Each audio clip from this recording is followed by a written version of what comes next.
We will combat the crime.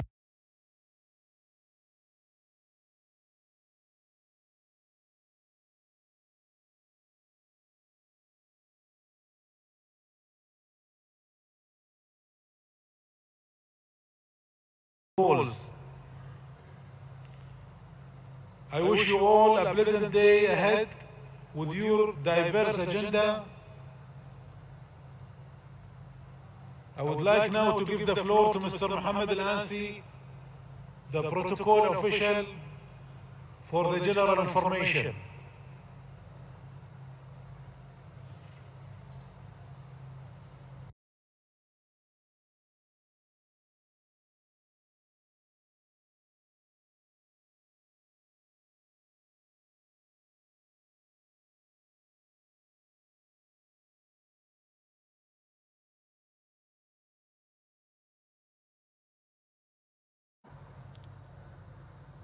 Good morning, bonjour, buenos dias, usaitum sabahan. Dear delegates and participants, we welcome you again to day 3 of the 90th session of Interpol's General Assembly. Please be kindly reminded that the session is closed to the media. Presentations, debates, and the sessions during the General Assembly are not open to the public. Please consider this when using social media channels or communicating with members of the press. Please be reminded that the session will remain open to observers until the lunch break. The session will then be closed to observers during the afternoon and until the end of day 3. Requests to take the floor once accepted should be as brief as possible and not last more than 3 minutes. The timer countdown will be shown on the screen.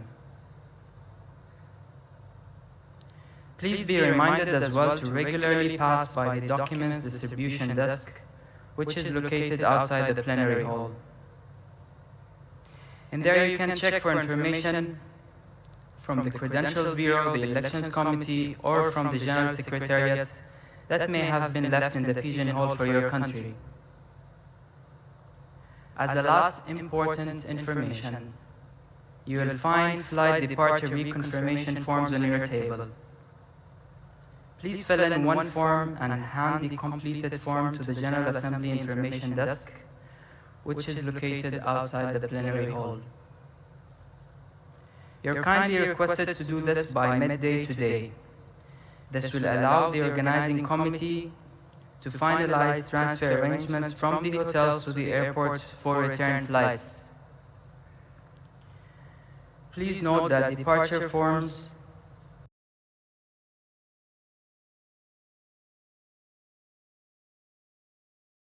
departure from the hotel will be 3 hours prior to the flight.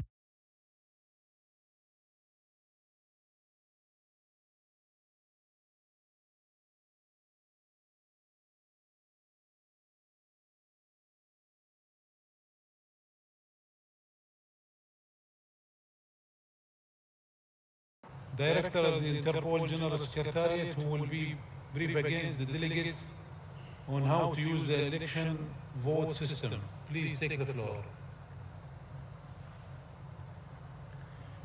Merci, Monsieur le Président. Thank you, Mr. President, and good morning to all delegates. As yesterday, we will now proceed to 2 test votes. The first, where you have to give a yes, no, or abstain answer with the buttons 1, 2, 3, and a second vote, which will be a multiple choice vote. Now, the first question is, have you visited the Interpol Centennial booth in H4? Have you visited the Interpol Centennial booth in hall number 4? Yes, no, abstain. Please vote now. For those who have been to visit that Centennial, you press on 1. For those who have not, number 2. And for those who are abstaining, number 3. Thank you.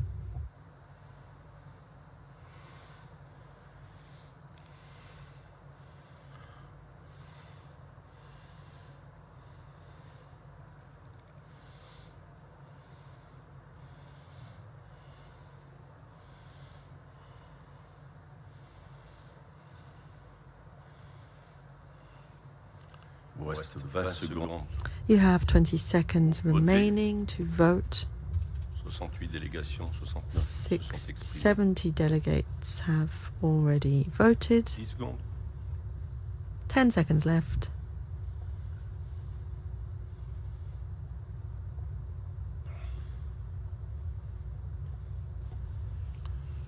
Voilà les résultats. Here are the 70% results. d'entre vous ont 70% of you déjà have visited le the stand Centennial centenaire. booth, J'invite and les autres qui ne l'ont pas encore for those fait, of you who have not, vivement à I visiter. encourage you to do so. Donc voilà, nous allons passer maintenant à Let's la move on now to seconde question. the second question. Quand l'Assemblée When générale did you last, a eu lieu pour when la did the première fois last General Assembly of à New Interpol Delhi?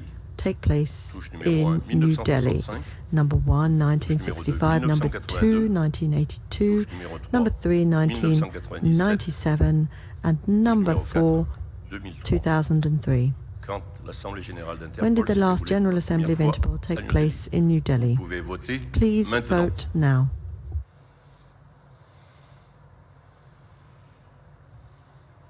Touche numéro 1, 1965. Number 1, numéro 2, 1965, 1982. number 2, Touche numéro 3, 1982, number 3, 1997, number 2003. 4, 2003.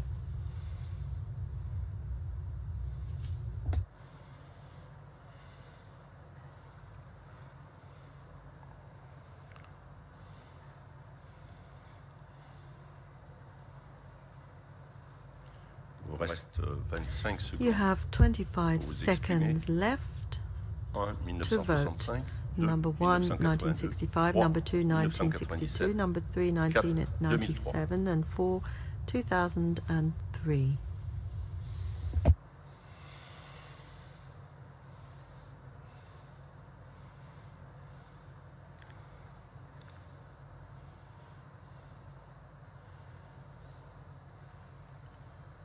La bonne réponse était The right 1997. response was 44 délégations 1997. ont répondu 44 positivement. delegations Pour ma part, gave j'avais the la right chance de answer. I participer à was cette lucky première enough to assemblée be générale here in à that New Delhi. Ça m'a General rajeuni Assembly de in 25 New ans. Delhi, so Merci, that makes me mesdames et messieurs 25 les délégués. Je vous years souhaite older. de Thank très you, bons travaux. dear Merci, delegates. Monsieur le I Président. wish you an Merci excellent beaucoup, meeting. Thank you, Mr. President. Thank you Thank you. to you. We'll start our agenda, but I would like in the beginning to thank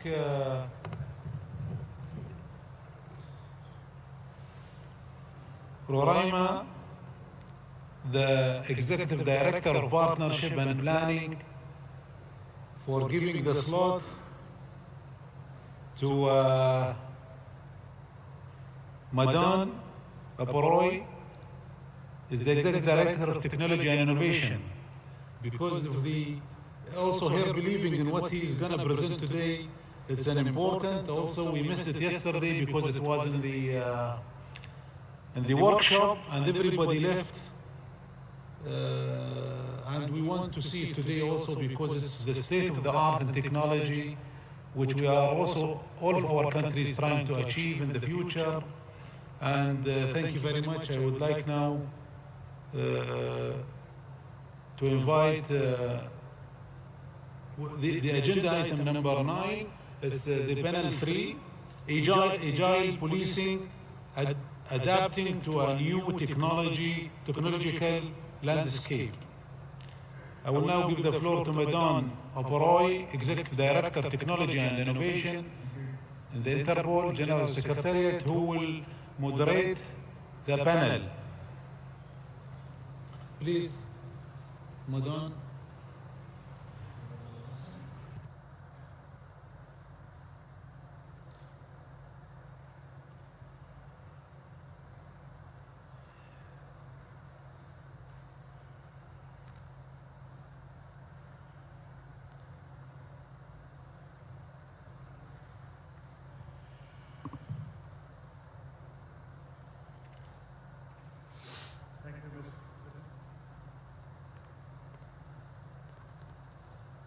Madan, yesterday you are connected. Today there is an issue with the communication. Good morning, everyone. Am I audible?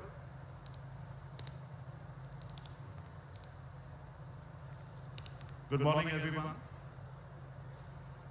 Welcome to the panel on agile policing responding They to cannot the hear us, I technological guess. landscape. Technical, with microphone, please. All right. Madan, try this. I think it's okay. Is it on or not? Thank you. As all of you are aware, digitalization and new technologies are transforming every aspect of our operational landscape, especially for the law enforcement agencies. And in order to face these challenges, we have to adapt agile policing.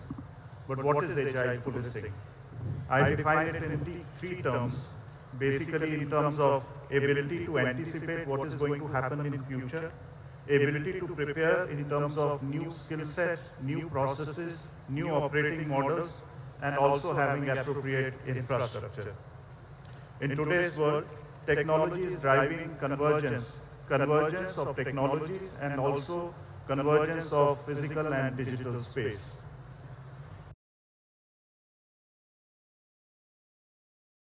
By a range of technologies, which include virtual reality, augmented reality, edge computing, artificial intelligence, and 5G. Metaverse is still in its early stages and is surrounded by a lot of uncertainty. However, the emergence has the potential to become a game changer for society as well as for crime.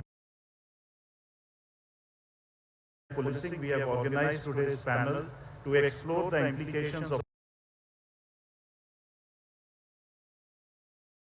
this development. But what is Metaverse? Since it this, so we have prepared a small video on this. I'll request Pierre to play the video.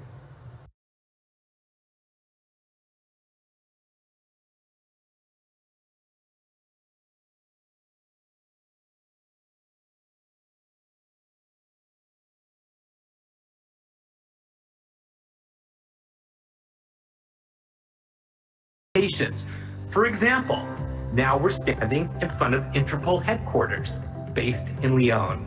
The beauty of the metaverse is that it's open to anyone in the world. Users can join me. The beauty of the metaverse is that it's open to anyone in the world.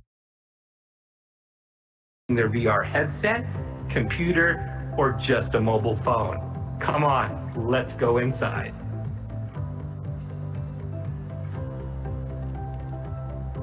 Okay, now this is cool. This is great.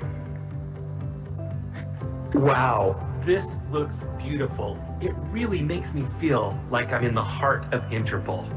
The possibilities that this virtual space opens are truly endless. We can work together in a joint virtual office.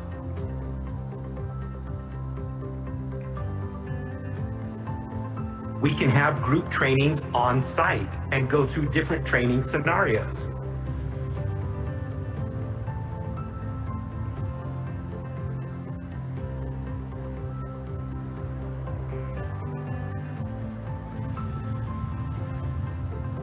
We can meet together to learn and master some practical skills.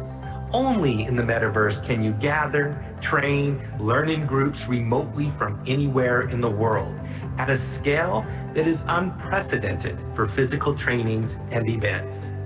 See you in the metaverse. Thank you, Pierre. I'm honored to be joined by 4 excellent panelists today. On my left is Lieutenant Colonel Dana Humaid, who is the General Director of International Affairs Bureau from the UAE Ministry of Interior.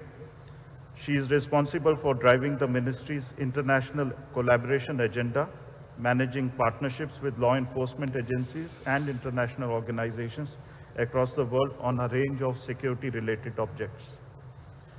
On my extreme right is Madam Kathy Lee. She is head of media, entertainment and sport and a member of executive committee at the World Economic Forum since 2018. She is responsible for media, entertainment and sports platform initiatives, including Global Digital Safety Coalition, as well as defining and building the metaverse. She holds an MBA from Columbia Business School.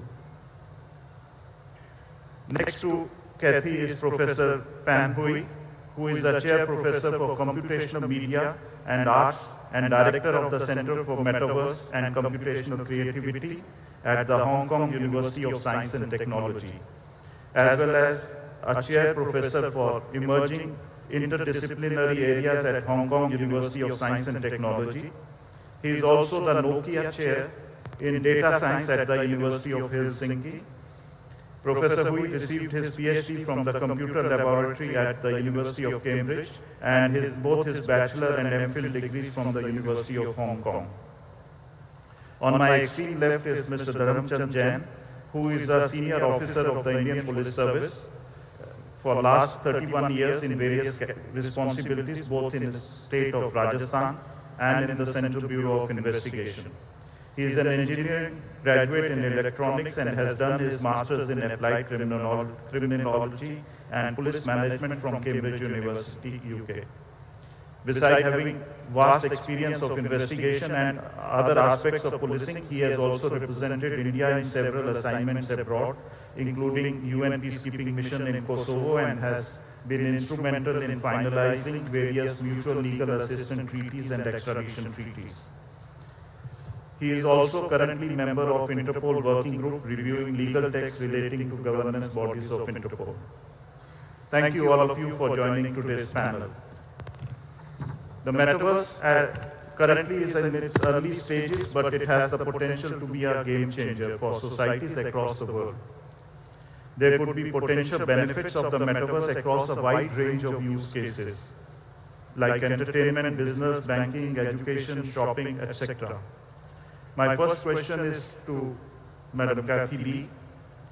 As law enforcement, our focus is often on threats and vulnerabilities, sometimes at the risk of losing sight of all the benefits that the new technologies bring.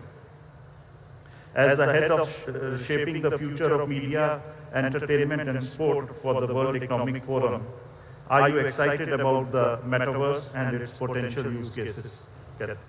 Thanks, Madan, for having me, and the Interpol and the Indian government for hosting us. So yes, the short answer is I am extremely excited about the metaverse, as we believe the metaverse not as a destination necessarily, but it's merely a point in time, and it represents the ongoing digital transformation.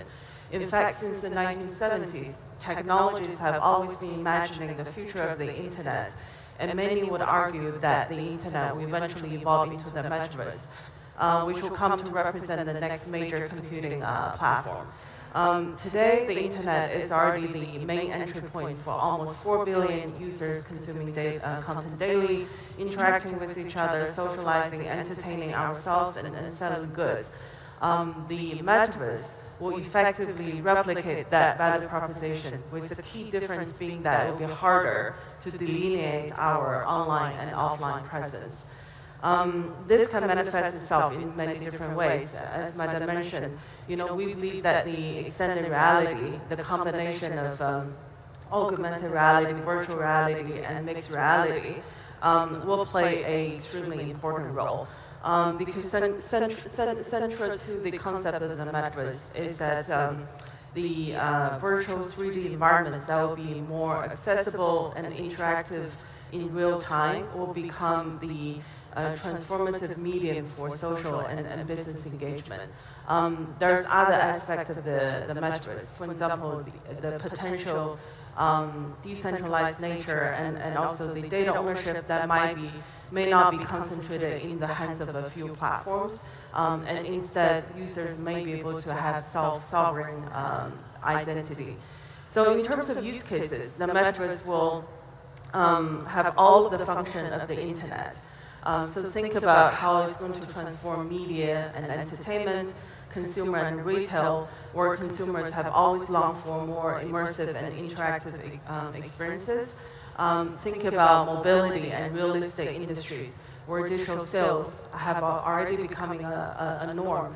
Think about advanced manufacturing and healthcare, where the combination of AR, VR, and digital twins technology will play a vital role in supply chain analysis and medical intervention as well. For example, factory workers will be able to drag and drop assets into a metaverse frameworks, the kind of physics-based simulation, and easily discover ways that can make the manufacturing safer and more efficient without undergoing extensive physical testing. Think about a doctor can operate on a digital twin of the patient before they actually operate on the patient themselves to ensure the maximum precision. So those are all the benefits, potential benefits. And Madan also mentioned in terms of the most obvious cases are probably with work, training, and education, where it's proven that immersive experience can enhance collaboration, can simulate hands-on practices, and most importantly, develops empathy as well. So yeah, I would say those are the obvious benefits. There are obviously a lot of challenges, which I'm sure we'll get to as well. Thank you, Kathy. Moving from the opportunities to likely challenges. As all of us know, criminals are the first to exploit new technologies. So I'll go to Mr. Jain. With your over 30 years of experience on policing, are you worried about the challenges in terms of criminals exploiting metaverse? Good morning, Madan. Thank you so much. Good morning, everyone. As we all know, technology is a boon and ban, and the law enforcers are no exception. It has definitely helped not only the other parts of society, but the law enforcement agencies in a big way. I think we know that there are many crimes which we were not able to collect evidence about, or we were not able to detect. But with the help of technology today, we are able to detect many such crimes. There are so many technologies I will not like to discuss. But as you rightly said yourself, criminals are always ahead of the law enforcers when they exploit technology for committing crimes. And the challenge which I think these kind of digital technologies have thrown before the law enforcement agencies is that they have made the criminal world borderless. And we have already been facing technological challenges in dealing with crimes because of this dark web, blockchain technology, cryptocurrencies. And then we are now talking about metaverse, which will move these crimes from the physical world to the virtual world, and it will be a movement back and forth. And so there will be the issues of dealing with the real currency, the virtual currencies, and technologies, which I think will not only move the crime from the physical to the virtual world, but it will also create new types of crimes. If we may talk about some specific examples, I think the financial crimes we already know, and we are told by a study that the net worth of metaverse is likely to be close to $13 trillion by 2030. And there are virtual assets, key assets in the form of like these non-fungible tokens and cryptocurrencies, which is likely to be used for buying and selling properties like land and maybe clothes, accessories, etc. So I think the challenge in this metaverse is that you are trying to replicate the real world into a virtual world where every activity that we do here relating to commerce is likely to be repeated there. So obviously this we will have to deal with this heterogeneous digital economy, and because of this volume of finances involved, it will be used for committing various types of financial crimes like the scammers, money launderers, because they may use these new form of assets in laundering their illicit funds they earn in the real world. So, and you know, like regulation, we do not know. Like here in the real world, we have regulations in the form of KYCs, know your customer. But there, when we will deal with these virtual currencies and virtual assets, who will do the KYC, those kind of issues will there. So it is not only the financial crimes, but the other types of schemes. We already know there is a lot of buzz about this metaverse and even blockchain technology and other things. So criminals, they have been creating fake identities. We have examples in real life also. They have been exploiting. So obviously, they like buying of land in a virtual world. We do not know how it is going to happen. So it is likely to be exploited by the criminals for creating these fake virtual land expansions. They may create fake metaverses.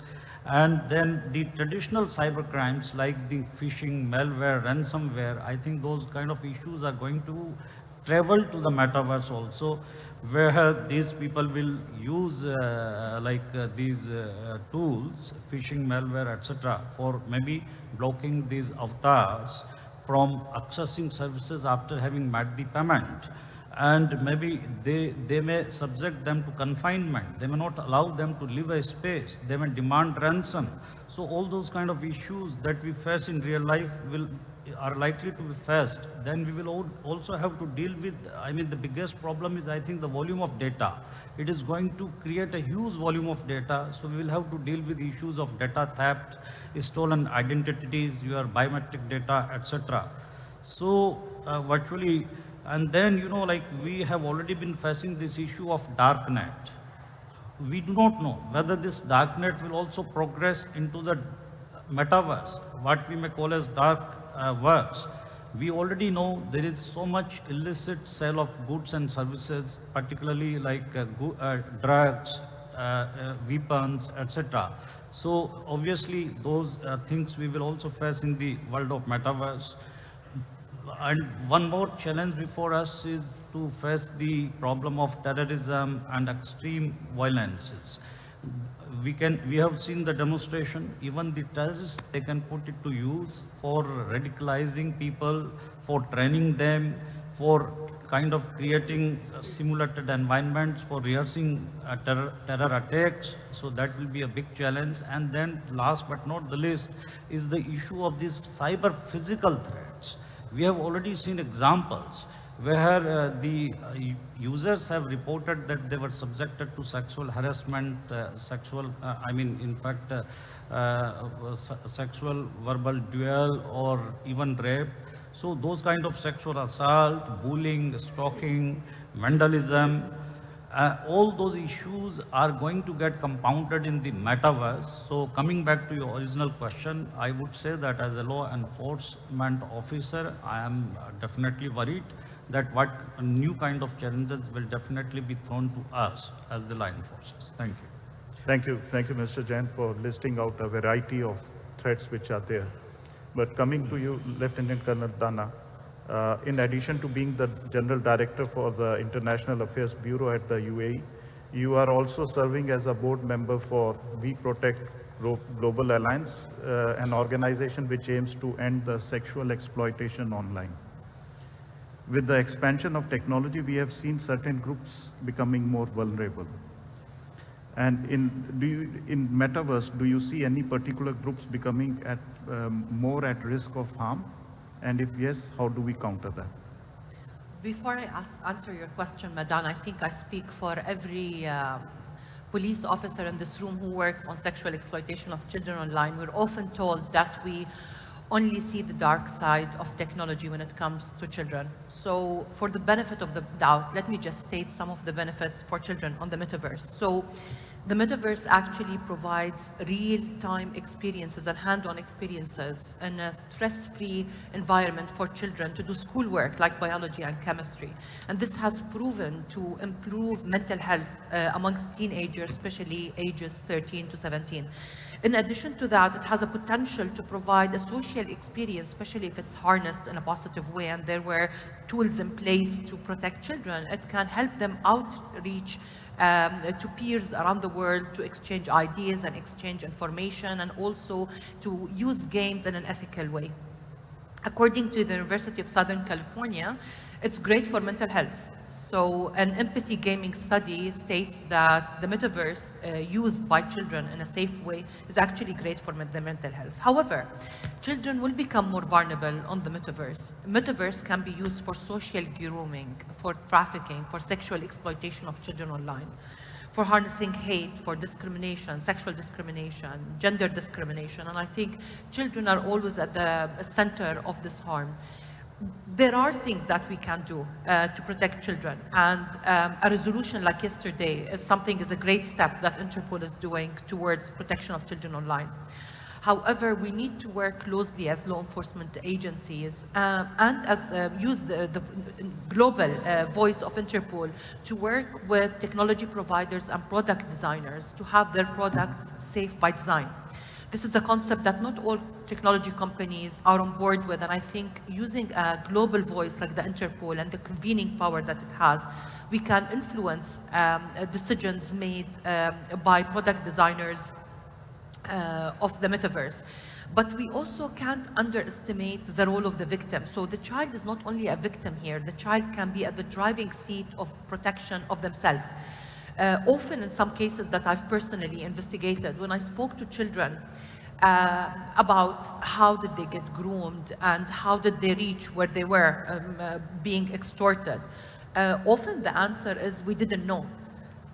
A child needs to be aware of spotting a harm situation that he is in. He needs to understand that he is being groomed. And I think that's the role of law enforcement when it comes to society. That's the role of civil society. That's the role of the private sector. That's the role of parents, caregivers, schools, education system. And I think a model like the National Model Response that We Protect Global Alliance launched in 2016, I think that model is a perfect example of bringing all those stakeholders together to protect children, and it's applicable to the metaverse as well. But as law enforcement officers, we can't work on this in a vacuum. Often we don't engage with technology companies, and I think we need to have those conversations with technology companies early on about our concerns about the metaverse. We need to talk to them about the potential harm. Like Mr. Jain said, there are identified potential harms that we've identified as law enforcement. But we need to sit with them and talk to them about it. We need to explain to them our concerns. We need to show the impact, the economic impact of these crimes that could happen. In the case of children, we need to show the huge social damage, the re-victimization of children online over and over again, and the digital footprint of a child being sexually exploited online. Some of the cases in which we've investigated, those children are as young as 10 days old. I expect that with the metaverse, this danger will increase to children. Just as there are benefits, there are huge harms. But we also can help law enforcement agencies protect children online using the metaverse. So the UAE has launched the AI for Safer Children initiative with UNICLI, with the UN. And this initiative, basically, we created a hub, and this hub is, to join it is to register if you're a law enforcement officer. It's a free of charge. It's available for all 195 countries of the Interpol.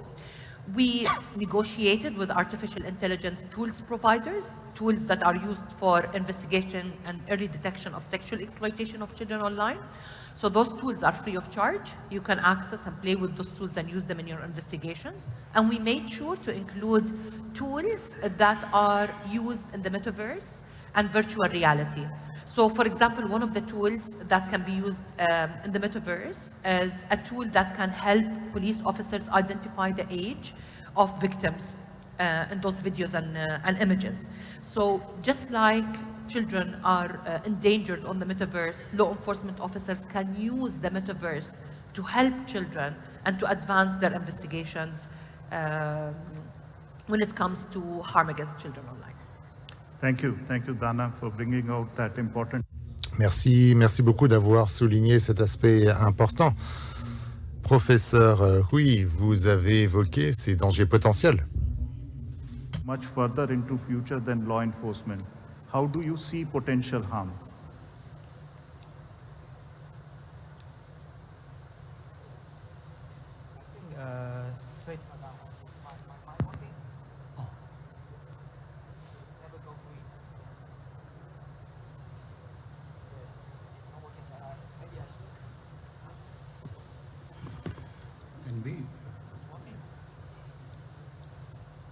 green button. Green light. Hold on a second. Hold on a second. Let me see. Okay, your battery is off. I think you should use the other microphone. No, no battery.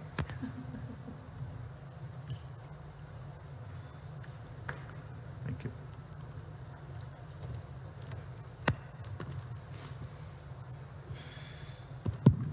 Okay. Yeah. Thanks, Madam. Sorry that my mind, seems to run out of battery. So this is the problem with the technology. They rely on battery and electricity.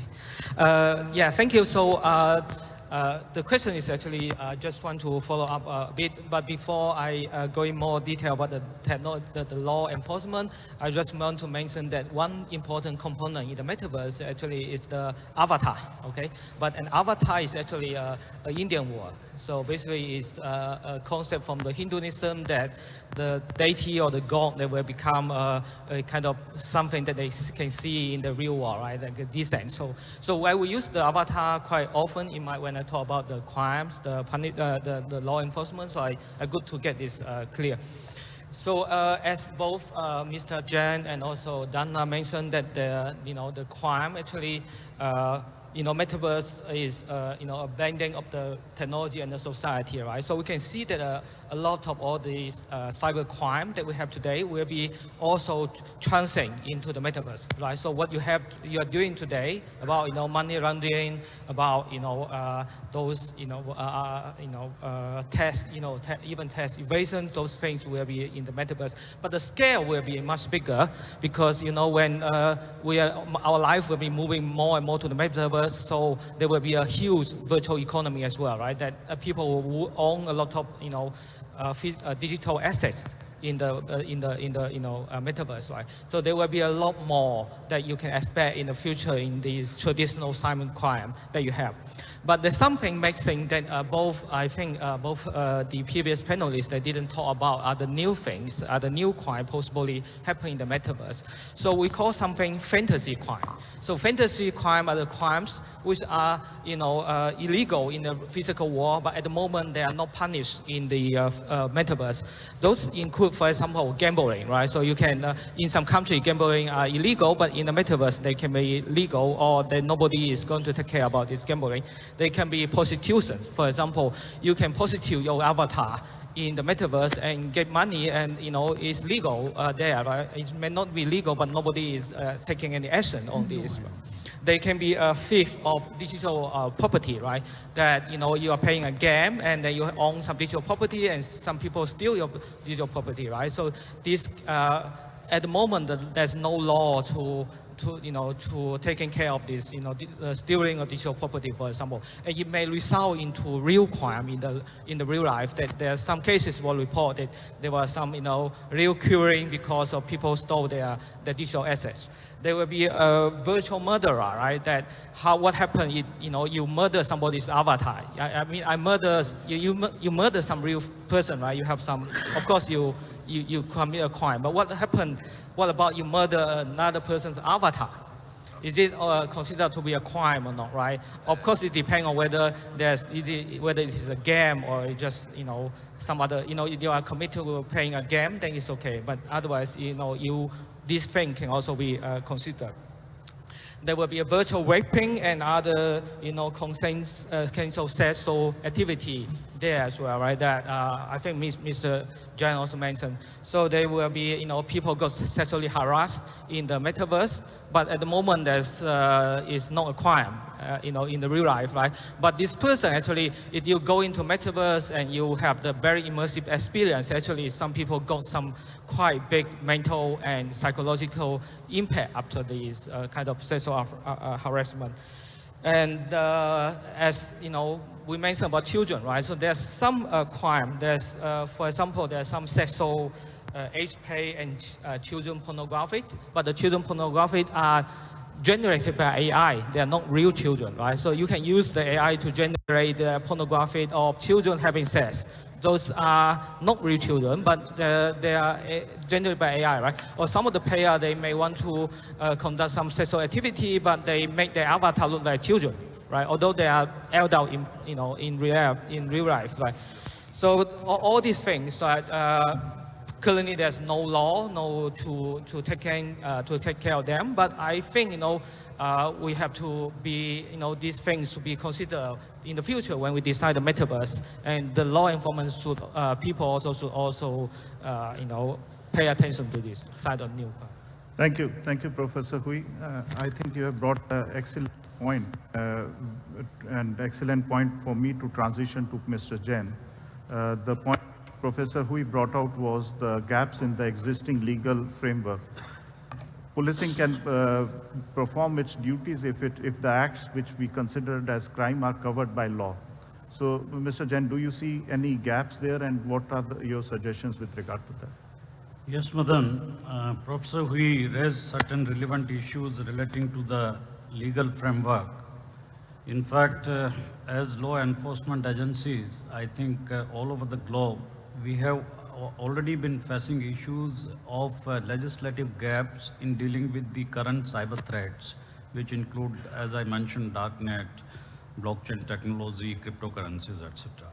Now this gap is likely to become wider when we progress to metaverse, because here the problem is the technology is making these crimes borderless.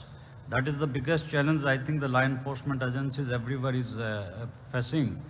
We are imagining a world where we will be doing all sorts of activities that we do in the physical world, but there will be no borders. Because like we different nations have our own sets of legislative laws to deal with the crime that is committed in our jurisdictions. So basically, many legal issues will give rise to because of this metaverse. One is that how to identify the jurisdiction, that the place of crime where the crime has occurred, whether it is in the place where the user is sitting, the one who has been using the avatars, or whether it is the agency which is owning the ecosystem where the data lies, where the servers are there, or someone may say that, because it will also facilitate back and forth movement from one metaverse to another metaverse. So if a person is using multi-metaverses, then how we will report such crime, who will investigate, not only that, but how we will define the crimes, what act or omission of it will constitute a crime. Legal definitions which will be universally acceptable to, I think, all stakeholders. That is also a very, very big challenge. Whether it is who will be the victim, who will be the perpetrator, whether it will be the user or it is actually the avatar on which the act has happened, who will be considered a victim. And what happens if a person is using more than one, avatars? And what about the AI avatars? Because we will have two types of avatars, as I understand, human-controlled avatars, artificial intelligence avatars, which will have their own way of doing things in the metaverse. So these are the issues that we are going to cope up with, how to define universally accepted legal definitions, how to define legal framework where we will have universally acceptable punishments for such crimes. And above all, as an investigator, my job is to collect evidence, because at the end of the day, I have to prove the crime before a criminal court, which will decide who will take the decision final. So how do I collect evidence? When I do not have access to the the world of metaverse, particularly the data, the evidence, footprints, which will help me in tracking, tracing, and investigating this particular crime. I do not know, we do not yet know what kind of regulatory framework will be there for the agencies which will own these kind of ecosystems, how they will cooperate, how much they will cooperate, what they will share, what they will not share. Because the features that we know, it is a decentralized world, democratized world, where no one particular person or agency owns the data, where you work in the realm of obscurity, anonymity, complexity. So all these challenges are there, and without having an effective international cooperation, amongst the various stakeholders, there are, I think, very, very important legislative gaps, which I think all of us who are the stakeholders, we have to worry about, and we have to come together to think about it. Thank you. Thank you, Mr. Jain. You raised an issue about how do we investigate. And we all know that law itself is not sufficient. We need to have capabilities. Lieutenant Colonel Tana, would you like to elaborate? I am aware that UAE has done some metaverse exercises. Would you like to elaborate in terms of the need for readiness of law enforcement in this regard? Before I talk about that, I think, having listened to Mr. Jain, policing the metaverse has to happen without stifling innovation. We have to make sure that law enforcement is an empowering fact to technology and innovation as well, because we need technology and innovation. Often in our law enforcement agencies, our resources and our budgets are always geared toward investigation, but not early detection and prevention. And almost always, when there is budget cuts, it always goes to research and development. Yeah. So it's always, it always heads towards innovation, and innovation is a very critical thing. So we need to have serious conversations about how to police the metaverse without stifling innovation. We also need to work on regulating information spaces and building capability in regulating information spaces, especially those cross international borders, but without disruption of information flow. Let us not forget that we need this information to flow in order for us to participate and contribute as law enforcement in the economic growth of our countries, for example. We also need to manage changing levels of trust amongst the public, because the public needs to trust that we are there to protect them, that we've sworn the oath, and that when they sleep at night, we are out there protecting them. But it's going to be a different kind of policing. It's not a policing in a car, on a desk, roaming the streets of your city. The policing is going to be different. We need to be police officers in the metaverse. And I'm looking forward to see what police forces around the world are going to do about this. In the United Arab Emirates, we decided that we are not going to treat the metaverse as something that's a fad. We decided that it's here to stay. Recently, there was a conference on the metaverse where Ms. Cathy was also there in Dubai. And we've conducted the first metaverse exercise in the world. We've done that during Expo 2020. So what we've done is we have shipped AVR glasses to 10 countries: France, Spain, Italy, Israel, Singapore, Senegal, Bahrain, Morocco. So all of them received those AVR glasses. And we created a scenario that's very complex, a scenario in which us law enforcement, and you know that we cannot implement easily. So it was a drone attack on an airport. And we all know that if we go talk to our airports, we cannot disrupt aviation. So we created a scenario where there was a drone attack on an airport. An infrastructure attack on a critical infrastructure place, cyber attack. I think image speaks 1,000 words, so there's a video of that, if we can show, and then I'll talk to you about what Interpol can do to help us. Pierre, if you can play the video.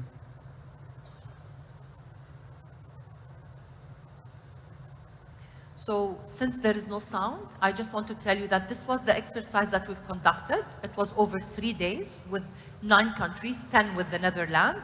There were 50 participants in the exercise. Technology. Good morning and good afternoon to everyone. Welcome to the first live exercise on Metaverse. I saw something very important where I think we should take a look at for Brinia. An unidentified drone was detected close to Brinia City Airport and subsequently crashed into its grounds, causing delays and disruption in air traffic from into the airport. But get your team and organization together. I applaud you all for your very first day, good day in the Metaverse in this exercise. Morning, welcome to the second day. This is breaking news. This morning, traffic in Brinia City is even worse than on a normal working day. The Intel update for today, that's what I want to share with you at the moment. Hey, what's happening? Why is this? And is this part of something bigger or not? I've been here for the past 2 hours when this all started, basically. And you can see, it's quite a mess. So we need an update actually from the team as soon as possible, from all teams.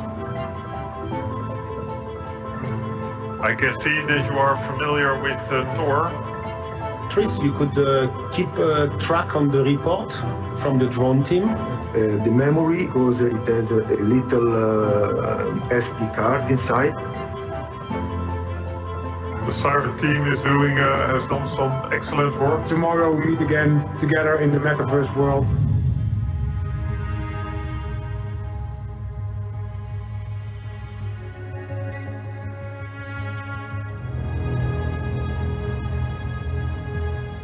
This is breaking news. This Virginia oil and gas company, Baco, is suffering from large-scale DDoS attacks.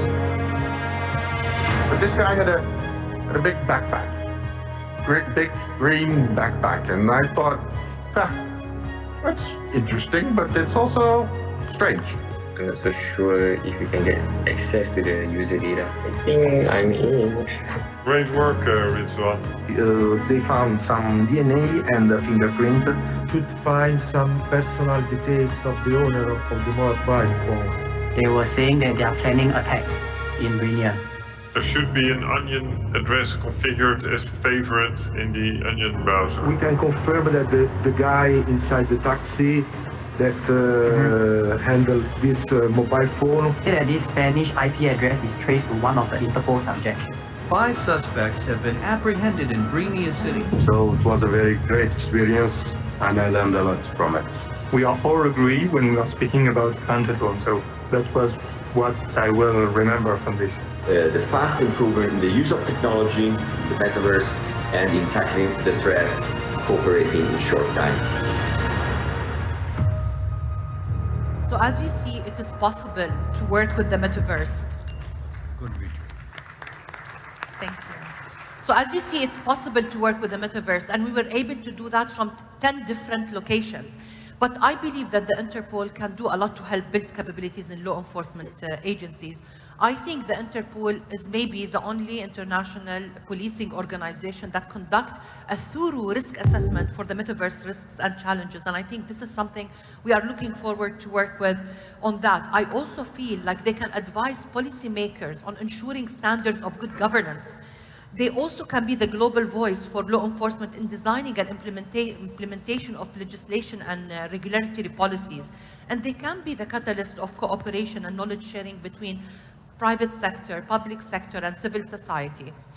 Just before I end my answer, I've flown the goggles from our exercise with the scenario in the airport. So they are at the UAE desk. If anybody's interested in playing around and looking at the scenario, please feel free to stop by.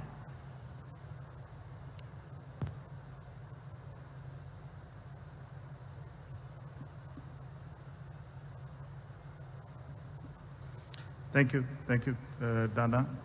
Kathy, you heard about, in earlier question, Dana mentioned about collaboration amongst different stakeholders. Mr. Jain also hinted on that. Leading the WEF initiative, you have been interacting with a lot of stakeholders, and as we all know that this cannot be tackled by only law enforcement. How are you seeing different pieces of the puzzle together in terms of different stakeholders? Excellent questions. Thank you for that, Madan. So for those who knows what the Economic Forum does, that is our bread and butter. We bring partners together at the table.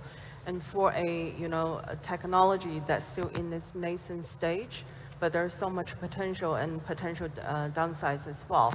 We thought that this is the right time to bring the multi-stakeholder, including private sector, government, regulators, civil society, and academia together to define and build the parameters of an economically viable, interoperable, safe, and inclusive metaverse. So we kicked off the work in May at our annual meeting in Davos earlier this year.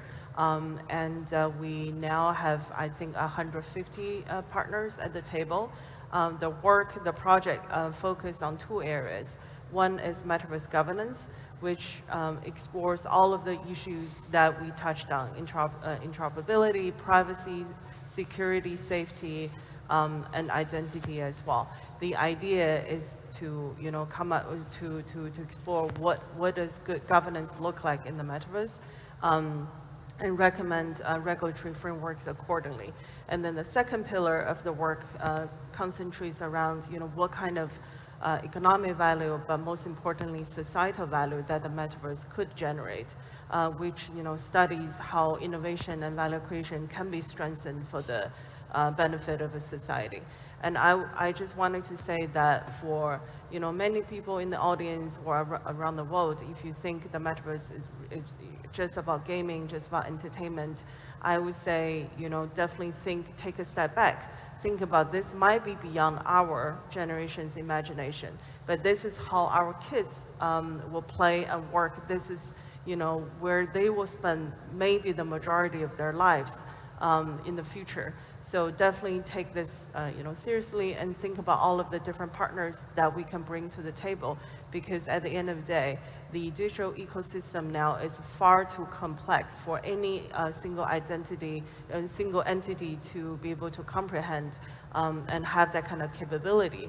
That's why it's important that different partners from different sectors come together and work on complex issues collectively. Thank you, Kathy. I know we are running out of time. I'm getting messages through the eyes of Madam Roraima. So I will cut down some of the questions because there were some very interesting points which were to be raised, especially in terms of the identity, in which Professor Hui has written a very good article in terms of the legal construct there. There are issues related to the privacy, ethical governance, but I would request all of you to catch on these esteemed panelists during the breaks and find out their thoughts. But I'll conclude by asking one question to all of the panelists, and I'll request a one-liner answer. Are you excited about the opportunities, or worried about the threats, or confident that we will be able to work around these and as all stakeholders coming together and reap the benefits without worrying about maybe we can start with you, Mr. Jain. Madan, to be honest, all of above, because definitely we are excited. Opportunities Dana has spoken about. Thank you, sir. Sorry for interrupting. Thank you. I got the answer. Thank you. Yeah, okay.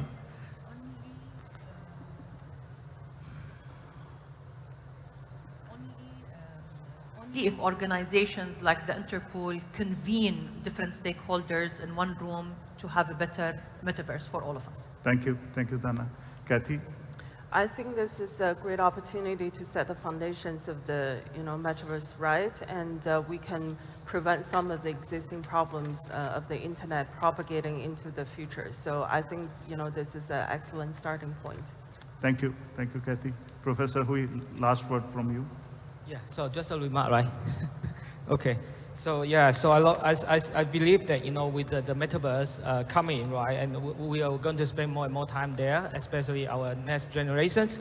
So there's the law and the legal framework, and also how actually we look at those things are very important, because they will be something for the basic for our social norms, our moral reasoning, and the ethical behavior of our society. Thank you, Professor Hui. Before I end this panel discussion, let me recall what Secretary General announced in his directional statement, that we will be creating an expert group on metaverse. And I have taken concurrence from all the panelists. They will be the founding members there.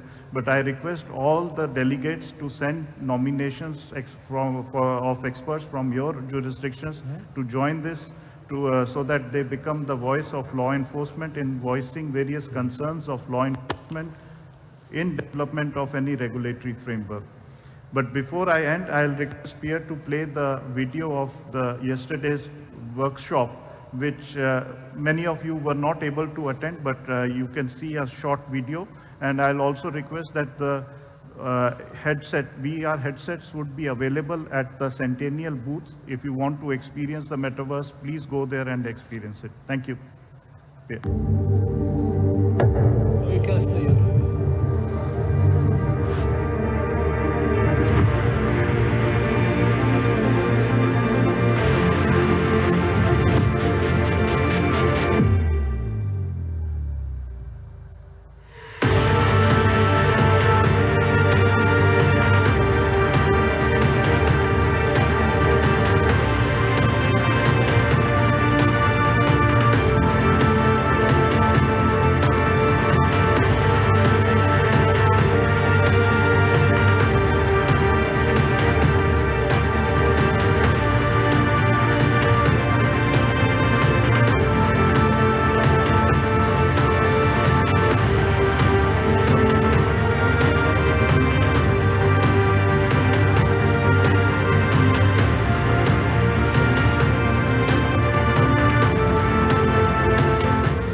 I now hand it back to Yes. Mr.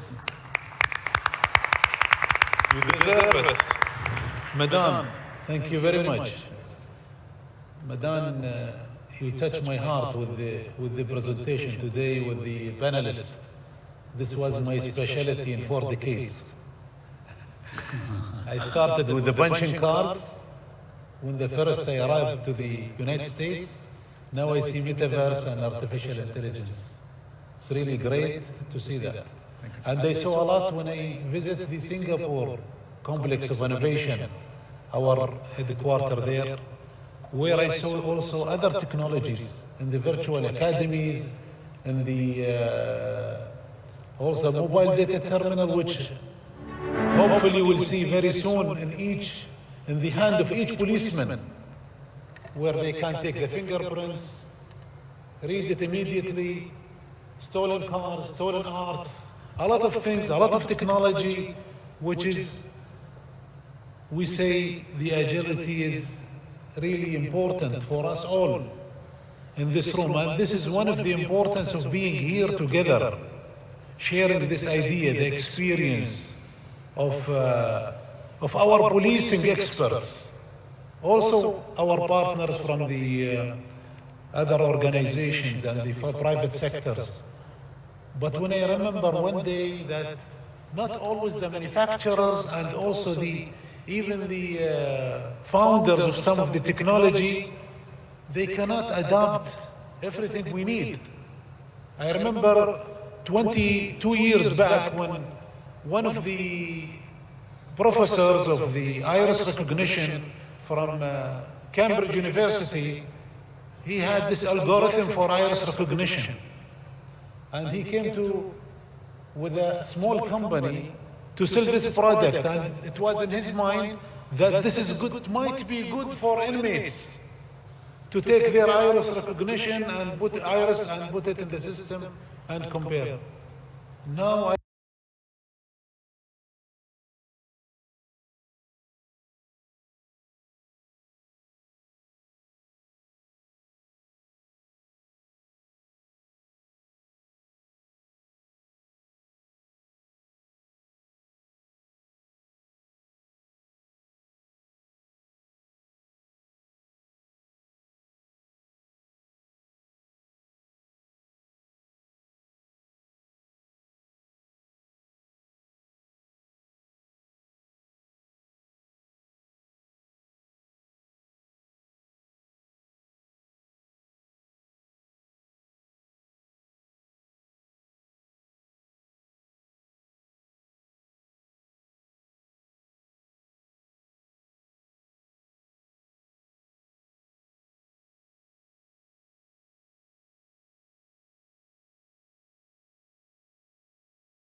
representation on the issue of technology. Certainly, as the largest law enforcement organization in the world, Interpol should actively be looking at how we can use technology in order to enhance policing across the globe. The criminals certainly have taken advantage of the opportunity of technology to commit crime across borders. As law enforcement organizations from across the world, it is important for us to be able to network and collaborate with each other in order to fight the demon called criminals. If it is that we are truly serious about looking at global policing, then certainly we need to ensure that we include every law enforcement organization across the world. And it is with that spirit that I believe that Taiwan should be a part of Interpol, either as an observer or otherwise. The technology that is currently being produced in Taiwan can certainly enhance the safety of the world, particularly on that area, Mr. President, that you said touched your heart, the issue of child exploitation. It is sad to see that the internet is being used to exploit our children as young as 10 days, as was said by one of our panelists. And if we're so serious about changing this pattern, then we must not allow any police organization in the world to be excluded from this very esteemed organization called Interpol. So again, Mr. President, I appeal that we should include Taiwan as an observer at our sessions so that they too can contribute to the world policing to make the world a safer place. Thank you, sir. Thank you. I apologize for the rest of the countries because of the time constraint. And then, if there is any question, please refer to our moderator, Madonna Boroy, the Executive Director of Technology and Innovation, for any clarification or answer of your questions. And we already more than half an hour past the time limit, and one of the reasons we enjoyed the presentation you gave, Madon. Thank you, Madon, and the panelists, the experienced panelists and excellent panelists who gave us a lot of information about metaverse, which is the present and future of policing. Thank you. Thank you. Thank you. Thank you so much.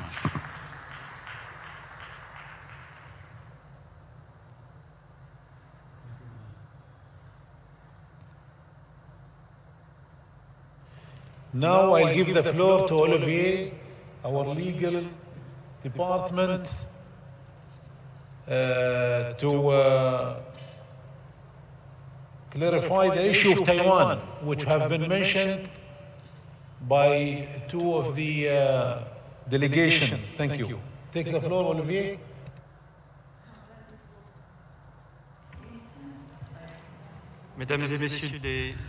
Ladies and gentlemen, dear delegates, in answer to the interventions by Eswatini and Belize, IPSG and the General Secretariat would like to remind the delegations present in the room what the position of the organization is on this question. So I'd like to start with a brief background. In 1961, the Republic of China joined, and then People's Republic of China and Beijing submitted a request to join Interpol, and the government of the People's Republic of China is the sole representative of China, and Taiwan is inseparable from the Chinese continent. And then China has laid claim to the total territory of China, and we voted in favor of membership of the People's Republic of China. And then certain arrangements have been made made so that the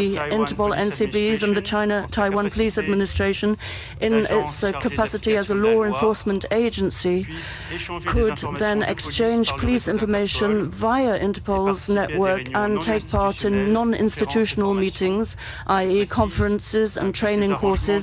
And I should state that these arrangements are still in place today. Now, with regard to the participation of Taiwan, China in Interpol's General Assembly, the General Secretariat would recall that the status of an observer in the General Assembly is only open to police bodies which are not members of the organization, and this is laid down in Article 8 of the General Regulations of the organization and Article 6 of the Rules of Procedure of the General Assembly. Interpol has recognized in 1984 that Taiwan, China is an integral part of China, and China is a member of Interpol. Therefore, Interpol cannot give China, Taiwan, the police administration, observer status at the General Assembly of Interpol. A decision to grant observer status would require reconsideration of the decision taken in 1984, and the Taiwan-China Police Administration is therefore to date not eligible for an observer status at Interpol's General Assembly by virtue of this decision taken by the General Assembly in 1984. Thank you very much. Thank you for all the delegations. I respect any word you say, any intervention you give, any question you request. We are here 195 countries gathering, and we are coming from abroad to listen to each other in policing. Please, please, please do not politicize the organization. It's a police organization. And this constitution of the organization have been put by you, all of you. It's not the organization's IBSG or any of the staff who put the constitution. You put this constitution which you are following. So please respect us all. Do not go to political statements. Thank you. Now we go to partnership. Very important issue for us all. Panel 4, strategic partnership for the future of global security. I apologize again for you and for the panelists for being enthusiastic with the previous topic of the agenda, where we took some of your time. But I know you will appreciate also the presentation have been given. I give now the floor to Ms. Rorema, Acting Executive Director, Partnership and Planning of the Interpol General Secretariat, who will moderate the panel. Please go ahead.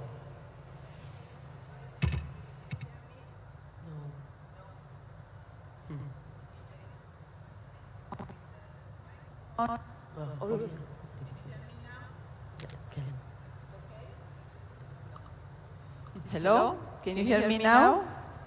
All right. Okay, so good morning and welcome, and no problem to starting a little bit later. We know that the agenda is always very challenging, Mr. President, and you have all our support and comprehensions on that. Good morning to the delegates, and welcome to the 19th General Assembly in New Delhi. Our panel this morning is entitled Strategic Partnership for the Future of Global Security. This panel actually is in continuity with the major conclusions of yesterday's panel on strengthening our collaborative response to disrupt financial crime and corruption. All panelists yesterday highlighted the urgency to develop a sustainable collaborative approach between public and private sector.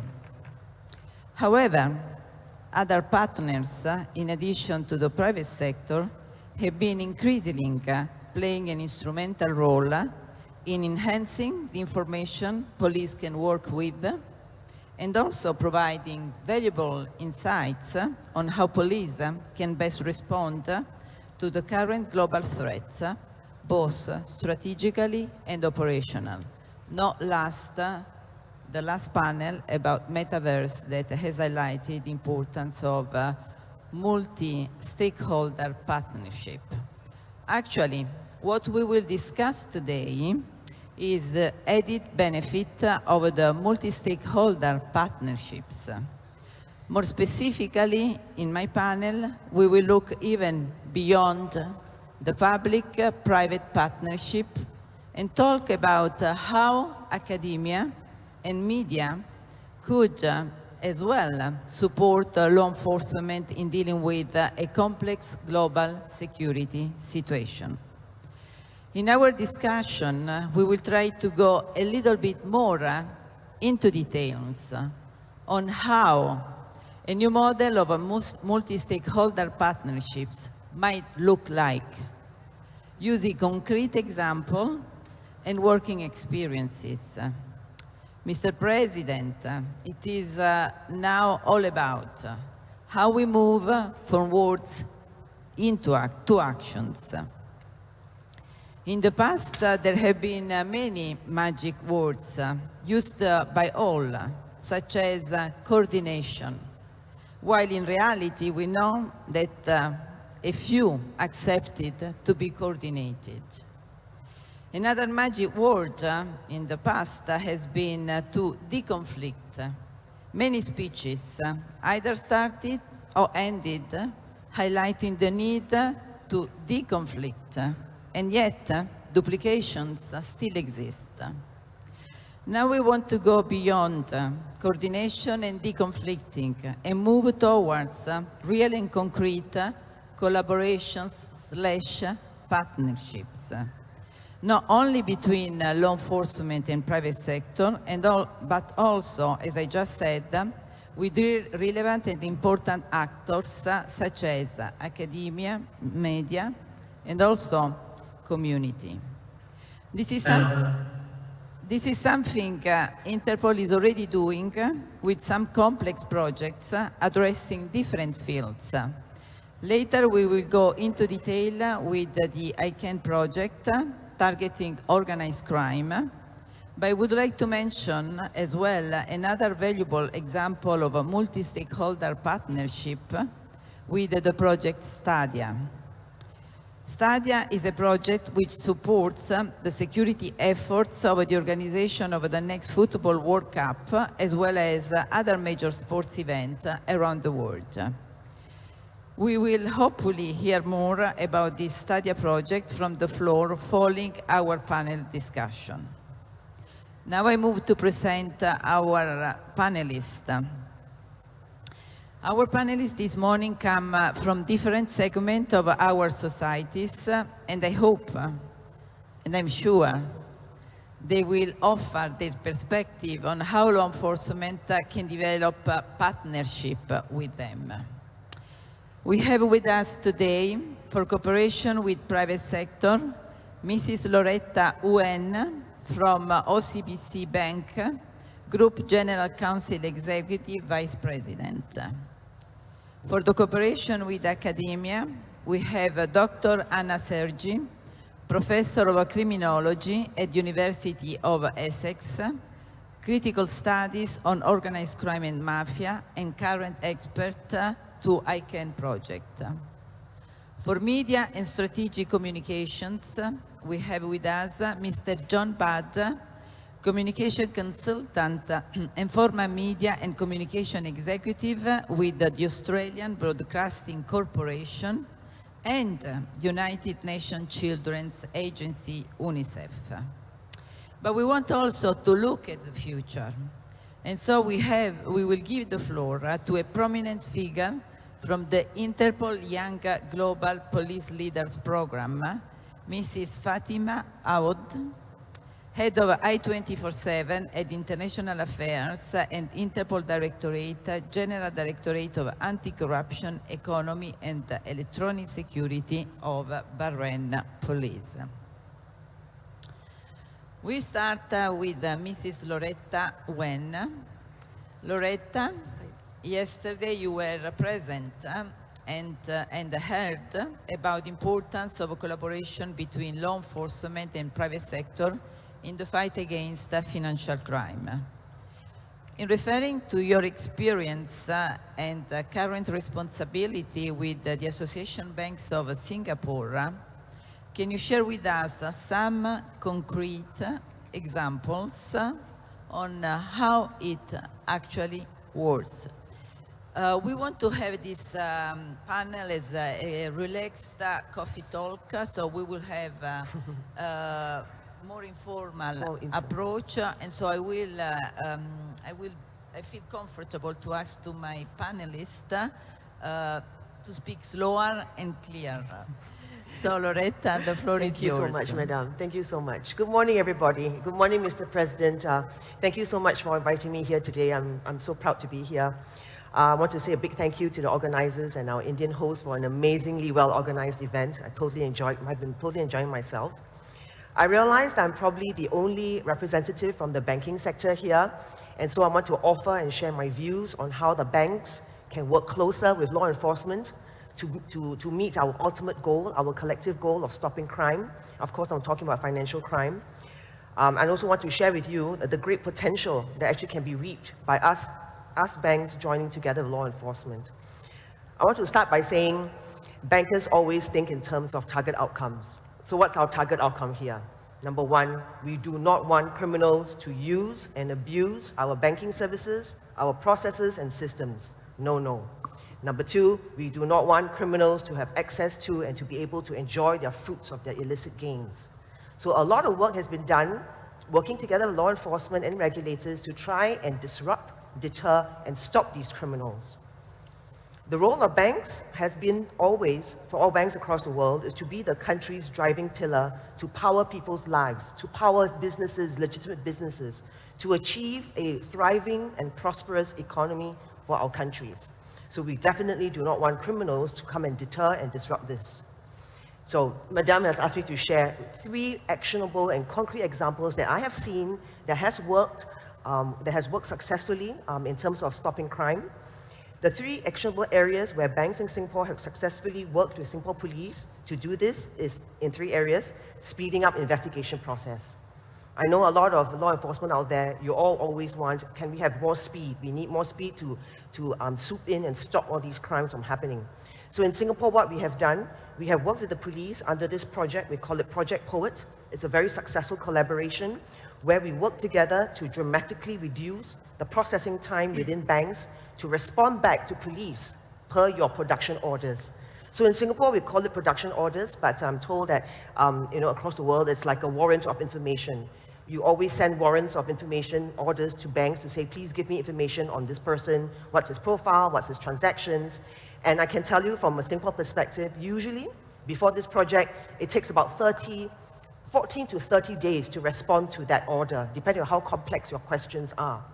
But in Singapore, under this project, we have reduced that timing to just 1 day. So it's very dramatic success. And it's really just using very simple automation and digitization techniques to reduce the timing to 1 day for batch requests, and we can even do real-time requests in 1 hour. And you know, the world is kind of beset with the scourge of scams. So with the scams situation hitting us, we have worked with law enforcement to reduce the processing time for information to just 1 hour.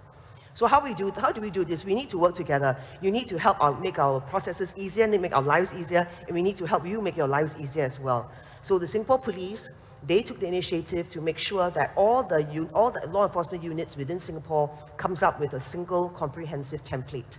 So they worked with, I believe, the anti-vice squad, the Singapore Police, the financial crime anti-scam centers. So they worked together amongst themselves to come up with exactly the template of what information they would generally want. So it's quite generic. So today, when you send that template to the banks, it's very easy for us to fill up. It's all digitized. The information is pulled from our systems and is also digitally sent to the law enforcement to speed up their work. So that has been a very successful project. But for us banks, this project actually goes an even more powerful step, because the most powerful benefit of this is that we are able to now ingest this valuable data of production orders into our systems. We can then do what we call network link analysis and find even more connections within our base. You must understand that banks, we sit on huge loads of data. We are processing millions and millions of transactions every day. In fact, within the hour, we are processing hundreds of thousands of transactions. So with this data that has been ingested into our systems, we can see who else is also transacting with that production order person that you are interested in. And then we feed back the information back to the police for your crime investigation, for your crime busting. So that's one example. One very successful, actionable example. I've got two more examples to share. Another target outcome between us and the Singapore police is that we want to give the police a stronger ability to disrupt cyber criminals. We're all beset with cyber-enabled crimes at the moment. And I think yesterday we heard in the Mr. Stephen Kavanagh's very insightful panel that digital banking is both a bane and a boon. It really is making the economy thrive when we are processing banking transactions within the seconds, but it also means the criminals can leverage on that, and they're also transacting and transferring flows of monies, dissipating it within the seconds. So what do we need to do? We actually need to slow down the banking transactions. And when I say that, usually when I say that, my bosses get angry with me, go, Lawrence, what are you doing? We're supposed to be providing, seamless transactions to our customers. Why are you telling people we need to slow down? So I tell my bosses, we need to take a risk-based approach. We are working with the police to do a risk-based approach on how we slow down certain transactions. I've been doing this for the last 3 years. The most effective tool and the most powerful weapon I can give law enforcement is pre-transaction blocking. The banking systems can be tuned for pre-transactions blocking on a risk-based approach. For example, in Singapore, in my bank, we have done our studies, our data analytics, and we have studied our data. We realized that there are 5 areas where what we call high-risk transactions. And in these 5 high-risk transactions, we will slow down the transaction and we will require a pre-transaction block. For example, cross-border payments. For example, adding a new payee to your digital account. Increasing limits, as well as transaction velocity. Transaction velocity is if the account within an hour, suddenly you can see flows of funds going out within an hour, like maybe 10 times or 20 times. We want to slow that down. We will slow down those, we will block those transactions, and we will call the customer and say, are you legitimately sending this money? If we get that answer, and then we release. If we don't, we will hold the transaction until we reach the customer, because I think it's too dangerous to release such transactions. Okay, so that is how we try to stop at the start, right? How we stop and try to prevent victims' money from being dissipated out. How do we, sometimes it's too late. The scammers and the criminals have already gotten their gains and it's going into bank accounts. How do I stop that money from flowing out? In Singapore, we have worked with the police, or we are about to work with the police on this operation called Operation Honeypots. And what this is that we are trying to disrupt the mules, M-U-L-E. I think you guys know what that is, the mules. I don't have to explain that. So what we do is that we look at our data, we can profile our accounts, and we know with a high confidence level that certain accounts are showing signs and showing red flags of being showing mules behavior. So we will put a block on that account. Usually our policy is to exit those accounts, but today we will allow funds to come in, but we will prevent it from going out, because the scammers are obviously, and the criminals are continuing their cheating ways. The monies are flowing in this account. I have a high confidence level that this is a criminal account. I'm going to hold it for the police. So I'm holding it for the police for the next 3-4 months as they do their dirty work, and then I will tell police, this money is here, please send me a seizure order, and you can seize this money and do your tracing work. So that is Operation Honeypot. So those are the 3 areas that the Singapore banks have been working. I hope that is interesting to share. Back to you, Madam. Yeah, related to this first 3 examples that you have given, which are really concrete and show cooperation with the police in the area of investigations. I have a question. Yesterday at the panel about financial crime, we heard from the head of the Financial Intelligence Unit of the Egmont Group that there is sometimes need for memorandum of understandings. So because we are speaking about partnership, these are a concrete example, but normally how this partnership cooperation can effectively take place, which is the legal framework, which are This is not a question that has been prepared, so because the agreement with my panelists was any question can be answered or not answered, and we don't worry if it's not answered. Sure. Yes, I listened with lots of intent yesterday at the Madam Chairperson of Egmont Group, who said that, you know, she's encouraging the usage of MOUs between banks and law enforcement, right, to get into partnerships. But actually in Singapore, I'd like to share that we have a very workable example. We have a very, I would say, a very well-run public-private partnership. We call it ASIP, Anti-Money Laundering and the Countering of Terrorism Industry Partnership, where all the banks in Singapore work to sit on the table together with law enforcement, and there's no MOU, there's no written contract. We're all there because we have the mutual will to make sure that we deter these criminals from abusing the banking process. So I guess we can call it an alignment of intentions that has been built within the Singapore industry. So we can work together I think we've been working quite well. We've been sharing intel, we've been stopping as much as we can criminals on the cyber-enabled crimes. Okay, so in some way you touched indirectly the word of trust that is going to be, in any case, an element that is going to be approached by other panelists. The example and your second answer is about positive cooperation, yes, collaboration, deconflicting with law enforcement, in particular police investigations. I would like to ask what you have in your experience identify as being some gaps, and if you have identified some gaps in collaboration with law enforcement, yeah, which is the impact of these gaps? This is a tough question. Yeah, thank you, Madam. The question is, do I see any cooperation gaps between banks and law enforcement? I would say that yesterday at the panel, I was actually quite surprised to hear the Madam Chairperson of Egmont Group saying that the STRs and the SARs that banks file, and we take a lot of time and we spend huge amounts of efforts, whether it's from systems perspective to resources perspective, filing those reports to law enforcement, but it is not used. It is not used by law enforcement effectively. So I want to say, and thank you for asking the question, I want to say that we want to be able to make sure that information is ingestible by you and used by you. So if there are ways that we can improve on maybe making the information a little bit more simple, or categorizing it so that your systems can ingest it better, please let us know. I mean, the banks will always be very cooperative. We want to make sure that, maybe we're all busting crime together, right? So we want to make sure that it works, and I want to say that actually banks spend huge amounts of effort and resources filing the STR, so we want to make sure that that is effectively used by law enforcement. But if you ask me about cooperation gaps, from my experience, what I've seen and how Singapore has come quite a long way in where we are today, but if I look back in the initial months on when we first started, from the law enforcement side, what do I hope to, some of the gaps that we should just kind of close earlier? Firstly, strategic direction. Sometimes we are not getting what is the strategic direction of law enforcement. You must give us your strategic direction.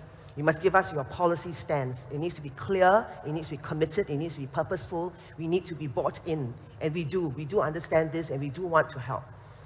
And we want to also see rapid operational responses, meaning that we want to work with law enforcement. I mean, we don't like this delay in time processing and all that. So let's work together to make sure that we can get the rapid answers that we want. And finally, technology alignment. I think banks, I mean, we of course spend huge amounts of money investing in our banking systems. It can be tuned, it can be enhanced, it can be reworked. We need to make sure that it's aligned with the law enforcement systems. For example, the example I gave earlier on Project Poet on Singapore with the Singapore Police, we aligned our systems so that they both talk to one another, and the information flow is actually seamless between us and the Singapore Police. So those are the four areas of gaps that I could think of in terms of those who are starting out, building out the strategic partnership with law enforcement that could, if you look into these 4 areas, could actually be much faster in getting to outcomes, concrete outcomes that Madame talked about. So Loretta, we have to compliment you because you answer all the questions exactly in 10 minutes. Perfect. Congratulations also for the quality of your answers. Then we move to Dr. Anna Sergi. Yesterday we heard from Mr. Vittorio Rizzi and the Secretary General Jürgen Stock talking about ICANN project, Interpol cooperation against 'Ndrangheta. It is a project founded in cooperation with the Italian Department of Public Security, which aims to enhance international police cooperation to effectively fight against 'Ndrangheta. I would like to show you a video that summarizes and highlights scope, objectives, and operational results of the project. If the video can be played, thank you.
Thank you very much. So certainly a remarkable result for a project that has only two-year life.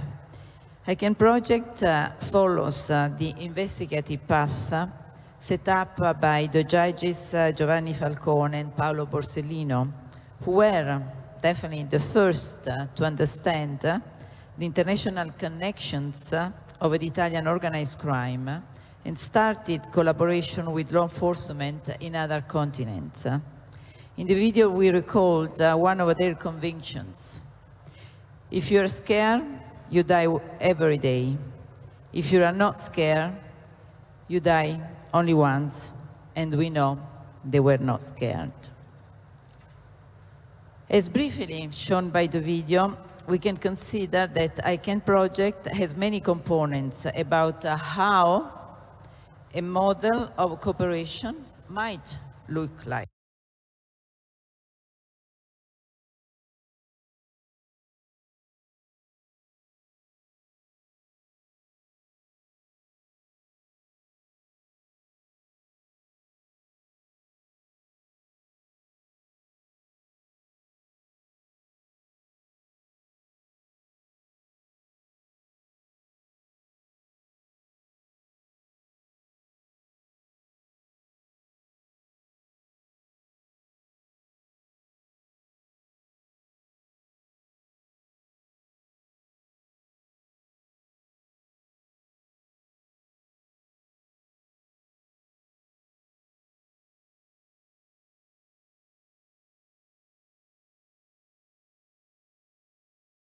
An investigative journalist from Calabria writing articles about 'Ndrangheta.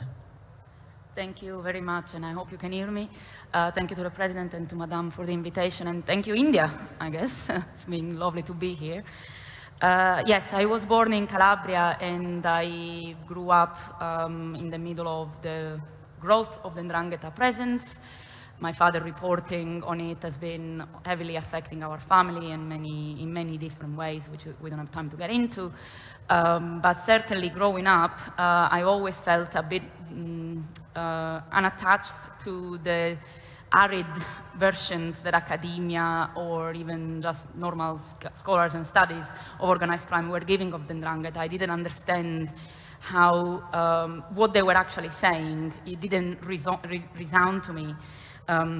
So I realized I had to do something about it, and I did what I could do, which is research and train to be a researcher. And I basically, long story short, I learned how to embrace my bias, how to turn my cultural and lived experience into data. That's exactly what I've done. So I managed to understand how everything we do and everything we live is data, and how this data can actually be shared and in a way can manifest also for others if you learn how to explain it and how to express it. So essentially this is what I've been doing for pretty much all my life now. Based on your extensive experience and deep knowledge of Ndrangheta phenomenon, what is the potential role for academia in supporting operational law enforcement? Because we are used to see partnerships with academia to do threat assessment, searches about statistics, about crime, even some predictive analysis. And so normally the university keep asking information to police to develop these searches. Actually, what you have been doing and trying to do is exactly the other way around. How the university can support, help the police work, and how the searches made by the university and by you at the university can really be an additional tool for police investigation about Ndrangheta. Yes, so excellent question. So a lot of what law enforcement does has nothing to do with crime. A lot of what you guys see has nothing to do with crime. So social sciences, I can only speak for social sciences here, can actually understand the reality around crime, and obviously this is the official answer, right? So we understand the behaviors, we understand the culture around. Now, what I've been doing essentially is to become some sort of a secret weapon for law enforcement around the world looking at the Ndrangheta. And it kind of happened because I'm very stubborn, so you also need to consider that. And because I knew that there was a renewed attention into the phenomenon of the Ndrangheta. So my journey with international law enforcement started with Australia, and with a new interest of the Australian Federal Police since 2008 into targeting the Calabrian Mafia in Australia. And they had some success, but they couldn't quite understand how to make it long-term. So I helped them identify a weakness of their strategy that was only looking at certain individuals within a clan that they thought, because of their criminal role, also might have had leadership role. And this with the Ndrangheta doesn't quite work. The Ndrangheta families don't have the same leadership mechanism that other organized crime groups do. So you might have someone who is extremely well versed in the criminal world and is a top level drug trafficker, but the actual boss of the clan is someone else, is someone completely unassuming, someone who is not really involved in crime. And this is something that helped them identify what they were doing wrong in practice, and eventually led to a successful operation against a specific clan in Australia. So that's the first thing. I help identify weaknesses because I switch the focus point. I managed to switch the focus point in the point. And also because I can offer concrete information and I collate information. Social sciences do this all the time. We collate information and we produce what in your word is intelligence, in our word is analysis of context and behaviors and trends and across groups. So in my case, for example, I developed this idea and I presented it to ICANN as well, of the Ndrangheta as a dynasty-oriented criminal group by looking at family dynasties in the same way you would look at business family dynasties, and also in a way to identify how this actually helps us looking at them cross-border. So in the particular case of a family, which is the Barbaro family, particularly active in Italy, in the north of Italy, south and north, in Australia, and in Canada, and also in Europe, I can instantly identify not just the evolution of the group, but also their future perspectives, because I wouldn't say that I know how they think, but you can build expectation based on their patterns of behavior. So in the case of the Barbaro, you had a family that in the 80s, in the 90s, they were building their empire through cross-border cooperation between two brothers, one being the boss in Calabria, another one being the boss in Australia. And through two cousins in Canada, they were also, involved in the trade and making a name for themselves. So by making sure that I share all of this information that is about names and surnames and birthdays and what does it mean when they come back home, and how do they sit at the table, how do they talk to one another, how do they engage with one another, how do they shake hands, and why do they shake hands, who goes to someone's funeral, who goes to someone's birthday. So all these social events that is extremely important for the 'Ndrangheta cohesion and for the 'Ndrangheta identity, but might not be that important for law enforcement if you don't know what you're looking for. It actually helps me shed a light for law enforcement into everything that is surrounding crime, that is pre-crime, and also eventually can inform the post-crime dimension. And lastly, a lot of our cross-border social science in terms of criminology definitely is multi-language. So we do this multi-language, so I can read and collate work across for these families across the world and in the span time of 30, 40 years. So I've become the kind of encyclopedia of the 'Ndrangheta, where I know where these families were active at a certain space and time, and I can collect info and produce info very quickly. So recently I've been able to do this for a law enforcement agency, a federal law enforcement agency in the West, to produce a profile of a certain clan and say, okay, this is the dynasty vision, this is what the various bosses have been doing, this is what might turn out differently because their sons are different, obviously due to technology and due to normal intergenerational changes, and this is essentially who they've been friends with and allies for the rest of their time and their life, and that probably what they will be doing with the rest of their lives. So essentially I can produce what, yes, we can call threat assessment, but to me, you might ask, what's the return to me? The return is that the moment I can help shape the strategic vision for a project like ICANN or a different project for a national police force, I get data. You might not realize that, but not all data comes in the form of written pages or access to confidential information. It tells me, and by seeing how you react to what I say, it helps me see what you're going to do next and eventually reading the results you present in different lights. So I hope that was sort of clear, and I'm going to stop here for now. Very, very clear, Anna. I have to say that still in the framework of ICANN, we have developed an e-learning program because, of course, Mr. Rizzi is in this room, the Italian police, they have the whole expertise and on dealing with this crime, but this is not the same in the other 30 countries where it's for sure 'Ndrangheta has infiltrated social life, legal life, in the sense public administration, and sometimes also political levels. And so we have developed these e-learning modules in order really to provide judicial authorities and law enforcement about the major tools required to investigate 'Ndrangheta. I have another question for you that I would like you to be very sharp and short in answering. What are the challenges to greater collaboration between academia and law enforcement, and how this could be overcome?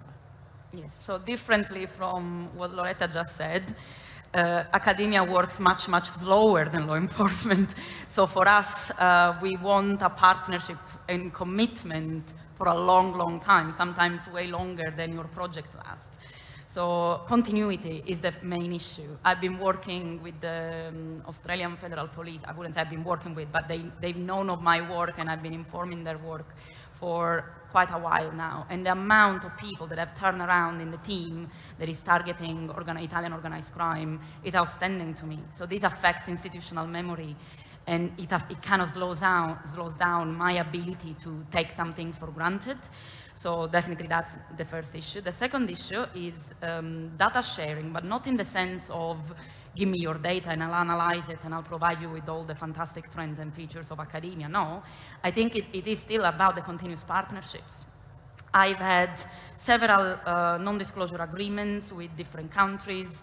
I propose non-disclosure agreement to make police forces feel comfortable that I won't disclose things, but eventually I want to be trusted enough to do this long term. So I think we need to revise the ways in which law enforcement speaks. I'm not saying about giving data, but speaks with academia and in an agreement that can be done for much longer than just a single project. You guys think in projects which have a start point and an end point, and I'm fairly sure that my project official end date with some of the law enforcement partnership that I've been engaged in has long gone. And yet the partnership is still proceeding on an informal way because there is trust on both sides. So I think we need a different way, perhaps establish consultations, permanent consultations, or perhaps having continuous partnership or open-ended kind of partnership. We need a different format because it doesn't quite fit. Thank you, Anna. So these two interventions have been very concrete and practical. Now we move to John. So coming back to the ICANN project, the team has developed a dedicated communication campaign to raise global public awareness with one key message. We must stop 'Ndrangheta, which is not just Italian, but a global problem. It is important to raise the awareness at all kinds of audiences. Today, delegates, you have found on your desk a special ICANN edition of Il Commissario Mascherpa, who is the commissioner protagonist of this graphic novel that you have found on your desk in English, and I'm sure you will enjoy. This graphic novel series, designed by the Italian police magazine Polizia Moderna, in cooperation with the Interpol Communication Office, was born in a search of new and more accessible forms of communication. The goal of our Commissario Mascherpa is to educate the public, but in particular young people, about the value and respect for rules and bring them closer to challenging issues such as fight against organized crime. I would like first to tell you that you are an exception in this panel. So I'm inviting you. I wanted to ensure equality. And so we are very lucky to have you here. And what I have just said about our Commissario Mascherpa brings me to a question, which is establishing and constructive and long-lasting partnership between the law enforcement and media. In other words, John, how can this partnership, which is very challenging, contribute to make the world a safer place? I think that the question should be first addressed to Interpol or the law enforcement agencies themselves. I think today you see the global media environment as shattered. In many respects, many commentators call it a jungle. There is nobody you can pick up the phone to say, can I establish a partnership with you? And the reason is very simple, that we've seen over the past decade and a half that for the first time in history, each one of us, you and I, have become both a consumer of news and content and a producer of news and content. You only have to use your mobile phone and suddenly you have the means by which you can communicate not just to some people in your own country, but to people around the world.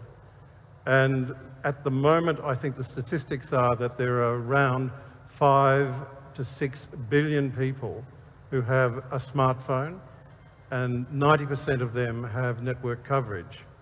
And the interesting fact about this is that not only do you have the means, but the capacity through social media to do influencing of other people, and indeed to report on the news that's happening in your community. So that is the major difference. And what it has led to is a startling statistic that most people in the world today, would you believe, spend 2.5 hours a day on social media.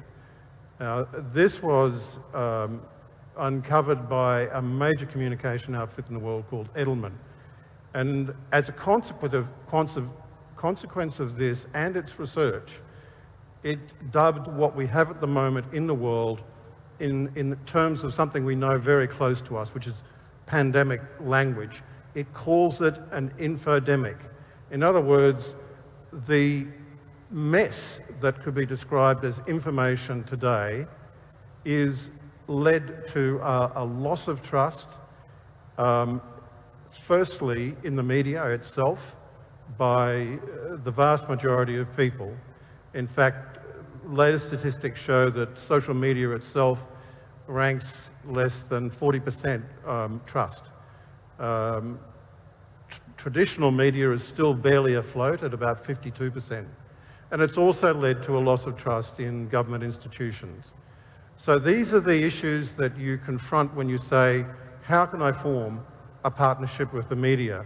So I urge you to look at yourself first and ask yourself, you have to navigate it. You cannot not be in it. But how do you navigate it? And the answer is, from my experience working with UNICEF, which is a very, very powerful communication outfit, is to communicate for purpose. And in UNICEF, we used to communicate for 4 reasons. We used to communicate to be the voice of vulnerable children. We used to communicate to advocate for our policies for children with all the leadership of the world. We also used to communicate for positive behavioural change for children and their families in order that a child might survive, or that a child might thrive, or indeed be protected. And finally, we used to communicate for donations, for money. Now, if our communication did not fall under those umbrellas, then we didn't communicate. And if we were troubled by something, the question we would ask of ourselves, is this piece of communication in the best interest of a child? And if the answer was no, we would not communicate. So I think that the second thing that you must do, having discovered what your purpose is not to talk about the media or media itself per se, but to focus on the audience, to look at your audience and form partnerships with your audiences. These are the people that are the segments of our society, and one of your key audiences, of course, will be the media, or the traditional media as we know it. And then the final thing that organisations should do, as a matter of course, is to have a narrative or a story about themselves and indeed the work and the mission that you undertake. Thank you, John. I would like to touch the concept of reputation of law enforcement. In this social media environment, we see disinformation, misinformation, and fake news anywhere. It is easy to damage a reputation and hard to regain it. What must law enforcement do to ensure its communication enforces reputation and minimize risks. So I understand that you say it's very important to have the right narrative, to communicate the right message to the right audience. But there are 2 points here that I would like to highlight. The first one, even if all these precautions or these strategies are taken, the communication is out of control, because as you say, each of us has become a communicator with comments, with social media. But coming back to the importance of reputations, this is also to be linked to the concept of trust. So reputation is more than image, more than visibility, that goes in the heart of a trust that citizens have or should have towards law enforcement. So my question is, how minimize the risk of having reputation damage by the current reality in communications, and how law enforcement can really endorse the trust and so improve the reputation? Again, I think that law enforcement itself has, by its very actions, I think the President talked a lot about this at the opening, about how words followed actions, that actions actually were words. And I'd add another rider to that. In order to make sure that the actions are understood by the general public, you need words to tell them what you've done. And I think that that is a most critical aspect of policing's work, because in my view, what the police have achieved by their actions and the reporting of their daily work has led to a situation where another major global institution on research, Gallup, has shown that the police forces of the world are the most trusted institutions in society. And they are rating at the moment at around 70% trust, which is staggering in this world that we live in. And it's closely correlated, according to Gallup, with another question they ask of their research, which was, do you feel safe walking home at night? And generally in those countries where you saw people felt safe walking home at night, then they had a high level of trust in their police forces. And I think, for example, I think the UAE was the highest with about 90%.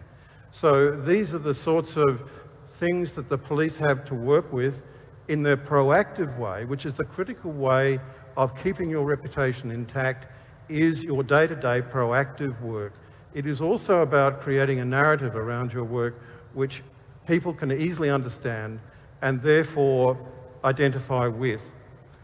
There is another aspect of your work which, as a communication officer, I can assure you is wild, it's unpredictable, it's exceptionally dangerous, and that is reactive risk communication. And that is when something just happens out of the blue and that you are not really in control of. I can mention an incident in my home country, Australia, in which a major telco there recently had a breach, and 10 million people's personal details, including key identification details, were released into the black market or the grey market or whatever it is. And the company itself was very slow off the mark to acknowledge this issue. And secondly, it came across in its communication as not being really transparent. And the end result of this, and I won't go into details about it, but the end result of it is not only is there a police investigation into the actual criminal event itself, but the government itself has had to step in and is talking about all sorts of privacy laws and fines, and the chief executive officer job is now under threat.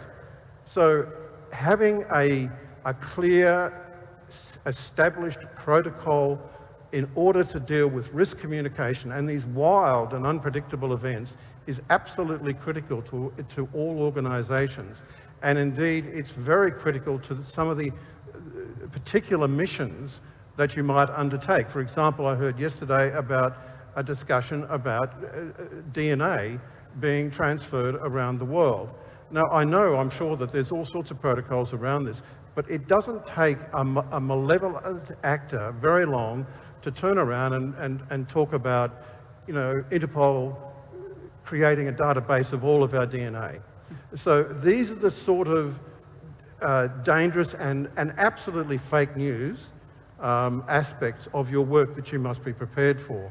And my advice in these situations is to use a term in the hacking world, which is to have a black hat hacking attitude to your operation. In other words, I think you need to do a black hat audit of your sensitive issues and your vulnerabilities within your organizations in order to be able to determine where they may come from and how you will respond to it. Thank you, John. So I'm going to move to the next speaker for our panelist for reason of time, but there is another question because it's also important to identify the question, not necessarily to answer, to listen to the answer, but that for the audience may be of interest. And sometimes law enforcement leaders face obstacles in explaining and focusing politicians on major criminal threats and responses required, such as national priorities, legislation, resources, public aware. This means that in order to have the attention of the politician or to consider a criminal threat a priority, there is a need to see the blood on the street. And so maybe here Interpol is going to take some initiative because as we discussed, you discussed yesterday, the necessity to develop networks of specialized investigators is also important to create networks of communications responsible for communications in the different member countries and NCBs in order to send to the world a unified message and send to the politicians a unified urgency appeal on those that are considered by police officers, police leaders, the most dangerous and emerging crimes. With this, so this is just to anticipate an action that Interpol is taking. So with this, we now project our discussion to the future. And there is no better way of doing so but through the views and ideas of today's youth and tomorrow's leaders. We are taking over to you our experience, our seniority. This is indeed the very reason behind Interpol's Young Police Leaders Program, and we are very happy to have Anita in the audience, who is leading this project, and Fatema Egwad on the stage from the Bahrain Police, who was one of the most brilliant participants of the program first group. You will see it's true, she was the most brilliant. So Fatema, in your position as young and future law enforcement leader, what is your perspective on the importance of trust within your daily work and what police can do to improve the level of trust towards institutions, linking your answer to what John has just explained? Thank you, Madam. Can you hear me? Thank you, Madam. Can you hear me? Thank you. Bismillah ar-Rahman ar-Rahim. In the name of God, most compassionate, most merciful. Such prominent professionals and experts from various fields, from the security, academic, media, and we're all here. We're all gathered here today to address the same challenges, believing that by trusting and learning from each other, we will be able to overcome them. As security is the responsibility of us all. And generally speaking, trust and integrity walk hand in hand together. They are the core of every relationship in any level. Institutionally, within our own organizations and agencies, nationally, between the private and public sectors, and internationally, between us, different partners. As law enforcement officers, we are also regulators and public servants that provide a very important service to the civil community. which is the regulation of their daily life. We are trained to provide this service by following very important guidelines and principles. We have to be swift in our response to any emergency call that should be carried out in an efficient manner through clear and transparent procedures that are driven by integrity, accountability, and humanity that should be carried out in a collaborative manner with members of the community for the community. And emphasizing on the last point that has been made on collaboration, and by taking into consideration that we are living today in a technological era, let's not underestimate the powerful tool of media. It is a communicative tool that we must use to strengthen the bond between us and the community by making them aware of our policing capabilities to protect them and to expose the methods that criminals use to exploit them. As the criminal networks today are using unconventional methods to execute their operations. They use social media platforms to spread misinformation, to radicalize, to recruit and exploit their targets. Our collaboration with giant social media platforms to ensure that their spaces are not used to spread content to support or praise terrorism, organized crime, bullying, sex exploitation, sextortion, and even the buying and selling of illegal prohibited items, including pharmaceutical drugs, is just one example of how such collaboration between us, different partners, helps us to reach our mutual objective of protecting the civil community.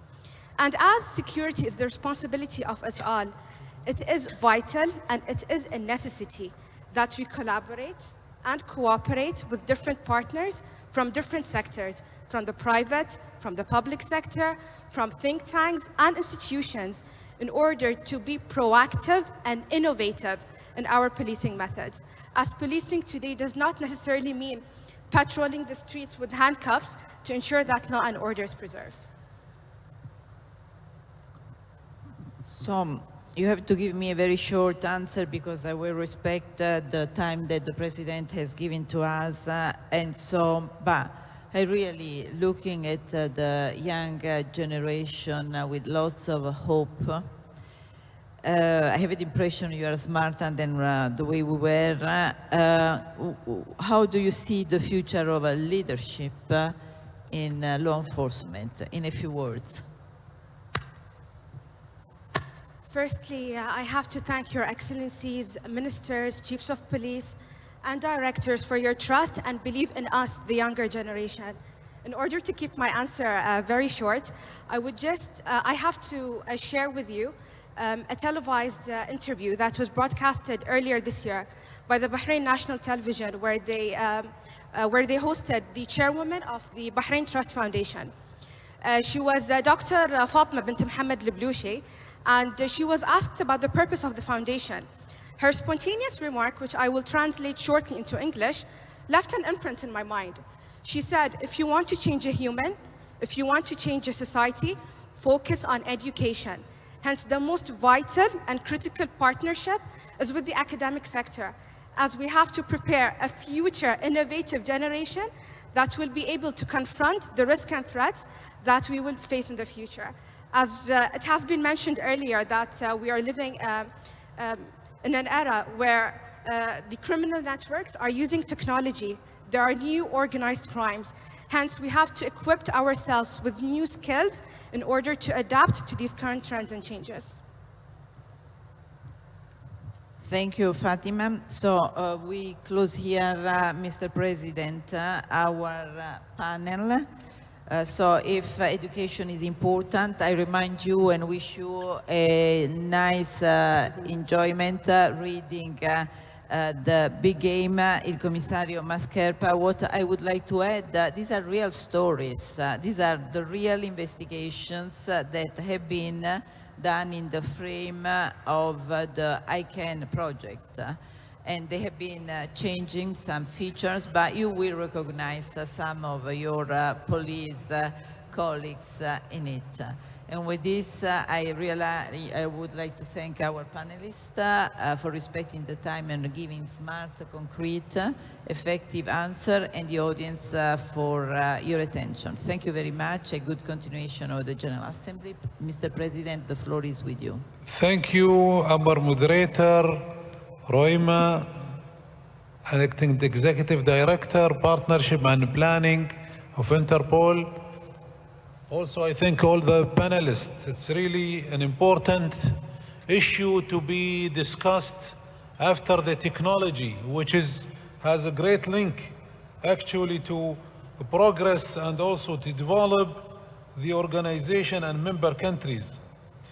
As you mentioned, information flow between the private sectors, especially in the, let's say, the banks, the police organizations, all the media, they all will lead to the police organization. It's very crucial to them, and also should strengthen this by the partnership, by collaboration. So in order that we fight and track criminals. Thank you very much again. We'll open the floor for any discussion, questions, intervention to this important panel. Please put the request on the screen.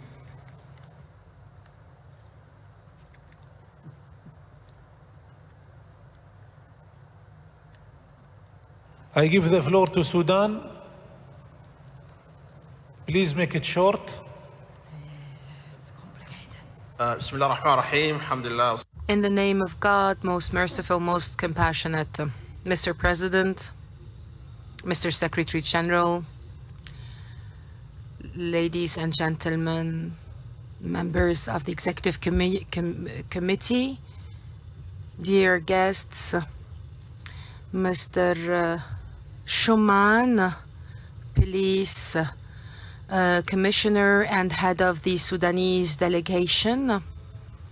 Allow me first and foremost to extend the greetings of His Excellency, the Minister of Interior of Sudan. We would like first and foremost to wish this General Assembly full success. I would like to extend my deepest thanks and gratitude to the government of India for the warm welcome and the generous hospitality. And we would like also to thank them for organizing this General Assembly in collaboration, of course, with Interpol. I would like to affirm that Sudan is fully committed to cooperate and to work with Interpol in order to promote police cooperation at the international level to fight terrorism, fight illegal drug trafficking, fight cybercrime, among others. Mr. President, you know that Sudan is a neighboring country to 8 different countries, and we are fighting today against illegal migration. And we have created national committees to that purpose. However, these efforts deployed by Sudan require support on the part of the international community. We have a regional anti-trafficking center, but this center needs support in order for us to be able to fight against the trafficking of persons. Mr. President, I would like to say that your speech at the beginning of this General Assembly had a great weight and was echoed also by the speech of the Secretary General. I think that the content of your speeches are of utmost importance and need to be further discussed, because they include ideas that, if discussed, can enable us to move forward in fighting transnational crime in its various forms by relying on short-term, medium-term, and long-term plans. Because comprehensive plans are the only way to enable us to fight criminality. Alone, we will not be able to succeed in fighting criminality. We need to rely on awareness raising, on cooperation, and communication. Mr. President, it's important to adopt a legal framework that is flexible enough so that there are no contradictions between our legal frameworks or the legal frameworks of the various countries. This will help member countries to issue legislations and laws that can help combating crime and that can help coordination among countries. Thank you, Mr. President. Thank you, Sudan. More of time because this is your first time of intervention, but please keep up with the time because we're already late. Italy.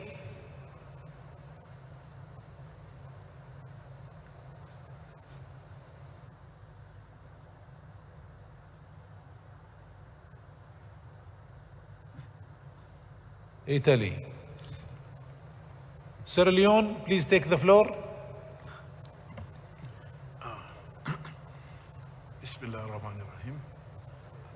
Joseph Lahai. Thanks, Mr. President, for giving me the floor. From Sierra Leone, Director of Crime Services.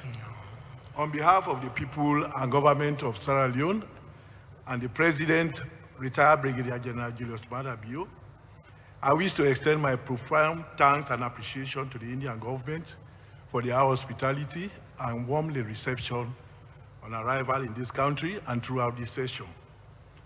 I want to commend the Interpol for their contribution and support to the NCB Freetown, and especially other law enforcement agencies like the Anti-Corruption Commission, the Sierra Leone Police, the Customs, and most especially the Financial Intelligence Unit in providing much valid information regarding money laundering.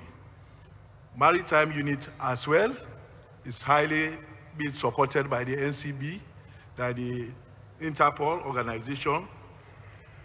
I want to pledge my continuous support on behalf of the country, Sierra Leone, to the Interpol in achieving its goals as a concern in the best interest of peace and security globally. We are also looking forward for any assistance from Interpol in combating transnational organized crimes, as Sierra Leone is now being viewed as a virgin ground for criminals. They are actually taking advantage of the vulnerability of the country, especially in the sense that it's a country that is just emerging from war, with a very huge educational gap and the technological position of the country, especially in crime investigation.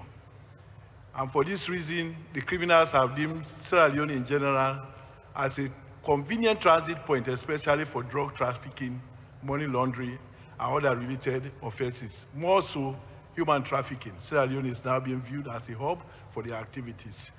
So I thank Interpol for their kind gesture in assisting this unique country in achieving its goals, and our continued support to global peace and security as a goal for Interpol. I thank you so much.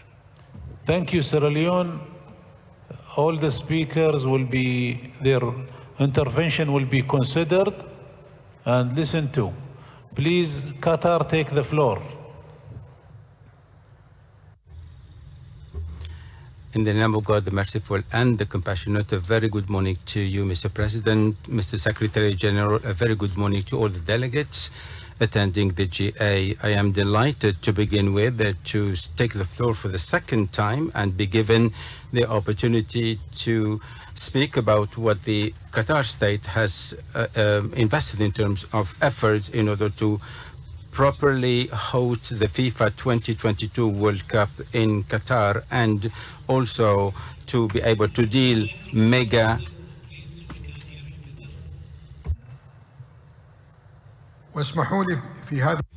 and allow me in this to focus on the close cooperation between Interpol and other stakeholders and Qatar with regard to the management and hosting of large-scale sports events. Qatar works closely with Interpol, and this is an old cooperation and being strengthened along the road, because we believe that Interpol has got key experts in order to help us meet the said challenges. These challenges has become very important through the Stadia project that was set up in 2012 by the organization with the funding of Qatar. That has helped us to cater for the hosting of the FIFA 2022 World Cup. Clearly, this is going to be a milestone event management that is going to be inspirational for all the countries. We believe that the project of Setia has been pivotal, and Interpol and Qatar in last May have signed an agreement in order to properly deal with the Stadia project. Qatar believes deeply that it is crucial to work on security matters with Interpol, and we have launched an appeal to all the countries in order to participate in securing these events, and also to extend or to use the expertise of the neighboring countries who are coming to the Doha in the coming 2 months. This is going to be a major event. Clearly, capacity building of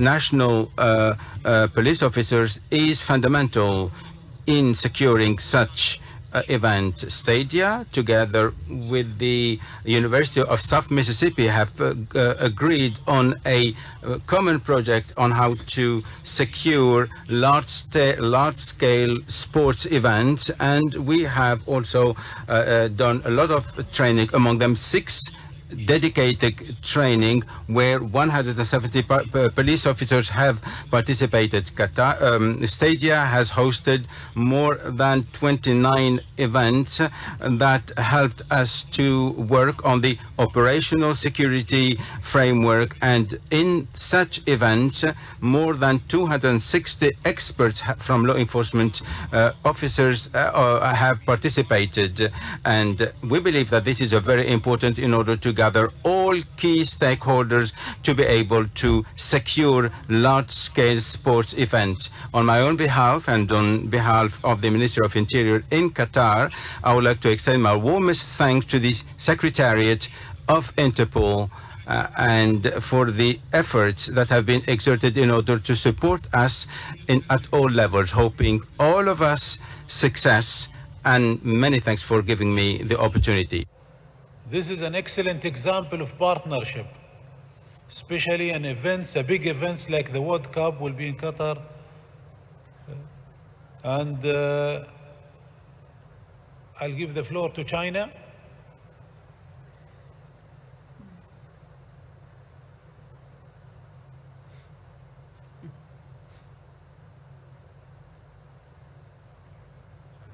China.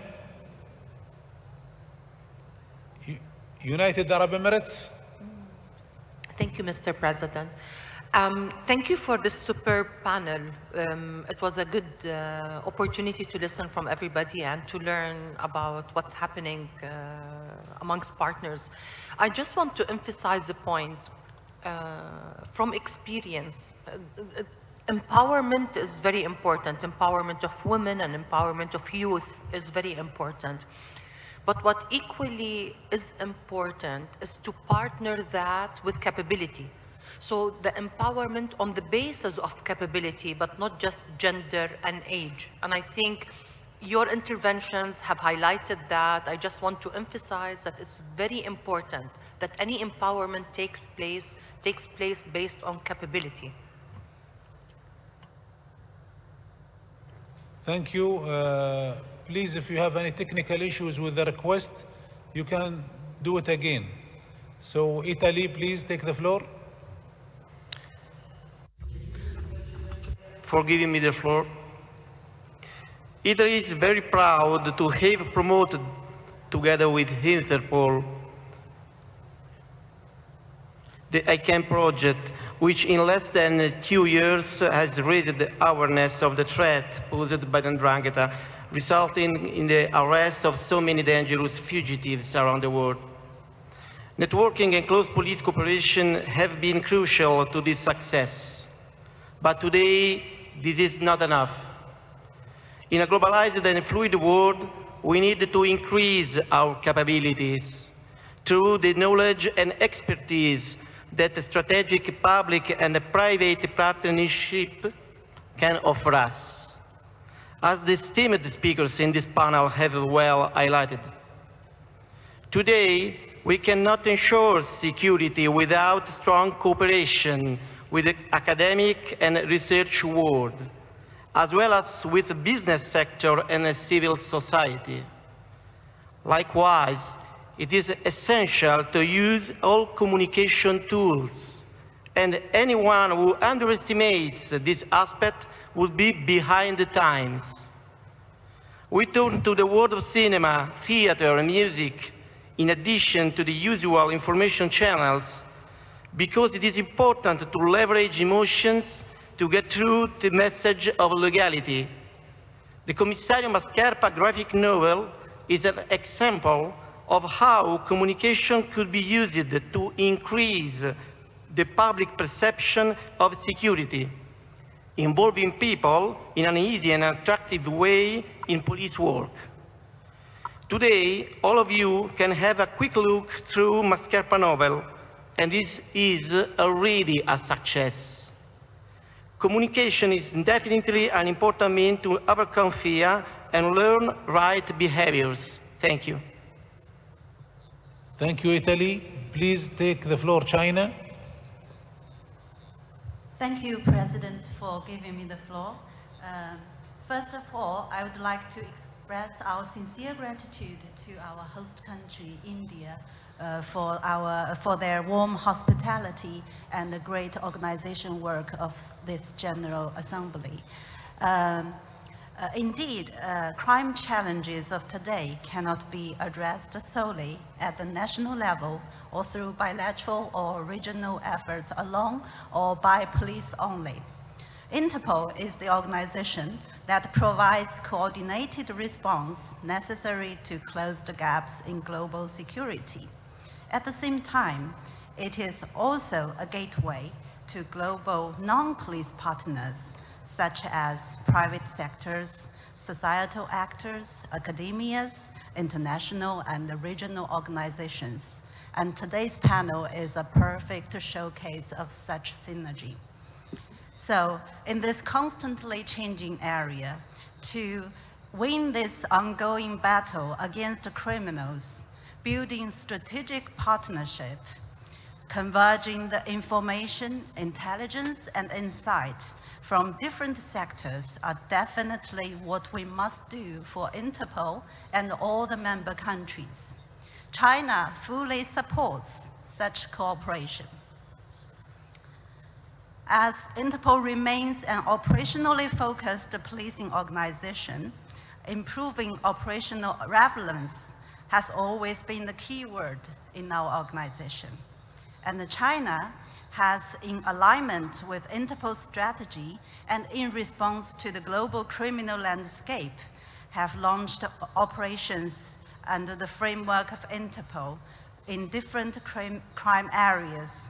I would give a few examples, like Operation First Light, which is targeting telecom and social engineering fraud crime, and Operation Golden Strike on wildlife crime, and Operation Trigger Salvo on smuggling arms and ammunition crimes, And in the end of August, we kicked off Operation Infrared Africa, which is targeted against the crimes of kidnapping and serious crimes. So all these operations are very attractive to our member countries. Why? Because the design of these operations are embedded in the current criminal landscape, and they target at those criminal areas where member countries are really concerned, and also where they need the expertise and support from Interpol, from police partners, and also other non-police partners.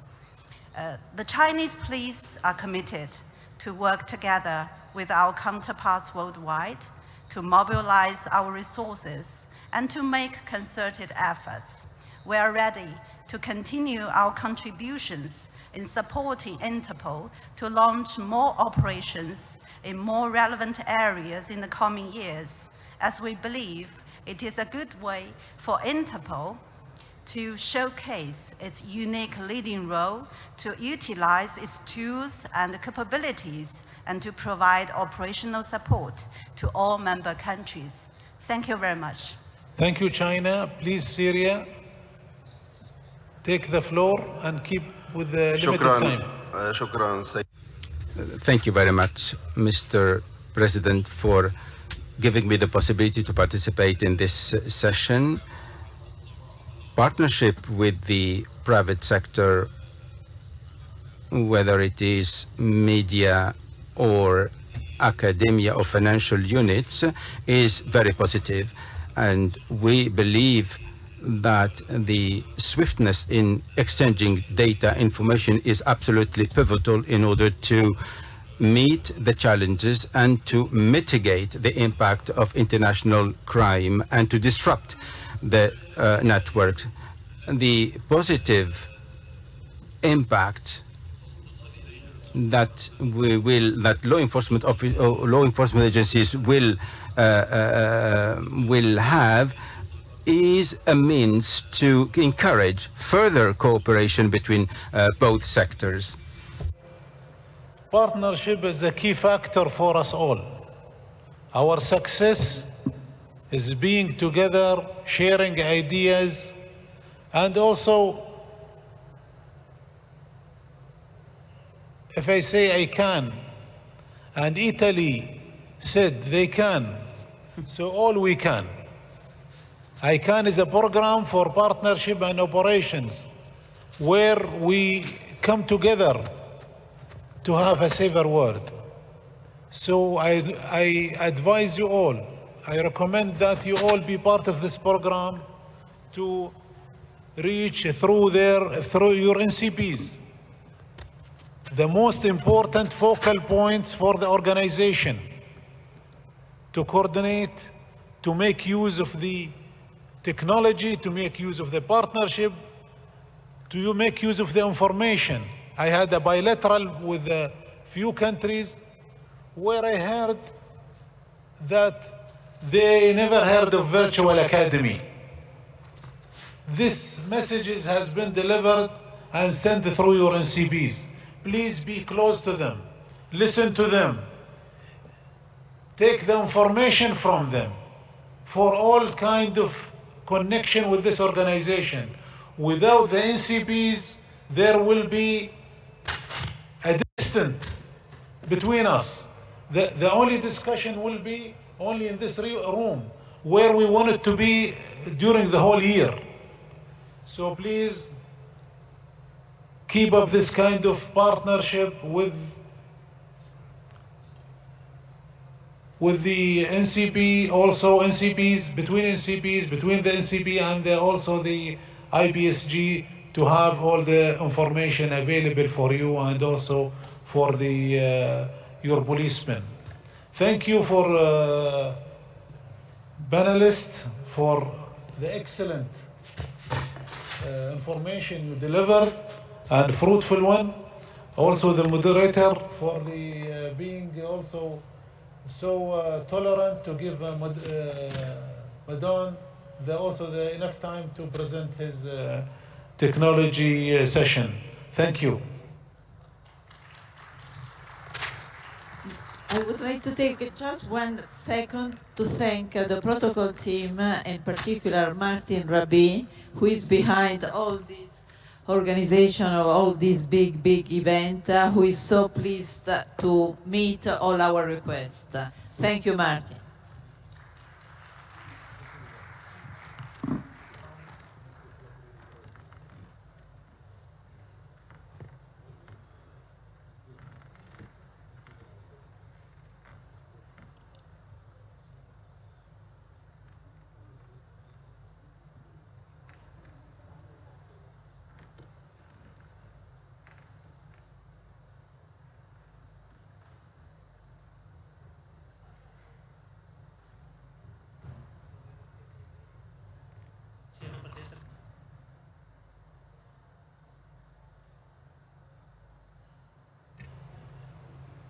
There is bad news for you.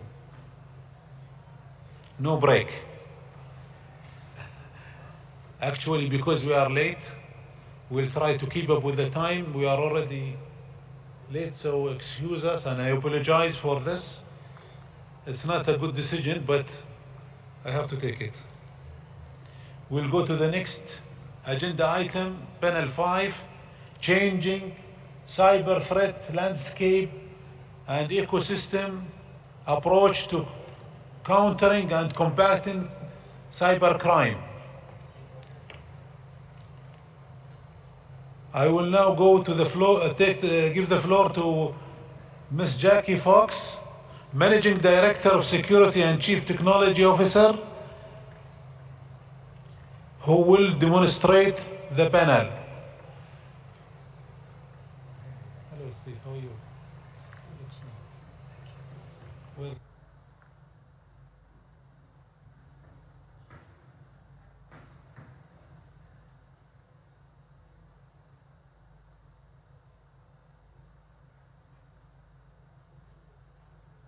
working? Yeah.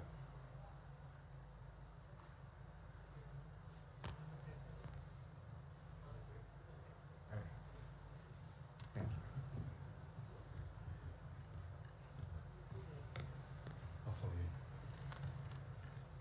welcome, please. Pleasure to have you. Thank you. Thank you. It's okay? Can you hear us? Yes? Yes, clear. Good.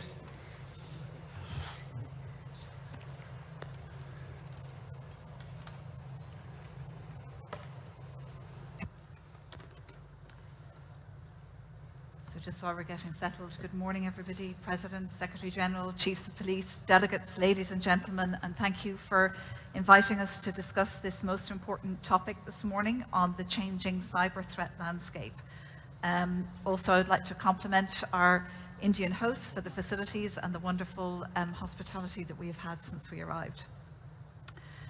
Today's participants, I will be conducting the panel. I work in Accenture and I'm actually based in Ireland. I have investigated and assisted in many private sector breach investigations, and I work closely with the World Economic Forum on their partnership for cybercrime. I'm joined here this morning by Mr. Songpil Hwang, who is an inspector with the Korean National Police Agency, Ms. Korian Vermak, who's a cybersecurity specialist with Cisco, and Mr. Craig Jones, the Director of Cybercrime Directorate at Interpol. So the purpose of this panel this morning and the focus that we're hoping to have is to discuss the global cybercrime ecosystem and how it needs to adapt to the evolving cyber threats so that we can effectively prevent, detect, and investigate and ultimately disrupt cybercrime. So some of the topics that we're going to cover today are around international cooperation. We're also going to showcase some of the regional operational approaches adopted by Interpol and how Interpol plays in this. We're going to touch off the current United Nations initiative for the Cybercrime Convention. And then we will also discuss the current General Assembly resolution on cybercrime. So just to set the scene a little bit before we go into the discussion with the panelists. Interpol's cybercrime strategy aims to reduce the global impact of cybercrime and protect communities for a safer world. Now, cybercrime has really upended the manner in which we deal with crime. It's no longer always or mainly police who are first on the scene to investigate a crime. It is often private sector organizations who do this, and they're first to see the cyber attacks. They are often those who are sitting and custodians of the evidence in this attack for quite a period of time before law enforcement gets involved. And we're seeing many more what we call advanced persistent cybercrime as criminals have become much more sophisticated, they're faster, they're more nimble, they're more persistent in what they're doing. And in fact, often as the victim of this type of crime, sometimes it can appear quite random because sometimes you are hit because of the technology you have and not necessarily because who you have and what you do. So we've seen this play out over the last number of years with so many high-profile attacks. And I personally was involved in one in Ireland where our health service executive was hit. And this was a very interesting and very great collaboration between private sector and law enforcement. We had many private sector consultants, we had people from banks, we had people from government who were all helping with investigations and rebuilds. We had law enforcement, the defence forces, and our own National Cybersecurity Centre, all working hand in hand together to actually get this organisation back up operational again and lead on to investigation of the crime. But it was interesting that we could really see there about how the objectives from private sector and the law enforcement are quite different in these situations, because as a private sector person involved in this, my objective was to get the organisation up and operational again so that we could continue on with our health service facilities and provision in Ireland, where this is also an objective of law enforcement, but they have a different objective in investigative and prosecution as we go through. So it was really a lovely example of how we worked very closely together to achieve both those objectives over the time that was there. And we all understood the roles that we had and played very well together. This is possibly slightly easier in a country like Ireland because it's small and we all know each other. So people knew each other before they got in to work together. Today we're going to explore the types of collaboration between law enforcement and private sector, and my panelists are going to give you some insight into what their roles are as we go through. So first of all, I would like to properly introduce Song-Pil Huang. Song-Pil is an inspector, and he is an expert investigator in the National Office of Investigation, which is a federal investigative organization in South Korea. His unit exclusively investigates cyber attacks and threats such as denial of service, distributed denial of service, network intrusion, ransomware, and most recently his team's ransomware case led to the arrest and seizure operation in Ukrainian territory under cooperation of Interpol, Ukrainian law enforcement, and US law enforcement. He has 4 years education and training in the Korean National Police University and 6 years of investigative experience in the South Korean law enforcement. Inspector Huang's contributions to investigations as an investigator in digital forensics and analysis. So today, I would like to ask you, you're very active on the front lines to counter cybercrime. And could you give us an inside look at what cybercrime investigation can look like in collaboration with the private sector and Interpol as well, please? Thank you, Jackie.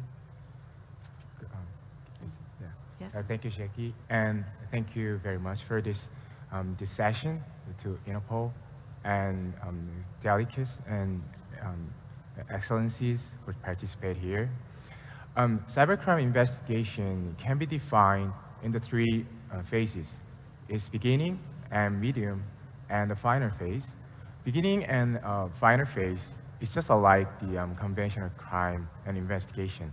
It's like the victim reports their damages, and we go to the victim and ask us what happened, and we acknowledge the crime, and we get start our investigation. It's just like 1% of the whole process of our investigation.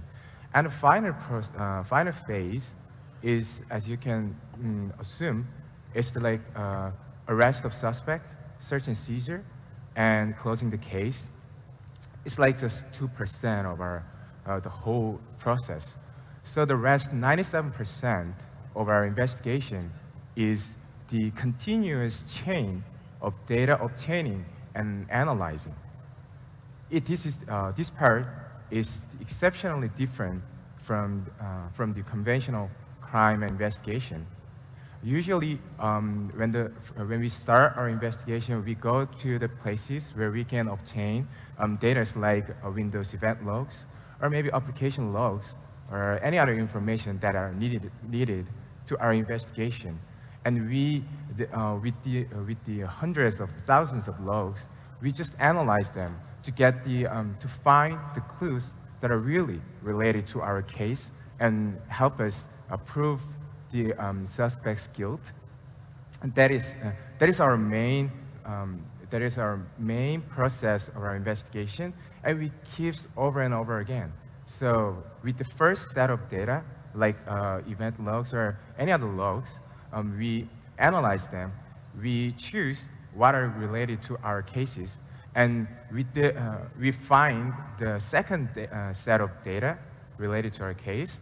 Then we analyze them again, so we find the third one. This kind of change, we follow the change, and then in the end, we can find who is the suspect, how he did his crimes. This is the main, all of our cybercrime investigation.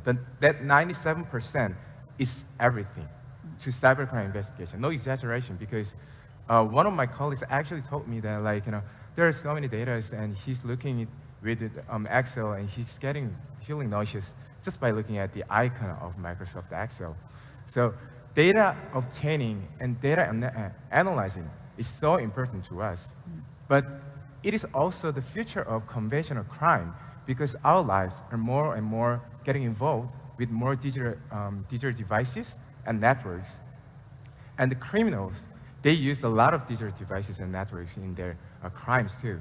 So our cybercrime investigation will be the future of conventional crime investigation either. But we are facing a problem here, because more and more applications, softwares, hardwares, they want to be competitive in their markets. They want to be slimmer. So they cut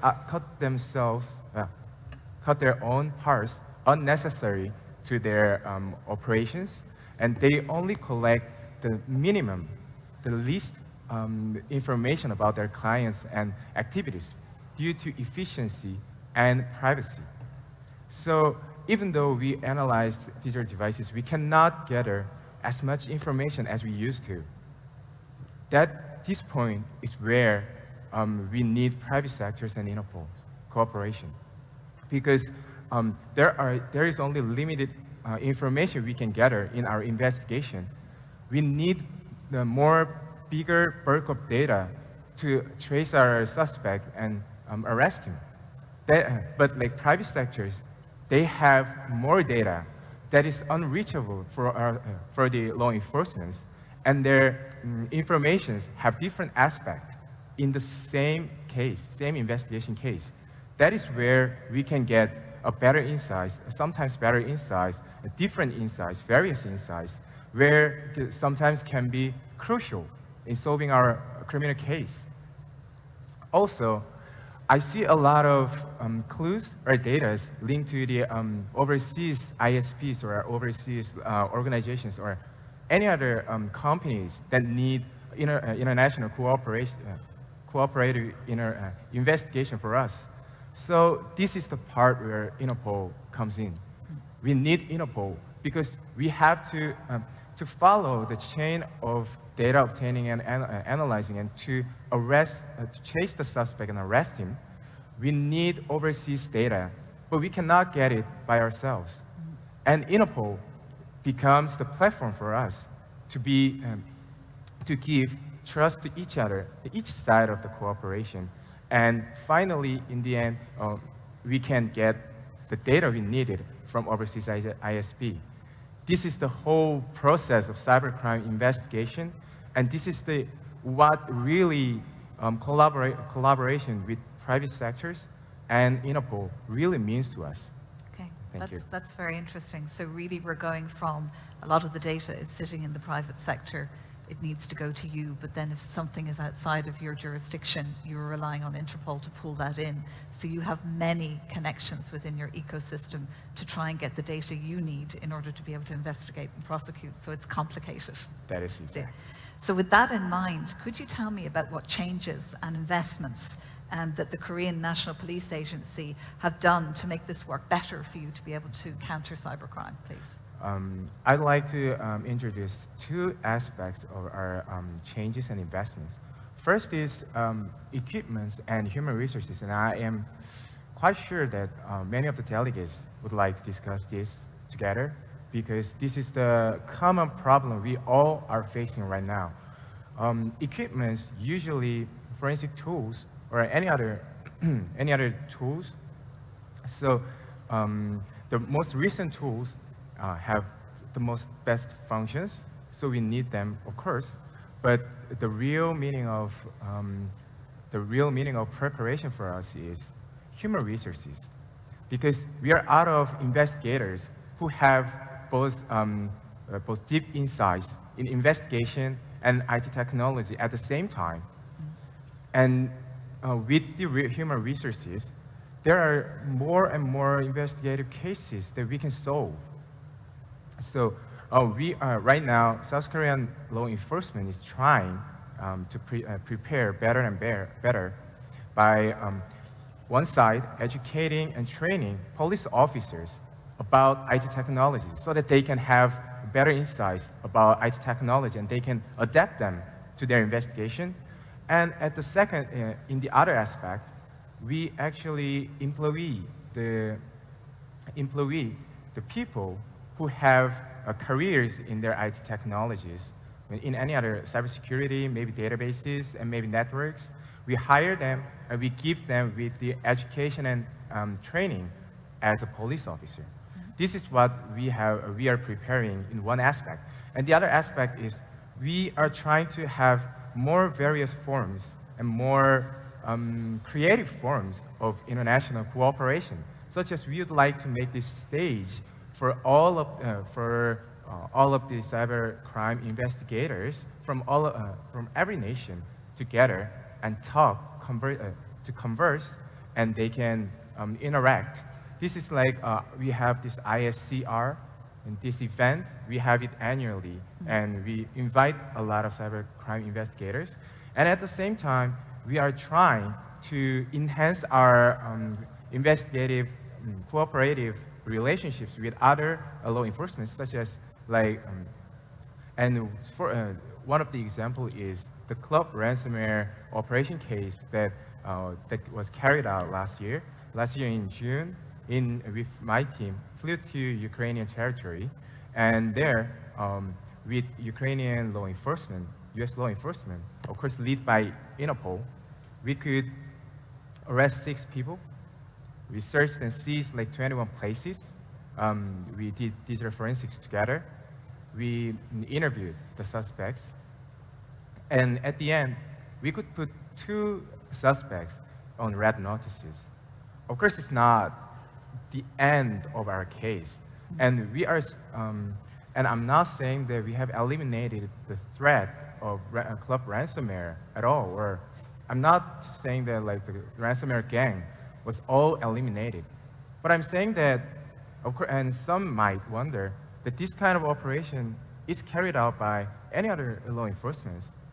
But I would like to say that my point is, cybercrime investigation, especially in ransomware, this operation was one of the very few. And we are aware that there are still club ransomware threats left. But still, this is a major and creative step forward in responding club ransomware. That is significant, and we would like to have it more and more, so that in the ultimate end, we can eliminate the ransomware at all, all of them, and we can have a safer world. Yes. It's just like ideal role. Okay, thank Yes. you. And I Thank know you. Craig and I have also had kind of many discussions about how do we, get in earlier with ransomware and that public-private partnership. When ransomware happens, there's always a host somewhere. There's always a server that's been put up to exfiltrate data, which is something that, working between the ISPs and law enforcement and private industry is very important in that space. Yes. So thank you very much. And Thank you. Corianne, I would like to turn to you now. Corianne started her career as a law specialist in the telecommunications space and loves working with data privacy and legal structures. In her career, she has specialized in cybercrime legislation, and she is also a qualified digital forensic auditor and has many other qualifications in the sphere. And she is currently working with Cisco, and she is a huge advocate of women working in cybersecurity as well. So you're very welcome here today, Corianne. So could you give us an overview of the work that you do, or that Cisco does, to counter cyber threat actors from the perspective of a private global tech company, please? Thank you very much, Jackie, and thank you to the President for hosting us. I think it's critical to recognize that as technology companies, we have an equal right or equal obligation to protect our clients as well as our technology. So it goes without saying, if we are unable to protect our technology and those that the technology serve, we are failing as technologists from a critical point of view. The second point that I think is really critical to understand is the fact that we have, similar to yourselves, taken on a defense posture to defend our clients in their use of our technology. Therefore, we have resources to our disposal to prioritize not only research, but intelligence, sharing, and collaboration. So as technology organizations, we take an equal part in defending our clients and citizens, but we also have the opportunity to really share the knowledge that we get out of research and development. Okay, thank you. Cisco is a formal gateway partner with Interpol, and how would you describe how this works and what's unique about it and the information exchange aspect of that? I actually want to start by acknowledging in the opening statement, Prime Minister Modi mentioned that global threats cannot be defended on a local level. And that really goes back to the question that you've just asked, Jackie. The partnership is pivotal to us fighting cybercrime globally.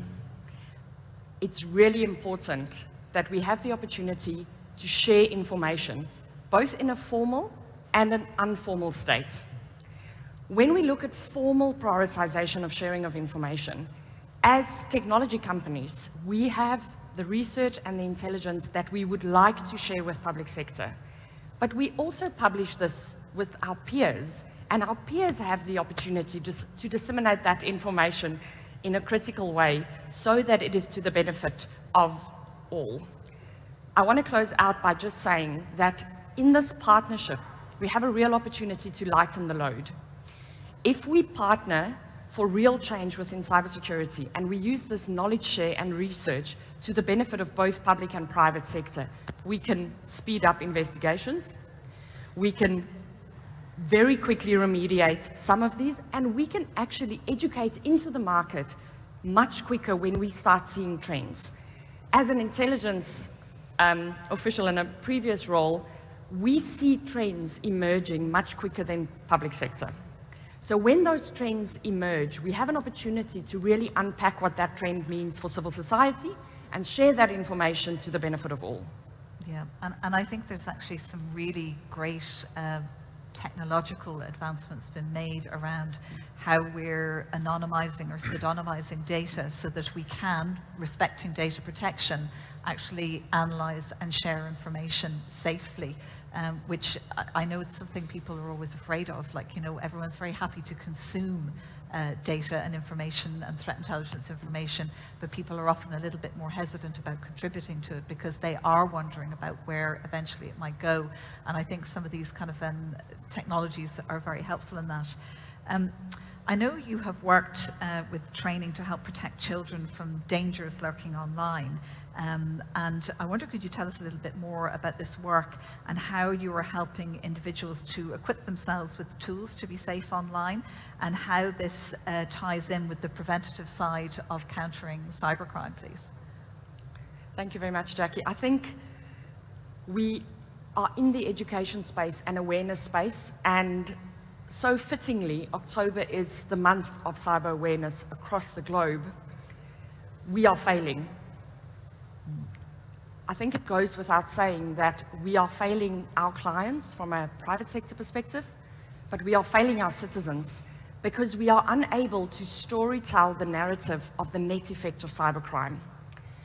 So our general disposition when it comes to education is do not do this. And when I have honed my messaging to children over a decade now, and in that messaging, I seek one thing as a critical measure of success, and that is, do the educators and the parents see a behavioral change after my message? And if we are able to drive a behavioral change after the message, we know that our message is successful. So I want to give an example of this. In the cybersecurity industry, we have a concept called happy clickers. Now, a happy clicker is technically a repeat offender that clicks on unsolicited content received via email. Now, that not only puts the organization at risk, but it puts the larger civilization in place. And out of the financial sector, we have now seen the tremendous work happening in defending once these data sets have leaked. So it's really important that we do not start with the message of don't click, but that we develop that message and explaining to the user what is the net effect and how does these attacks happen. I think that's the first thing that we need to acknowledge. I want to broaden that just very slightly and say that cybercrime is critically underreported globally. And it is because our citizens are feeling that they have played a role in the criminal behavior. When I speak to parents about digital safety of children, and they consult with me after the fact, they say to me, but my child shared the information, and I always urge them to still report the crime. We cannot fight what we do not know. So if crime consistently goes unreported, we are unsure how to prioritize our resources. And prioritization of resources goes without saying that it is critical in law enforcement. All right, thank you. And actually, I've had the unfortunate experience of having to interview many people who have clicked, and as you said, unleashed data out into the greater ecosystem. And we all know how difficult it is to ever have any confidence that you've got it back or that you've got it under control again. And I think as a message, you know, to actually listen to somebody speaking who has been the person who clicked on the button, it's a lesson for all of us, because I think it would be one of my greatest fears to be in that position one day. And the other thing I think in relation to that is that we tend to try and appeal to people or ask people not to do things, and we put a policy in place, like a written policy to say, please sign up to this type of behavior. But actually, time and time again, we see that it is really technical controls that block these issues happening. And unfortunately, I think the race for technology to catch up with what needs to be there to protect our citizens isn't there yet. We're not serving well yet in Jackie, the technology I space. want to maybe elaborate a little bit with the storytelling. When I speak to children, I put down, if there's any technologists in the room, I put down something called a Raspberry Pi, and I broadcast free Wi-Fi at the school the day before I speak, which means all the children are very opportunistic. They find these Wi-Fi points, and as they discover these connection points, I make them sign up with a Gmail account, and I then capture the data. So when I start talking to the children, I run their username and passwords on the screen. So generally, the assembly hall slows or enters quite noisily, and they very quickly quiet down because they realize that their information is up on the screen and that they've been compromised. I then say, but surely this is not your information. And you can see the cogs turning in terms of how they try and see where they parted with this information. That is a very simplistic way of showing to them how we are not anonymous, there's no anonymity online, and how quickly this can be done. After that, I generally have their attention. And I think that is what we are challenged with as an industry. We fail to grab the attention of those that we want to protect. All right, thank you very much for that. And Craig, turning to you. Craig Jones leads Interpol's global cybercrime program since 2019. The mandate of this program is to reduce the global impact of cybercrime and protect communities for a safer world. He has over 27 years experience in law enforcement, and he is expert in the area of cyber digital crime investigations and capabilities development. Previously, he held several senior management positions in UK law enforcement and worked on the International Capacity Framework project, representing the UK and now Interpol in global forums for cyber expertise working groups and other forums. So thank you very much, Craig. Last year at the Interpol General Assembly, they adopted a resolution calling on member countries to intensify their information exchange and collaboration on cybercrime. In your opinion, have member countries become more forthcoming with sharing and pooling information through Interpol platforms? So I'll deal with that first of all. My answer is no.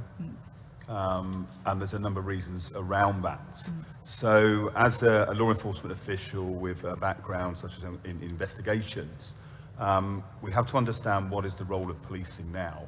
And Corinne just gave a really good example where she went into a school, and actually what she was giving crime prevention advice. So when we look at the role of police, we always look at it quite often through that law enforcement lens, because we are mandated by our communities to police our communities. We now have to broaden that out. We have to look at the roles and the responsibilities. And I think John's comments in the communications bit was communicate for a purpose. In order to do that, you also need to understand your roles and remit. So why did we put a resolution in last year?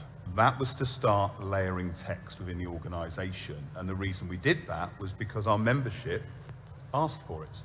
We listened to our membership. And in order to counter and combat cybercrime, we need data and information. But we need to be very careful about data and information. We need to understand that the information and data coming in from our countries always belongs to that country. We are merely a custodian of it under our rules of processing data. We also have our private partners. In 2019, Project Gateway was approved. That allows us to work directly with private partners such as Cisco, because they're the first responders. They get that call to go out to that crime scene to protect and mitigate and also reduce the harm to that company. But then they end up with quite big sets of data. So what are the data sets we're actually looking at? We're not looking at huge volumes of data, because we can't deal with those huge volumes of data. What we can do is we can analyze them. And working with private partners, working on some of the projects we're doing at Interpol now, such as Insight as well, looking at our own data sets. How do we connect those data sets together? And then how to look at those across the different threats. I'll give you an example. So I apologize, I didn't arrive at the General Assembly until yesterday morning. And the reason was because I was in Singapore, where we're based, and we have the Singapore International Cyber Week. Most of my work is actually working with the private sector. It's working with organizations where we recognize the data sets are.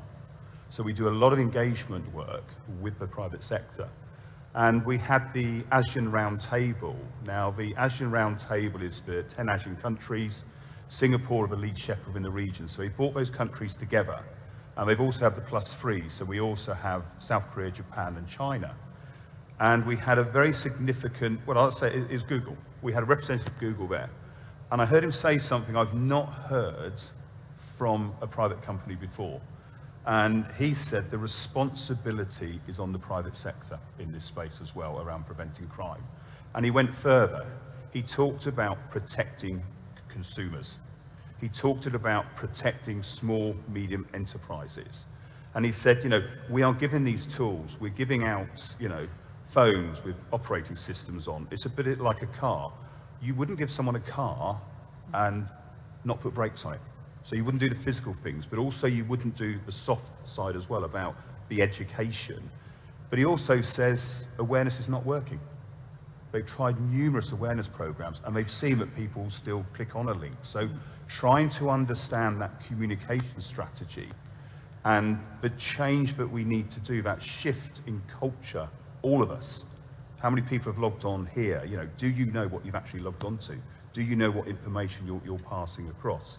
So in terms of the program, I'm really happy that at the heads of NCB, we are going to be releasing our new crime programs. We've been working on them for a number of months now. But within the cybercrime one, under that mandate, it's a policing mandate. It's about protecting communities. It's about reducing harm. We are not going to stop cybercrime. So we need to work at what levels do we have the biggest impact, where we can reduce that harm, mitigate those vulnerabilities. The way we're doing it now under the program is we're more towards operational focused activities. So we're creating regional desks. The reason we're creating regional desks is because we've tried them and they work. So the ASEAN desk was the first one. We now have the Africa desk. So we're funded from the Foreign and Commonwealth Development Office of the United Kingdom.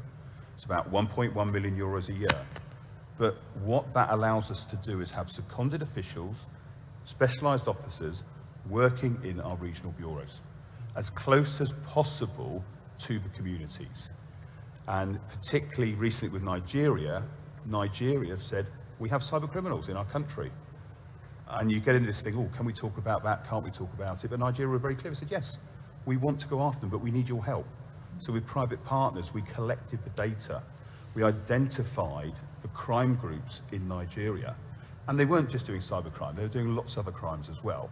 But we provided the data, we provided the victim data sets from member countries as well.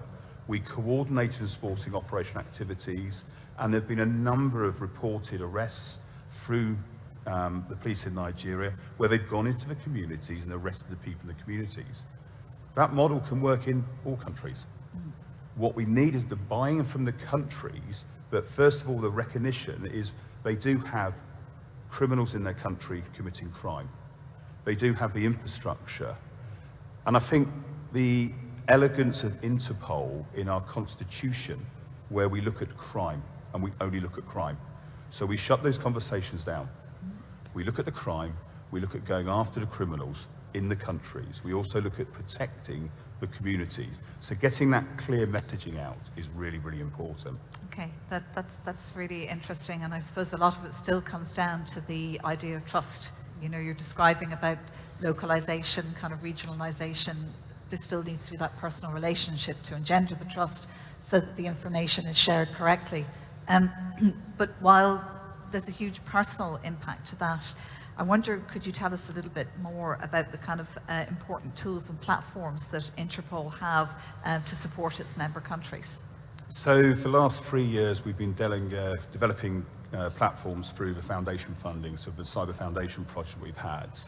There were 3 key parts to that. The first was a secure platform for communications, and that's the Cisco's WebEx platform, which we use extensively in the organisation.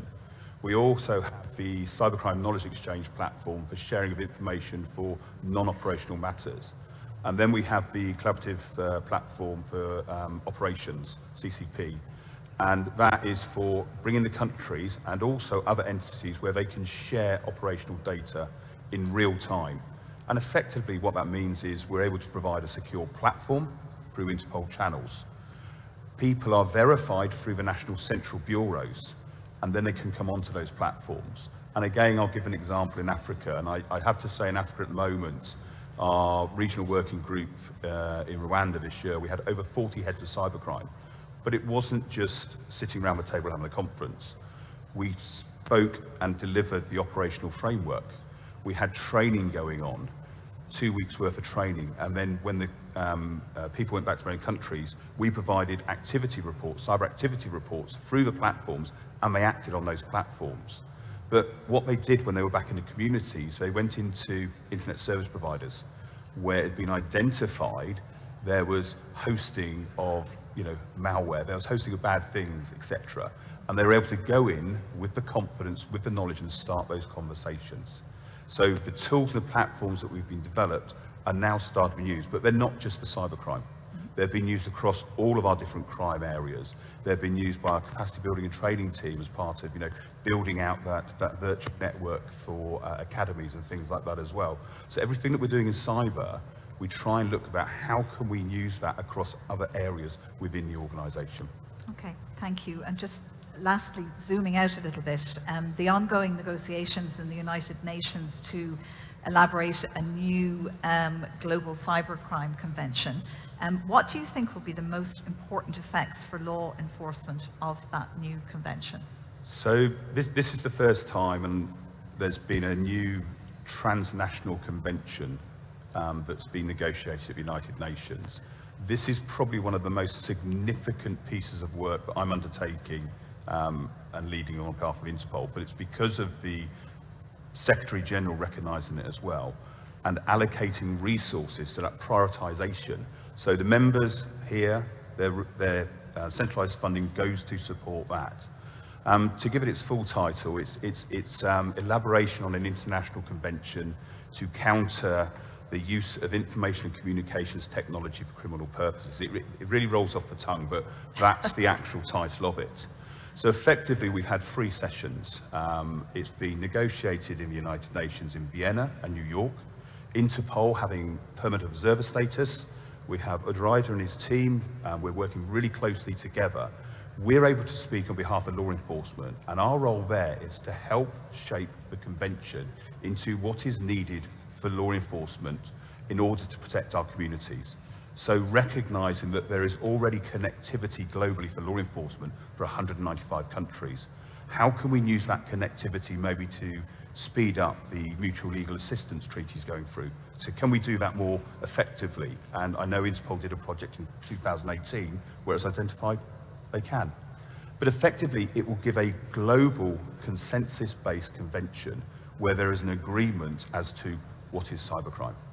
Now, whether it will give us an international definition, because we have different ways at the moment where it's information and communications technology used for criminal purposes, or it's the confidentiality, integrity, and availability of data being compromised. So there's different areas at the moment. That's all going to be negotiated, and that's going to be put in the text. In Vienna, funny enough, we'll have 2 sessions next year, as well as our General Assembly. That text is then going to be negotiated.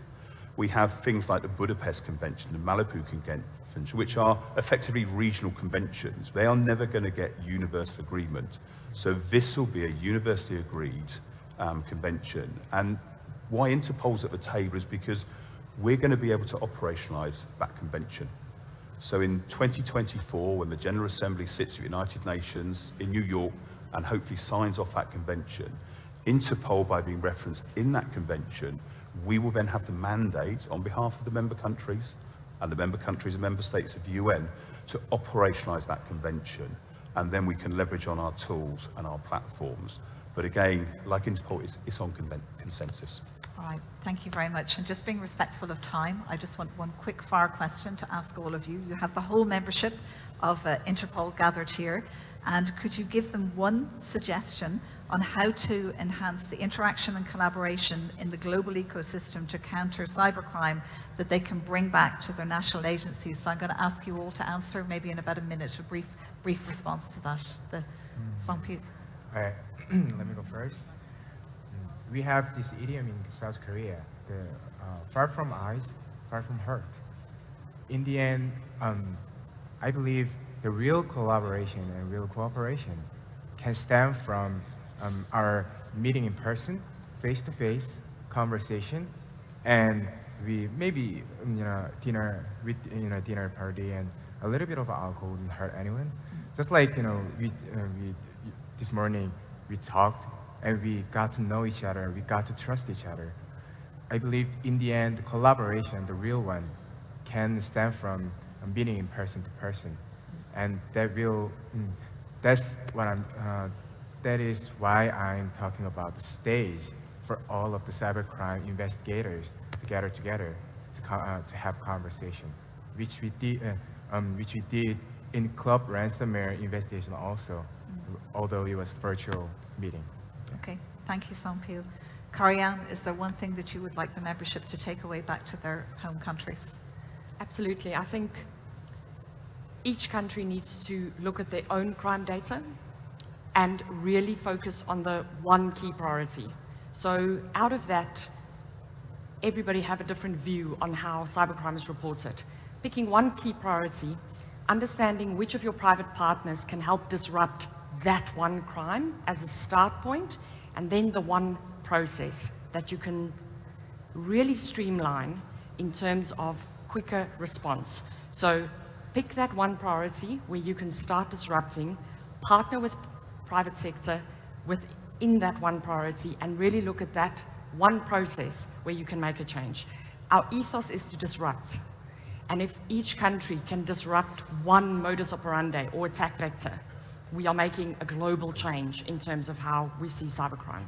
Yeah, thank you. And I love the idea of that being shared back, you know, at an appropriate, you know, through Interpol, perhaps, like about the impact of that if countries were to do that.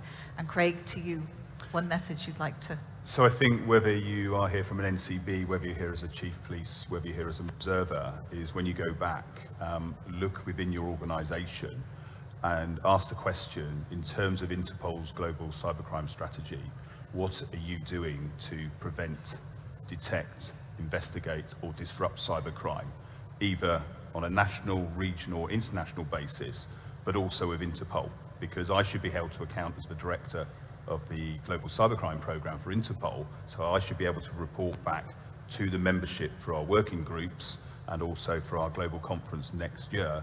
And I'll just give one plug, sorry, because tomorrow morning at 8:30 we have a crimes and terrorism connecting policing for a safer world workshop at 8:30 in the morning. So I'd encourage people to come along to that, because you won't just hear from the Director of Cybercrime, you hear from the other directors as well, and there'll be some more opportunities to ask questions then as well. So Right. Thank you very much indeed. Thank you very much, everybody. Thank you very much to our esteemed panelists for all their contributions today. Thank you, President, for allowing us to discuss this topic, and thank you, the audience, for listening to us. Thank you very much. Thank you very much. Stay in your place, please. Another critical issue for us all. It seems that every topic comes with more potential for improvement. Yes. The cybercrime have dominated the world, especially during the pandemic, where it is the easiest way for criminals to smart us all. I echo Mr. Huang on the private sector that have more data than the law enforcement agencies. And we have to collaborate and partner with the private sector. As Ms. Vermaak highlighted, in order to minimize these challenges in combating crimes. Also, as Greg Jones said, we have a regional desks for cyber crimes to understand the need for the countries, organization, and also private sectors. It's the key word for partnership to also to achieve our goals in combating cyber crimes. So please, again, let's share the information, let's contact the focal points, let's share all the information, especially for the cyber crimes, to fight this dominant crime in the world. Thank you very much, panelists, for the excellent performance and for the fruitful discussion. Looking forward to see you in the future. Thank you. Thank you. Before that, we'll open the floor for questions, intervention from our esteemed delegations. Please request the floor. It's already there. We'll start with Yemen. Please make it as short as you can. سنحاول الاختصار. Microphone, please. Microphone. We would like to thank the government of India for the generous hospitality. I would like to thank the speakers who have tackled an important issue, that of countering cybercrime, and I would like to thank also the speakers of the session on the metaverse. I'm Faiz Ghalam from Yemen. I'm an expert in countering cybercrime and cybercriminality.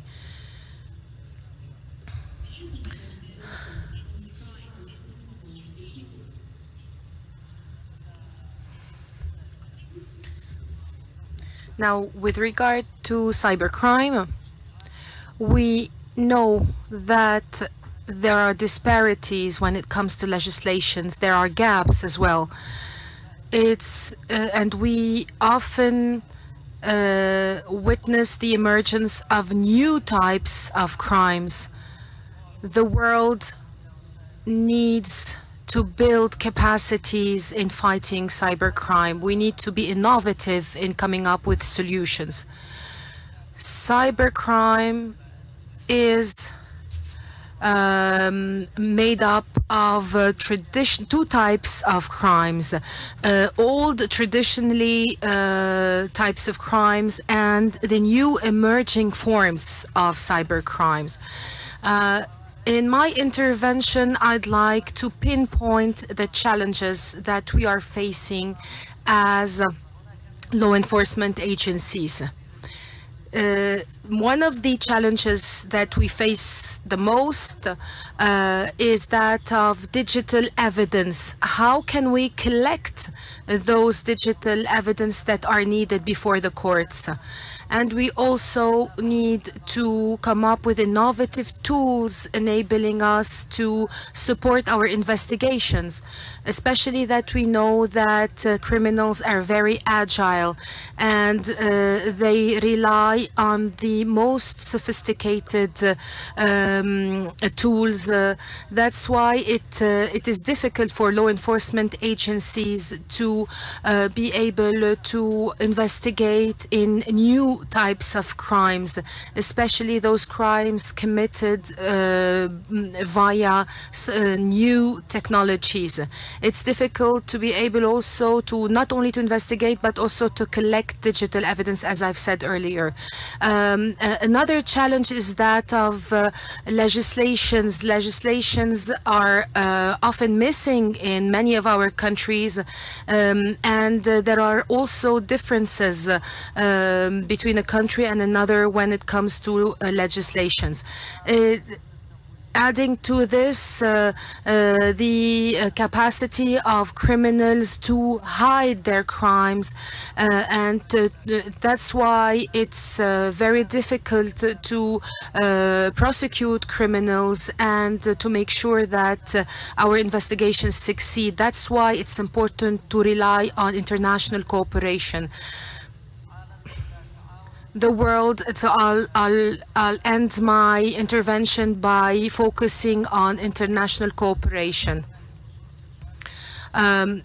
I think that we need to come up with the appropriate laws and legislations. This framework is needed today because we know that often when we have legislations, our legislations are not up to the level and they do not go hand in hand with the developments that we see in the new types of technologies.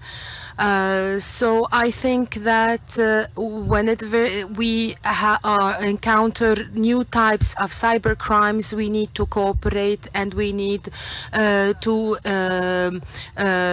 seek the help of the international community. We also need to have standardized methods enabling us to investigate, enabling us to prosecute.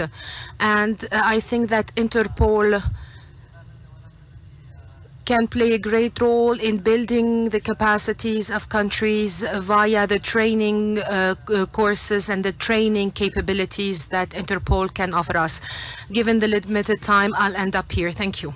The more time just because you have mentioned a very important issue regarding the agility of legislations in our own countries. So it's very important. This has to be considered, and also the national police have to look into the legislation changes to cope with the cyber crimes. Please, South of Sudan, take the floor. Thank you, Mr. President. I take this opportunity to thank the host country, India, for organizing this workshop, conference. It is really very nice. Thank also India for the hospitality they have shown since our arrival. And it was clear yesterday, which remind me in the early 80s and 70s, where someone go and labor on daily basis to get money and go to cinema to enjoy Raj Kapoor, Sham Kapoor. So the India was in our heart since that time. My thank will also be incomplete by not thanking the General Secretariat for their continued support and for modernization of the NCBs in East Africa, of which South Sudan was a part, and as one of the beneficiaries for the support which has been offered by the Interpol through IEC project. A lot has been achieved, of course, through the equipping or extending the I-247 to southern land borders and airport. Coming to the topic, South Sudan is like other jurisdictions. It has also been affected by the cyber crimes. The day will not pass without a reporting case of a person or a businessman being scammed. We are really aware of the challenges. Some of the challenges could be national. But the most great challenges is the nature and the trend of the cybercrime. You know, South Sudan, coming to our setting, I could say 60 or 70% is rural setting. And majority of our businessmen or our people in general, they are shocked of the situation they are in. Suddenly you get yourself, you are free, you get your money, but because of ignorance, they are being scammed. So what we want from the cyber dust is to support. Thank you, South Sudan. Yeah, to support South Sudan in that area. Lastly, sir, what I could say is I was also inspired by the speech of the Prime Minister. That speech was full of wisdom and knowledge. If it could be shared through the Interpol, I think it will give us a ground and moral support to all member states. I could just end my speech. Thank you very much. Thank you, South Sudan. I think your colleagues are hungry. We would just want to give them time in a while to go for lunch. But I have two choices. Either I delay all these questions and refer them to the panelists, or I give you 1 minute. So please, each country I'll give 1 minute. You can express yourself in 1 minute and then give the chance to the others. Please, otherwise I'll have to, mention this to you. Lithuania, please take the floor. Thank you, Mr. President. 1 minute, please. Yes, I'll try to be brief. First of all, on behalf of Lithuanian delegation, I would like to thank organizers for this nice event, and really only the warmest memories will remain in our memory for many years. And thanks for panelists for this really interesting and important discussions we now just witnessed a few minutes ago.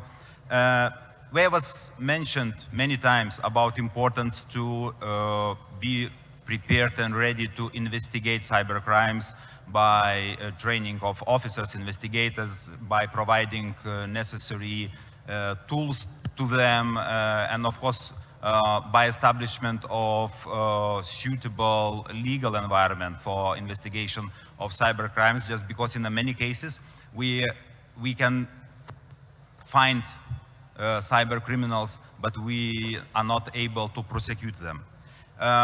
In this regard, I would like to speak a little bit about prevention. In the practice, please, we realize... 1 minute is over, please, thank you. Curacao, please, 1 minute. First of all, I would like to thank India again for being such gracious host and the sublime way in which this General Assembly has been organized. We recognize the time and effort it takes to put on an event of this scale. Curaçao has also been vulnerable to attacks via the electronic network, the also called cyber attacks. More than ever, these attacks target the electronic systems of organizations that play a vital role in our community. For example, our Center Blank, with the help of Interpol, foiled a major cyber attack last year. A few years earlier, of the computer system of the Curaçao government. Various initiatives has since been launched, and I recently gave the instructions to proceed with the entry into force of the Council of Europe Convention on Cybercrime. At the same time, Curaçao, as a Smile Island development state, has to deal with a number of challenges when achieving its goals to combat cybercrimes. Thank you, Curacao. Such as manpower, finances, and the need for capacity building. These are challenges that most states have to deal with. My question to the panel is as follows. How can these common challenges states have to deal with be remediated? Thank you, Curacao. We said there is no small and no large countries. There is an equivalent rights in this organization for you all. United Arab Emirates, 1 minute, please. I'll keep it short. There is a high cost associated, or it's perceived to be associated with countering cybercrime. This is something that law enforcement agencies complain about. I just want to say under a minute that when combating sexual exploitation of children online, which is one of the cyber crimes that is on the trend and growing, we have the hub that has more than 16 artificial intelligence tools that countries can access free of charge to help them investigate and early detect. If you want to talk about it, please come by the UAE desk. Thank you. Thank you. Nepal, 1 minute, please. Thank you, Mr. Respected President and distinguished delegates from Interpol member states. Good afternoon. Interpol has played an instrumental role in bringing criminals to justice for the crimes they have committed. Every year, we witness an exponential rise in the number of cyber crimes. The manner in which it is rising is highly threatening, and the challenge is one state cannot handle it without the help of others. Therefore, the only alternative, Interpol, would be better and stronger Interpol. We all need to realize that they act accordingly. Fighting cybercrimes and other cyber-enabled crimes is of paramount importance. There are instances where these crimes trigger self-inflicting harm and considerable loss of lives. Our obligation to act promptly is many times compromised by the lack of information we need from service providers. Also, there is a very fine margin between crime and internet abuse. Nepal. Thank you very much. China, 1 minute, please. Thank you, President. This is Commissioner for Hong Kong Police. And earlier you mentioned about, the panel mentioned about the importance of the collaboration between the private sector and the public sector, and also the law enforcement agencies. We totally agree that this is very important. And I would like to take this opportunity to share one of our initiatives. In Hong Kong, we have set up a task force, an intelligence task force. This is, in fact, a police-led public-private partnership between the law enforcement agencies and also the banking sectors, the IT industry, etc. And this is, well, as earlier mentioned, we all agree that the private sector, they have more intelligence than, that they could have more intelligence than the law enforcement agencies, and we think this is very important. And also in the coming future, we will also be setting up an IT advisory panel. It comprises of the IT industry, the fintech industry, the academia, and also the government departments. We will be looking at some of the new trend, the cyber threats, and also some of the policy, the legislation, whether there is a need for legislation change, etc. Thank you, China. Of course, yep. Sierra Leone, 1 minute, please. Bismillah. In Sierra Leone, cyber crimes were new, and when we realized the prevalence of cyber crimes, we quickly tried to establish laws relating to cyber crimes. And after the formulation of the laws, a department was set up within the Crime Services Department to investigate cyber crimes. And through the help of Interpol Sierra Leone, NCB Freetown, we are able to contact the Consul of India in Sierra Leone, who also managed to gain success from his country here, and they sent 4 professors to Sierra Leone who actually trained 120 police officers in the investigation, identification and investigation of cyber crimes. So we are actually striving towards the success of cybercrime investigations. Thank you. Thank you, Sierra Leone. I'll give the floor to the panelists to give 1 minute reply also to the most important intervention or question. Got our mics still on, everybody? Yes? Okay. So thank you very much for all those comments back. And it's great that everybody who is speaking back to the panel understands and is aware of the importance of information sharing and how important it is to have the cooperation and collaboration between all the different member countries. And to support the platforms and the tools that Interpol are putting in place to serve you. I don't know if anybody else would like to add anything else to that. So I think in reply, the program that we've developed based on a sound strategy is identifying that the key needs of the member countries. We're not going to be able to service every single item, but that's where we act as an aggregator. And that's where we bring law enforcement, private partners together. Work we're doing with the World Economic Forum, the Secretary General's been heavily involved in that, and there's a project going to be released in Davos, which is really exciting about the private partners sharing data more. So again, that helps feed into some of the challenges here. On the legislation side, that's part of what the ad hoc committee process of the UN is looking at as well. But to have harmonizations of laws globally on cybercrime is not going to happen. So again, we need to look at the common factors and reduce as much as possible the gaps that exist currently. Thank you, Jackie. Thank you, the panelists, for the excellent presentation and discussion. I'll just come around to say hello.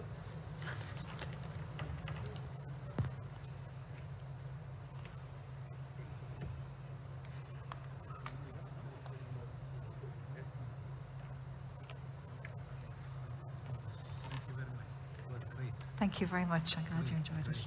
Still on.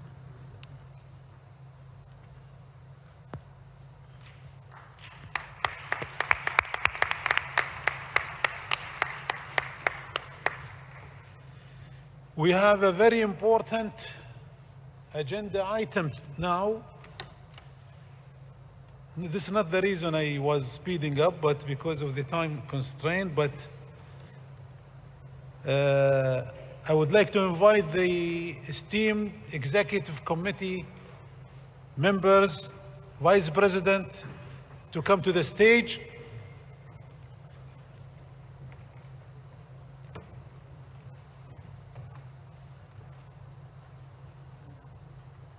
These are your elected, esteemed delegates, and I really highly appreciate myself as the president of Interpol. I appreciate the excellent selection of the vice presidents and delegates from the previous General Assembly. It shows your commitment. I worked with them for 1 year. They are almost the best people I ever met or also I worked with. Very inspired, committed, intelligent, and they are doing their best to achieve your goals.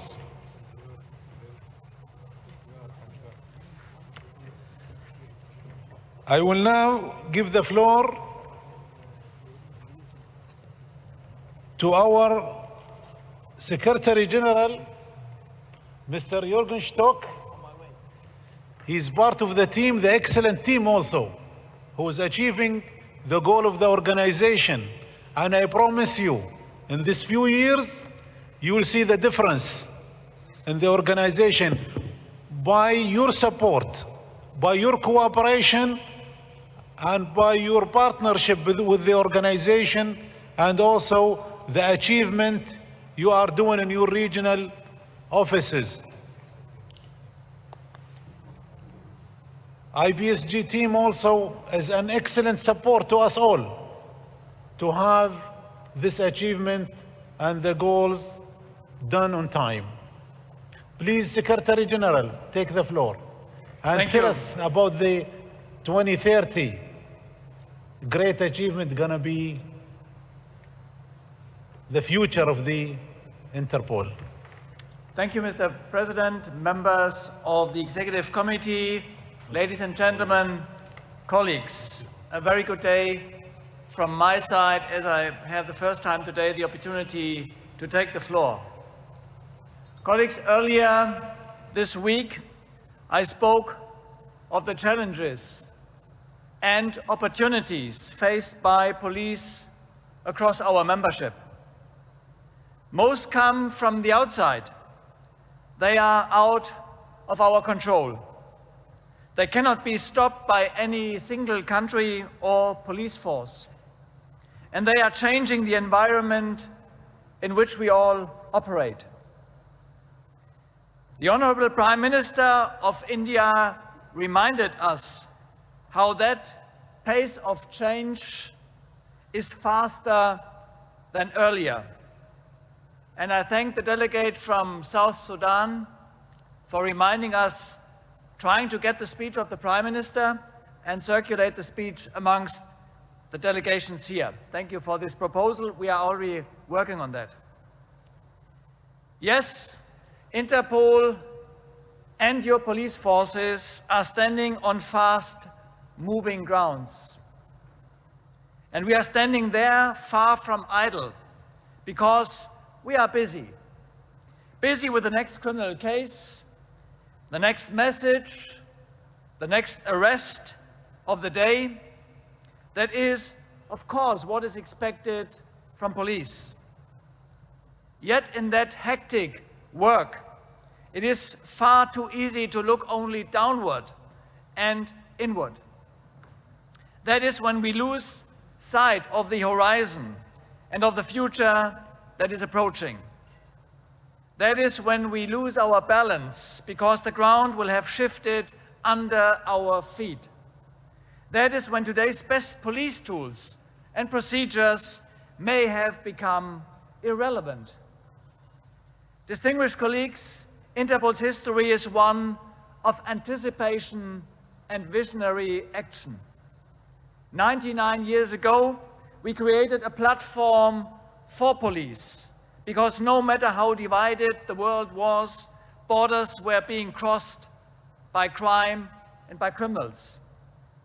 20 years ago, we embraced the internet as the backbone of our secure communication system, well before its mass expansion around the globe. 3 years ago, in Santiago de Chile, we launched the I-Corps program to lay the foundations for our next technological leap. A year ago, we released our first mobile application, now already a source of operational successes. And today, we prepare for the metaverse. We owe it to our history to keep that momentum. We must keep our head high and our eyes to the horizon, no matter the operational pressure on your shoulders at the front lines of policing. This is why I decided to develop the Interpol Vision 2030, together with you, our member countries, our President, and the members of the Executive Committee. Vision 2030 is about straightforward and tough questions we must start answering today. What will the future of policing look like a decade from now?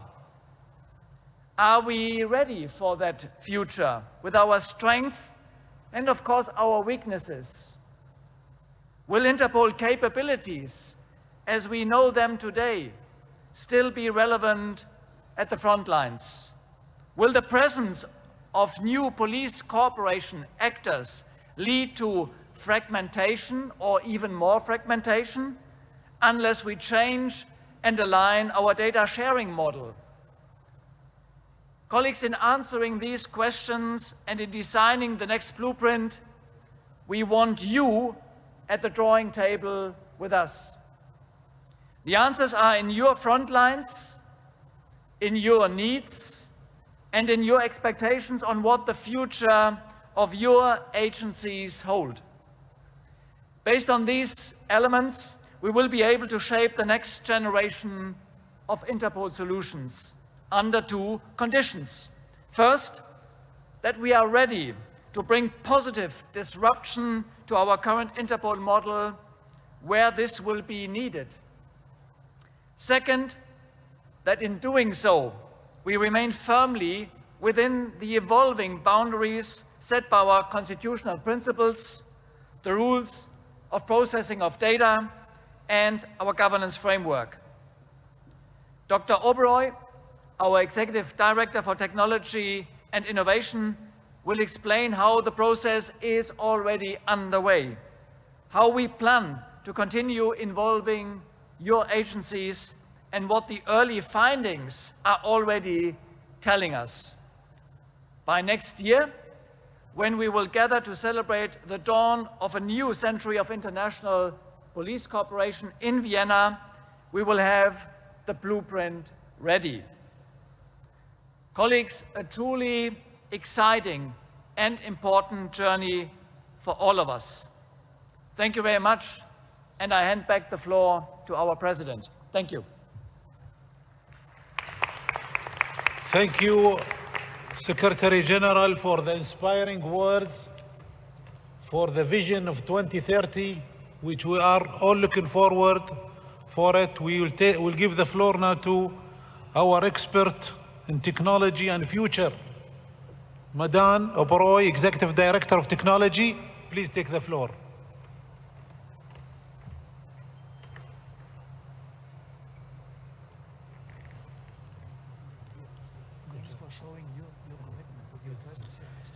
Thank you, Mr. President. Good afternoon, everyone. Thank you very much for this opportunity to speak about Interpol Vision 2030. Given the impact of digitalization and related technological advancement, as well as other constantly evolving socio-economic contextual factors, law enforcement needs to continuously adapt and evolve. Vision 2030 is an attempt to move in that direction by better understanding the future environment and its impact on policing. It aims to contribute to Interpol's future strategic direction and develop a bouquet of potential products and services for law enforcement needs by constantly looking ahead into the future and becoming more agile and resilient. As Secretary General Sir was mentioning, this cannot be done in isolation. We are looking at our combined future. Widespread consultations with all stakeholders are required. including our membership, our governance structures, and all of our networks, including those from private sector, academia, and other international regional bodies. To give you an overview of what Vision 2030 is all about, please allow me to play a short video now. Vision 2030 aims to guide Interpol's strategic direction.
Specifically, they will look at what products should be delivered, for whom they should be delivered, and how we will get there. This will ensure that Interpol's vision for 2030 is achieved, and that we will remain at the forefront of the fight against transnational crime in the years to come.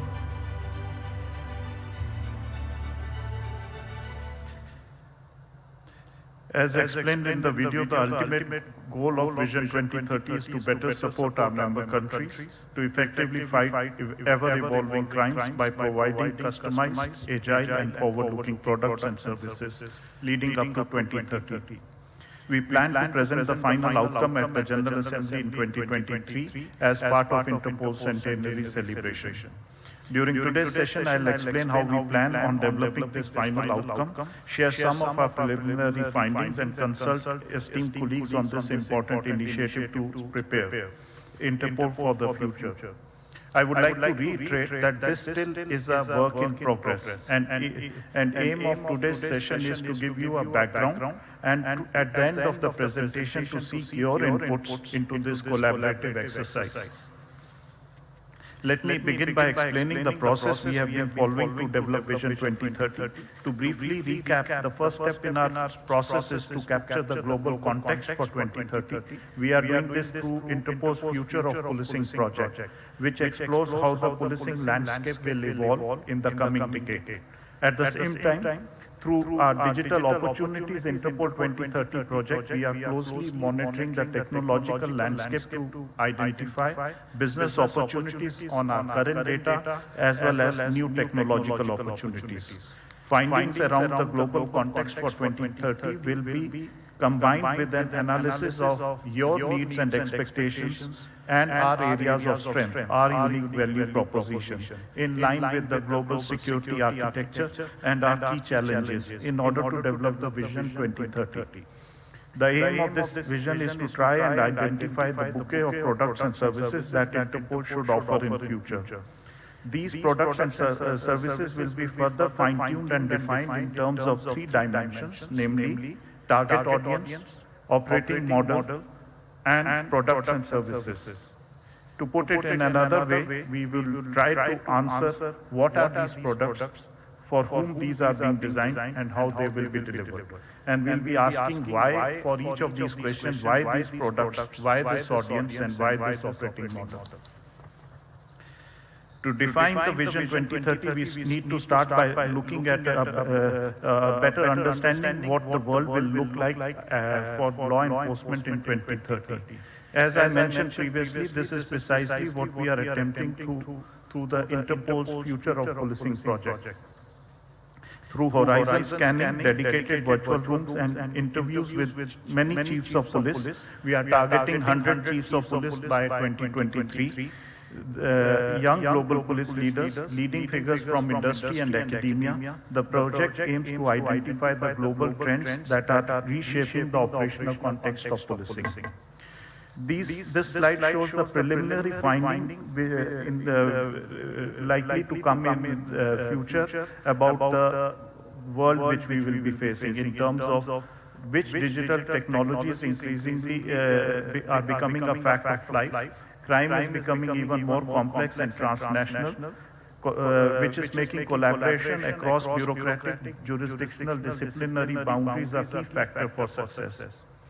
At the same time, law enforcement can expect greater public scrutiny and a changing trust landscape, whilst the rapid pace of innovation, or as some call hyper-innovation, is pushing the front lines of policing online and into the so-called metaverse, skies, and perhaps even in the space in light of space tourism. The Interpol Future of Policing project also examines what the changing operational context means for the policing function. For example, it raises questions about the changing capabilities that law enforcement agencies may need to face in the changing world. Whether predictive policing is a trend or hype, will the use of big data and algorithms enable law enforcement to predict either crime, offenders, perpetrators, identity, or the victims of crime?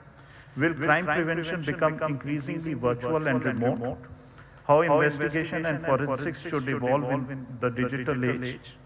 As the intensifying impact of climate change brings more frequent natural disasters and crises, will policing be expected to perform a growing range of duties related to natural calamities? What about our citizen relations in digital world? Will police have to expand their online community contact and crime reporting platforms? In addition to using the Interpol Future of Policing to provide the context for Vision 2030, we are also exploring the evolving opportunities offered by the technological landscape through the Digital Practices Interpol 2030 project, illustrated on this slide. The aim is to reflect on the possible trajectories for evolution of Interpol's digital practices by 2030 by scanning for business opportunities on the current data, new data sets which can be captured, and new technology opportunities. As part of the Digital Opportunities Interpol 2030 project, we are conducting SWOT, or strengths, weaknesses, opportunities, and threats analysis for key emerging technologies from the perspective of Interpol.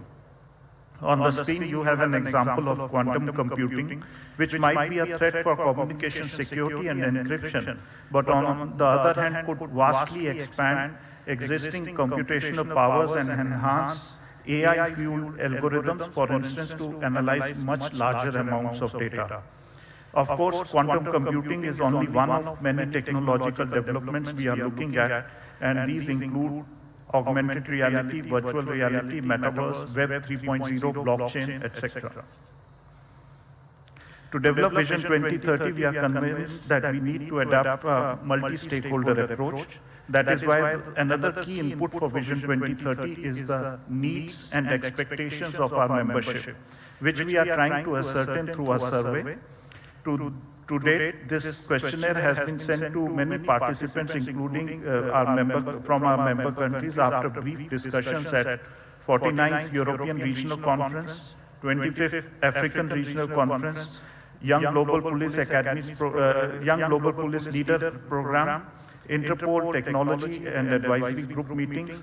It will also be used at the upcoming 17th Heads of NCP meeting. And I'd like to inform you, so far we have already received more than 600 responses to these questions. And the key questions are, who should be the target audience of the Interpol products and services? What could be the source of data? Where should data reside? What could be the data repository models? What kind of operating model would be best suited for delivery? And what kind of products and services would the respondent like Interpol to deliver in 2030? Coming to some of the preliminary results of this survey, the first slide shows the impact of digitalization. According to the survey, more than 87% of respondents have assessed the impact of digitalization on policing to be either very high or high. If I compare the results by member countries, there was a tendency that more advanced economies felt more impacted by the digitalization. Another interesting question was, who should be our target audience? Through the survey, majority of respondents have indicated that the target audience in 2030 should be wider than its current users as of 2022. In fact, over 70% of responses indicated target responses should be beyond our NCPs.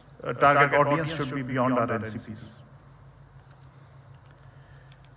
Coming to source of data, about 75% of respondents have indicated that the main source of data for analytics in 2030 should include data from third parties.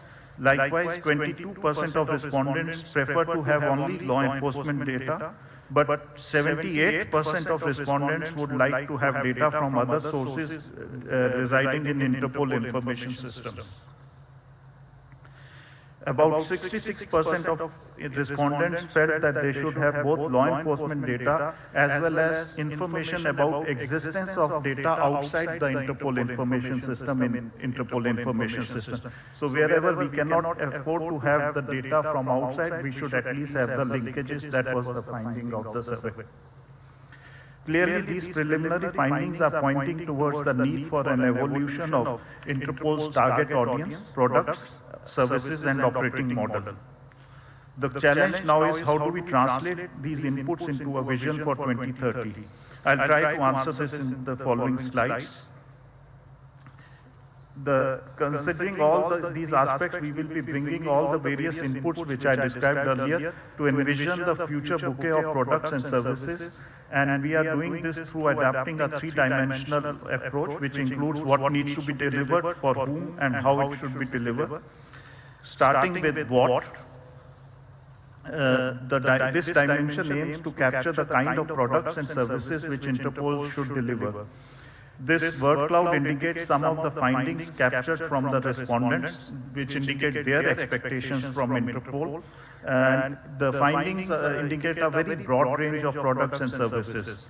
The word cloud shows some of the most frequently mentioned answers, and these include training, artificial intelligence and artificial intelligence-based analytics, trust as a service, support to frontline police officer, cyber patrolling and policing metaverse, platform as a service, trust brokerage for data sharing with external entities, identity management to facilitate data exchange, developing of operational frameworks, toolkits and guidelines, forensics, incident response support, immersive training, training on new technologies, I-24/7 and Interpol Secure Cloud, analytical platform, collaborative platform, Interpol mobile devices, mobile apps, Interpol metaverse, future foresight, new technology assessments, and policy advocacy on law enforcement issue. An important point to note here is that this is the wish list expressed by respondents of the survey and has not been moderated by IPST so far. To structure the main inputs we have received so far, we have classified them into 5 categories. Please note that this can evolve to add more categories as we receive more inputs and more consultations through our global survey. And these 5 categories include analytics, operational support and coordination, capabilities development, infrastructure as a service, and thought leadership. Then after looking at what we can look at for whom, the answers which I briefly mentioned earlier indicate that respondents, 29.8% respondents say that national center bureaus should be our target audience. 37.9% say national law enforcement agencies should be our target audience. 34.5% say frontline police officers should be our target audience. Citizens were mentioned by 21.8% audience. The important aspect here is that these options were not mutually exclusive. The respondent could indicate more than one option, and that's why the percentage, if you look at, would be much more than 100%. All options have been very well supported by member countries, indicating that we need to match the products and service with the right audience. And we need to go beyond our existing target audience. Now, coming to how of the Vision 2030, this tries to capture how the products and services will be delivered to the right audience. To implement Vision 2030 in line with member countries' expectations, we have outlined 4 operating models for Interpol. First one is product as a service, in which Interpol serves as a creator of the final product. For example, in developing actionable intelligence, analysis, frameworks, guidelines, etc. This means Interpol to be directly involved in data storage, processing, and dissemination of final products in line with member countries' need. Second model was platform as a service. In this model, Interpol serves as a facilitator rather than creator. For example, in terms of providing a global, secure, and neutral platform with some core data and analytical tools, member countries may bring their own additional data sets onto the platform without sharing these critical data sets in Interpol information system. This model enables member countries to create the final product outputs by themselves with the use of Interpol platform with technical safeguard to secure their data from being shared with other member countries or Interpol staff.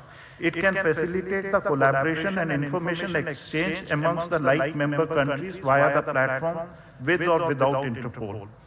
Third model is technology as a service. In this model, Interpol serves as an enabler of technology and as a provider of infrastructure, especially the digital infrastructure, tools and software for member countries to carry out their own activities utilizing these technologies. These activities may not be known to Interpol or to other member countries. The last option is knowledge as a service, where Interpol serves as a knowledge provider, delivering training to member countries to build their capacity and capabilities, as well as allowing them to share best practices amongst themselves and maintaining a network of experts. As can be seen from the survey findings, all 4 models were well supported, again indicating the need for matching the right product with right audience and right operating model. The next step in this process is to capture the outcomes which we have received so far with taking them to the expert groups, because these findings which we are receiving are based on responses from many uninformed sources as well. Therefore, we need to take these to expert groups for better understanding and fine-tuning of them. This exercise will continue from December 22 to March 2023, immediately after capturing the inputs from heads of NCB meeting in November 2022. Dear colleagues, before I end my presentation, I would now like to ask for your inputs. What are your expectations about Interpol's products and services in 2030? I invite to share your answers through Slido. an online polling tool. You may do so by scanning the QR code on the screen or by going to slido.com, slido.com, and entering the code 3529779. With this, I conclude my presentation, and I would be happy to answer any queries which you may have. Thank you very much. Thank you, Madam. Excellent work, Secretary General. I encourage you, delegations, to have your insight for this vision, because it's important. We are driving whatever you decide to have. The organization depends on you. And we, as a executive committee, elected, the Secretary General, the IBSG will follow your direction. This is important to have you to have your insight, to have your interventions, to have your opinions for the future. It's your vision. 2030 is your vision. Please participate in that as much as you can. Now we'll open the floor for discussion. Please put it on the screen. Please request the floor if you have any questions or insights, suggestion. Please go ahead.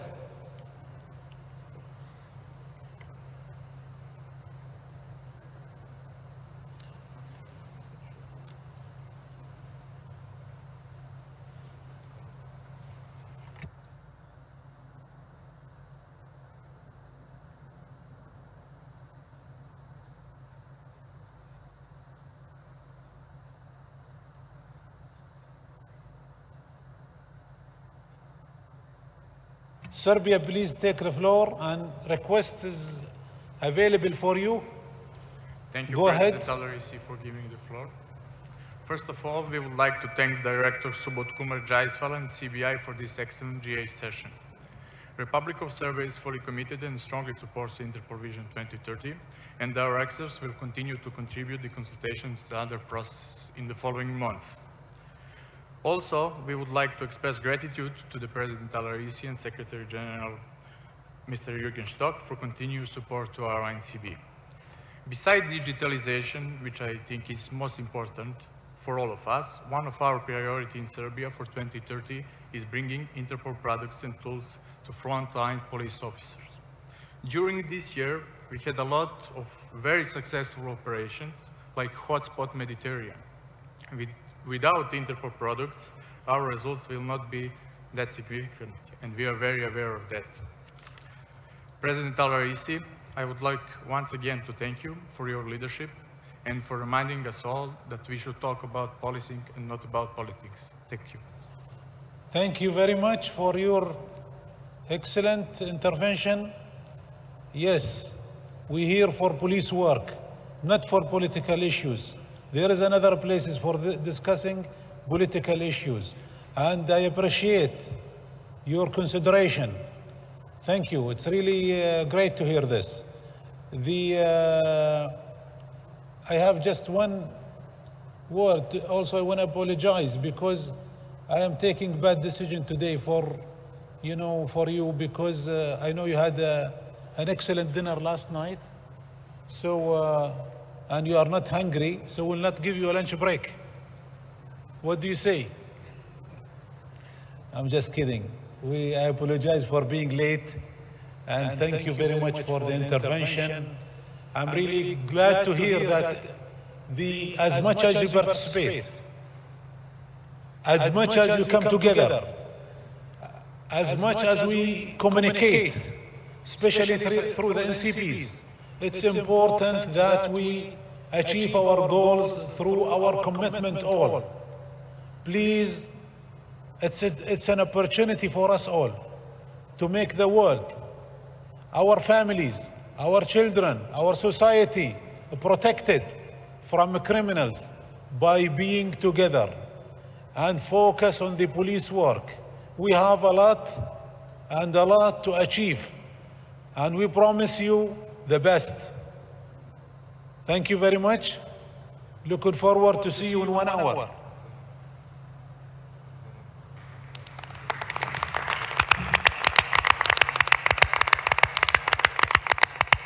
Thank you.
Take the floor.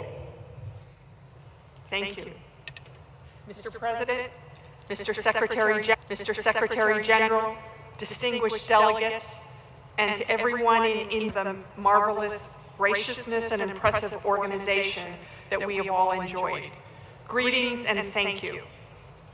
My name is Teresa McHenry, and I am honored today to address you as chairperson of the Commission for the Control of Interpol's Files, also known as the CCF or the Commission. I'm accompanied here this afternoon by the Commission's Vice Chairperson, Lieutenant Colonel Dr. Mohamed Kamara, and Ms. Florence Audebert, longtime head of the Secretariat, which supports the Commission. Today, I and the Vice Chairperson have the privilege of presenting to you the annual report. It's an opportunity to discuss our work, our accomplishments, and our challenges, and what we expect moving forward. There will be time for questions at the end. Given that we have the slot immediately after lunch, we hope that by having two presenters, we double our chances of keeping you awake. The 7 members of the newly composed commission you just elected at the last General Assembly come from a variety of backgrounds, fields of expertise, and countries. I can assure you that all of them are engaged, talented, and committed to the work of the Commission, which in turn supports the work of Interpol. Now I will turn it over to Dr. Kamara for a brief summary of the Commission and its work over the last year. I will then retake the floor to discuss some of the challenges and the plans moving forward. Doctor, thank you. Dr. Mohammed, Deputy Chair, please take the floor. السيد الرئيس السيد الأمين العام Mr. President, Secretary General, ladies and gentlemen, members of the Executive Committee, رؤساء وأعضاء الوفود الكرام heads of delegation, ladies and gentlemen, good afternoon. I am very proud and honored to attend the 90th General Assembly of Interpol in India this year as Vice Presidents of the Commission for the Control of Files. Allow me to discuss the work of the CCF and also to pinpoint what we have achieved last year in the framework of the CCF. The Commission, in fact, is a high independent body in the organization. It works on making sure that the processing of data complies with the general rules and statutes adopted in the organization. The General Assembly of Interpol in 2016 has adopted the general statute of the CCF, and this new rules of procedure has given more autonomy to the CCF and has made in its decisions binding. In practical terms, and the Commission functions at various levels, and it has 3 roles: a consultative role, a supervisory role, and also a role dealing with the processing of individual requests into Interpol. Concerning the first role, the CCF through the first chamber, because as you know, the CCF works through 2 bodies or 2 chambers, the oversight, the supervisory and advisory chamber and the request chamber. In the first chamber, the CCF makes sure that there are no violations to the general principles related to the protection of data and processing processed through the channels of Interpol. This is why the CCF in the first chamber gives an advisory opinion regarding all the process and procedure. We can say that the CCF, after confirming its mandate and after getting more autonomy, and since the decisions are now binding, the CCF enjoys, as our international rules say, it's a highest body of reference, and this has an impact on Interpol, because now Interpol has more immunity against any complaints lodged against the organization before local, national or international courts and tribunals if an individual suffers from prejudice through the processing of his data without complying with the rules of Interpol. So this is why the role and the efficiency of the CCF is related to the strengthening of the position of Interpol, giving it more immunity and more credibility before the international community and the public. So, in fact, we look at, on the one hand, at the efficiency of the police work and the respect and compliance with international human rights standards on the basis of the international treaties, in order to have efficiency for the role of the police and, on the same hand, protecting human rights. Concerning the advisory role, the CCF gives an advisory opinion. And concerning the oversight, the CCF makes an oversight through the checks. And concerning the second chamber, which is a chamber of request, anything related to the processing of data through the notices or through the fusion or through the databases or through the analytical file, any request received by the CCF from individuals who think that their rights might be violated because of the processing of data, in fact, can ask the CCF to review their cases and to give an opinion on the basis of the rules adopted in the organization. I would like to add, within this framework, that the CCF, of course, works as per the international standards, which is in fact implemented within Interpol. I would like to mention, first of all, the impartiality or neutrality as per the Article 3 of Interpol's Constitution.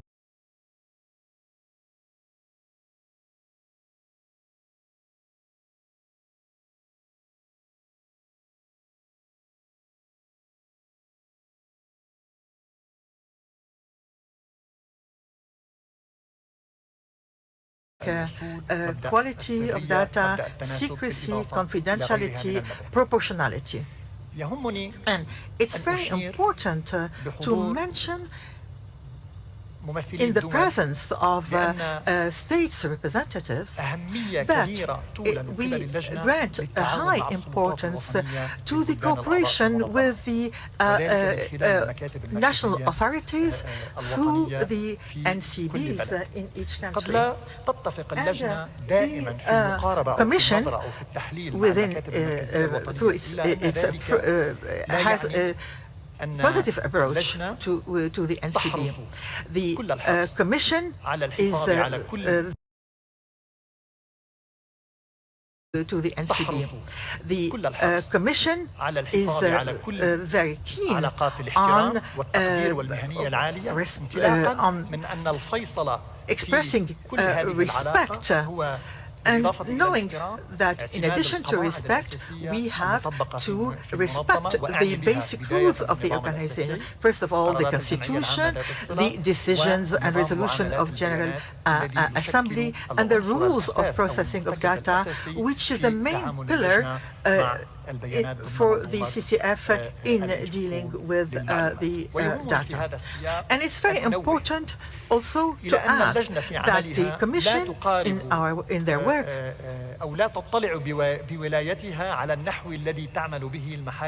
does not work like a national or international court. It does not resolve disputes of fact, nor does it make evidentiary rulings like it's the case in a national or international court. And it does not replace national authorities regarding extradition, and it does not intervene in the internal affairs of state to make a general pronouncement regarding a judicial system. The main question that the CCF replies to within the framework of fulfilling their mandate is the following. Are the data processed through Interpol channels are indeed compliant to the rules and laws enacted into Interpol? This is the major question around which we revolve in the CCF. Now, allow me, in the second part of my intervention, to shed a light on some of the achievements of the first chamber of the CCF as well as the second chamber. Last year, the first chamber has given an and which deals with personal data. And I have to say that there are a great number of countries, in fact, conditioned the participation of in the project with the compliance of the international standards concerning the processing of data. And when the CCF is represented by the first chamber, and presented by first chamber, gives an advisory opinion, so it would help and will support the participation and will motivate the participation of more countries. Concerning the request chamber, in 2021, we have received 1,400 new requests from over 1,600 new applicants, and the chamber was able to process 1,597 cases. And we have to say that this is a small part of a portion of the overall amount of work handled by the Commission.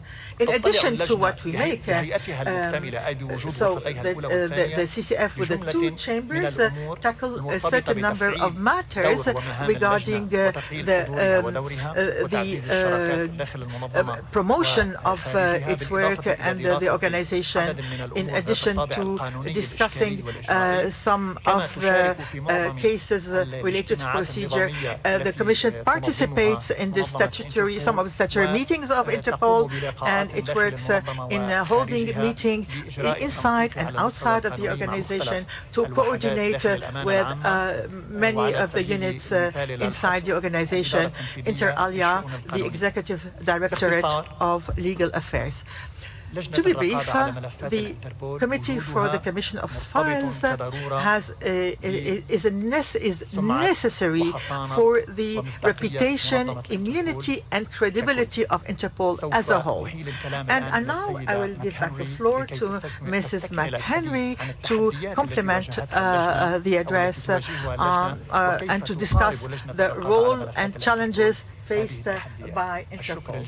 Thank you very much for your attention. Thank you, Dr. Mohammed. Chair, would you take the floor, please? Thank you. And thank you, Dr. Kamara. And now to discuss some of our challenges. I think the biggest challenges facing the CCF are a result of the work of the CCF being increasingly complex.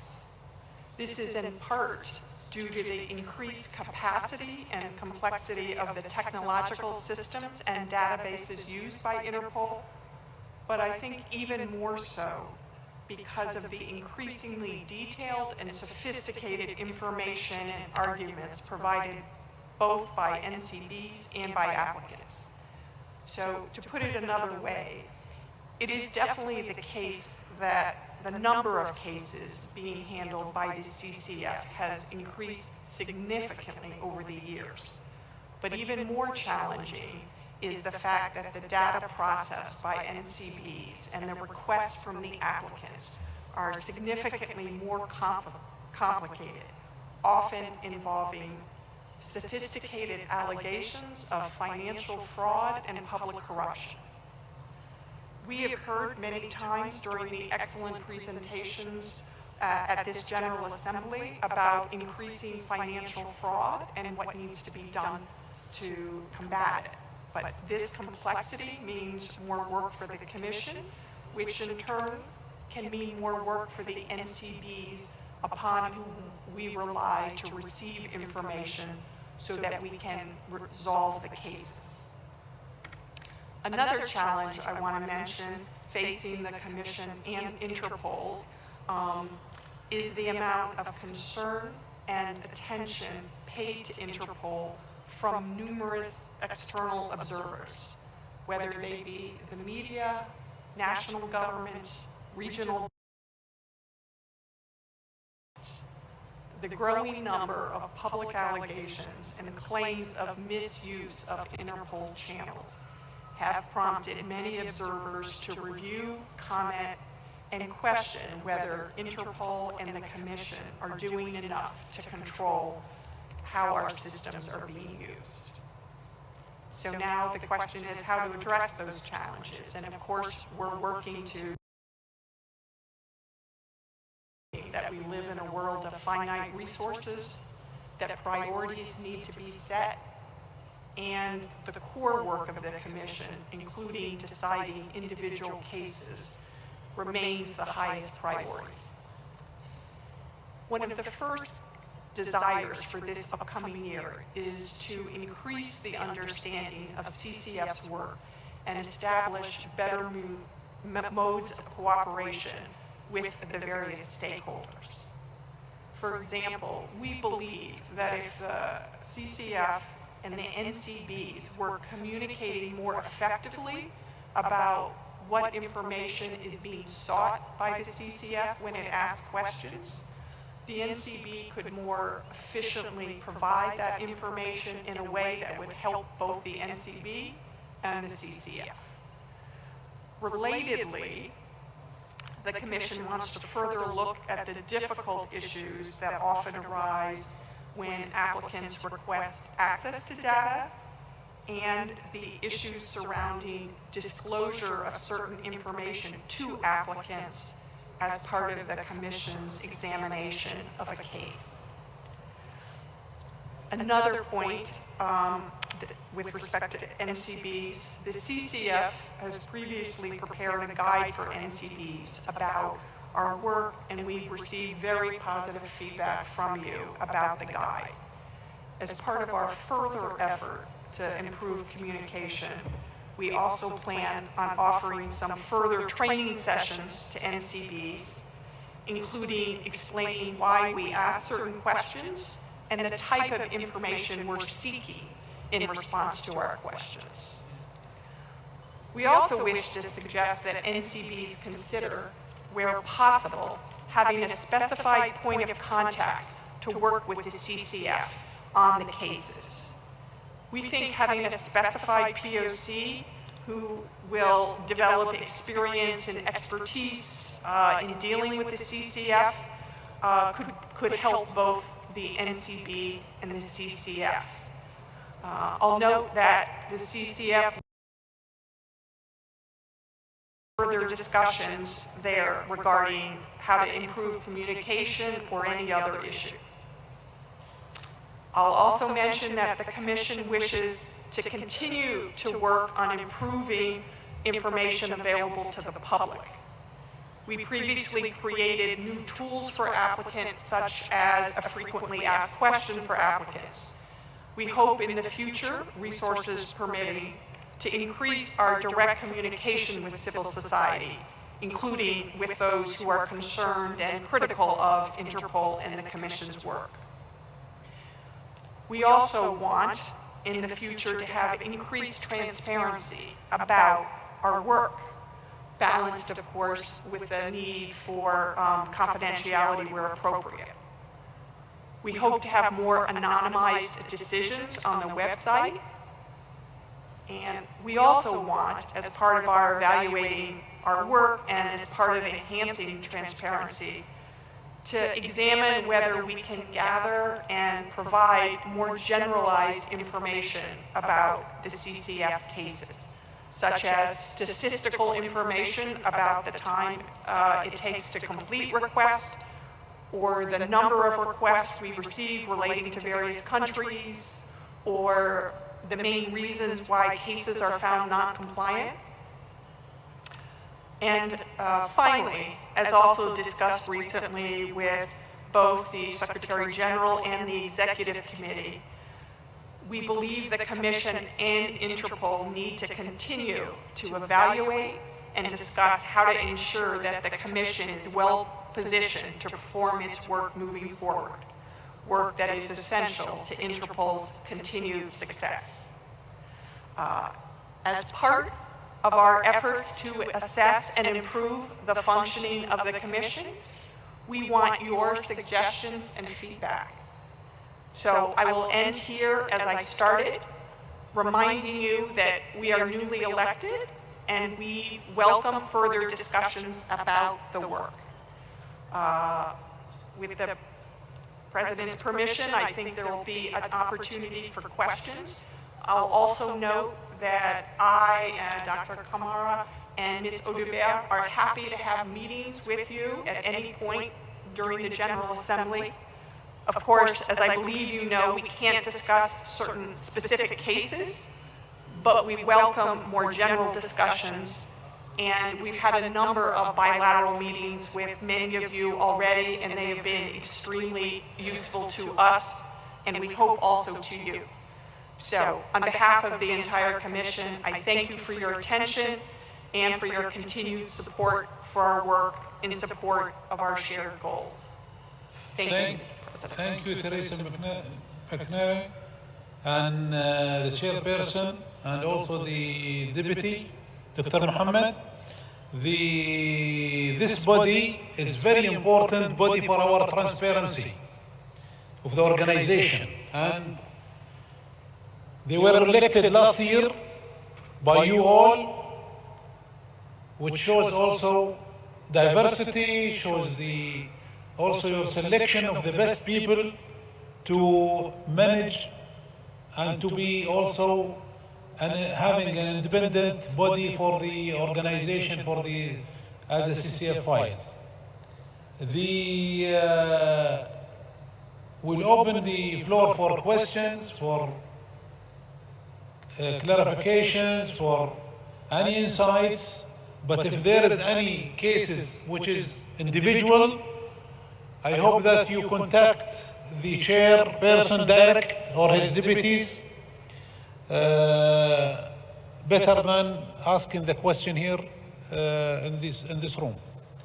So after the excellent presentation from both of you, we will open the floor for requests for the questions. Please request the floor.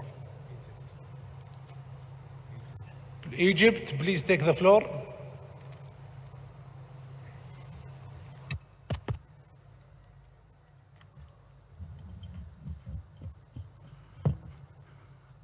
Mesdames et messieurs, les membres. Ladies and gentlemen, members of the CCF, honourable participants, let me take this opportunity to congratulate you on the efforts undertaken by the CCF to guarantee the quality of data exchanged through Interpol channels. In relation to those efforts, in the NCB Cairo, we have set up a new specialized unit for standards, quality of standards, to stay in line with what you have been suggesting, and the Interpol standards, including the committees. And this is in support of the CCF's work and will, we hope, help to improve the process exchange of information between us and all other NCBs. I would like to invite the committee to organize bilateral virtual meetings with all NCBs, to clarify the rules and mechanisms of the work carried out by the committee within the NCBs. If there is no other questions, we'll go to the chair to highlight, and then we'll end up the session. Thank you. For the agenda item. Thank you for your work in setting up a new unit and your general support and answers to our questions. And we would be happy to set up a bilateral virtual meeting. I think that's an excellent suggestion, and thank you for making it.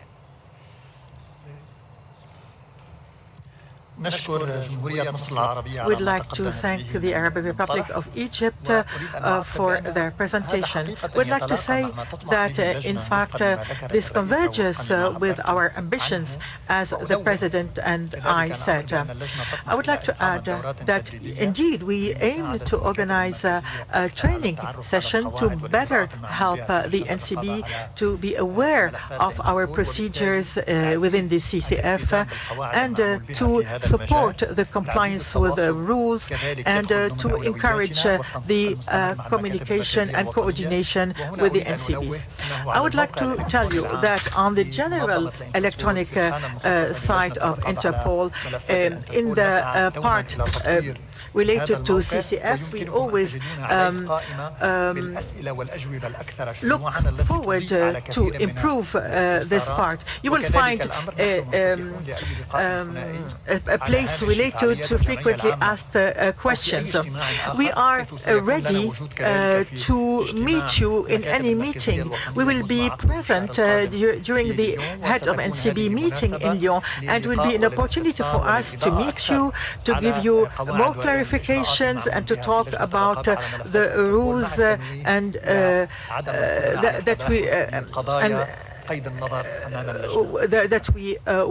on which we work in the CCF. Thank you, Mr. Reza, the chair, and the deputy, Dr. Mohammed. We thank you all for the nice presentation, and keep up the good work. Thanks a lot.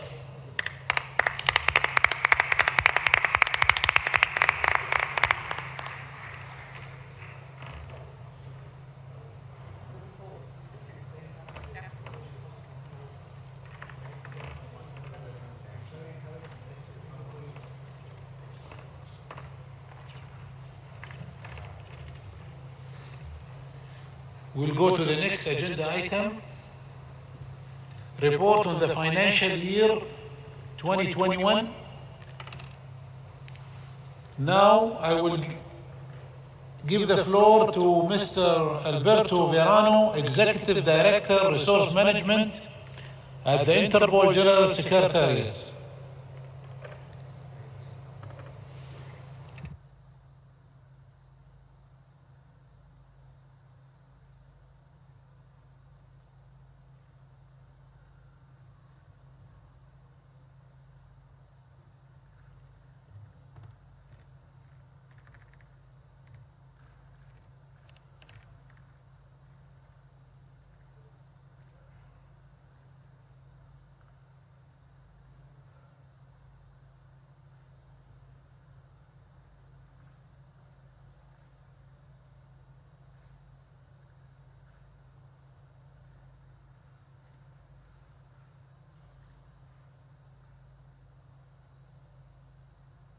Alberto, please take the floor. Thank you, Mr. President. Distinguished delegates, a very good afternoon. I would like to start by highlighting that this presentation is only a brief summary of the financial report for 2021 you received, which has more details than I can possibly provide today. The 2021 financial results should be taken in the context of global pandemic, having continued to cause disruption to operations in 2021 and presented uncertainties for the operating environment.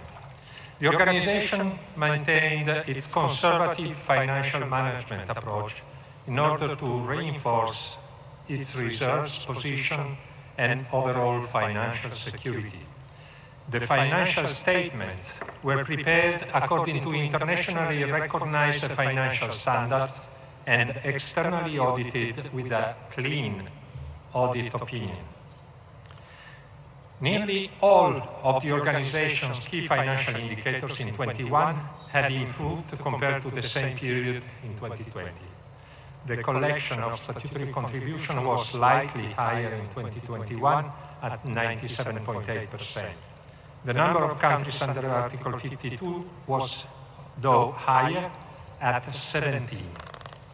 The organization remains compliant with its regulatory compliance criteria, namely its reserves ending 2020 at 170% of the statutory limit. Total cash and cash equivalents rose to 87.6 million euro at the end of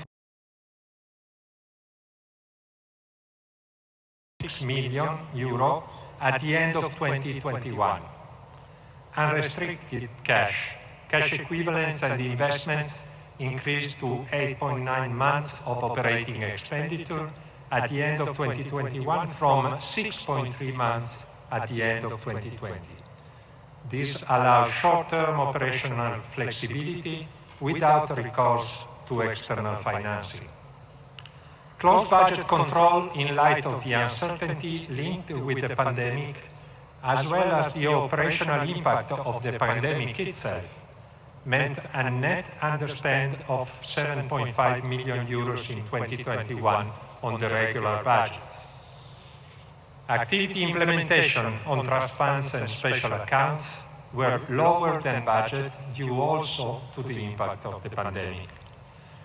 The General Secretariat managed to find new donors and new contracts. It replaced more project funding with new projects than it spent.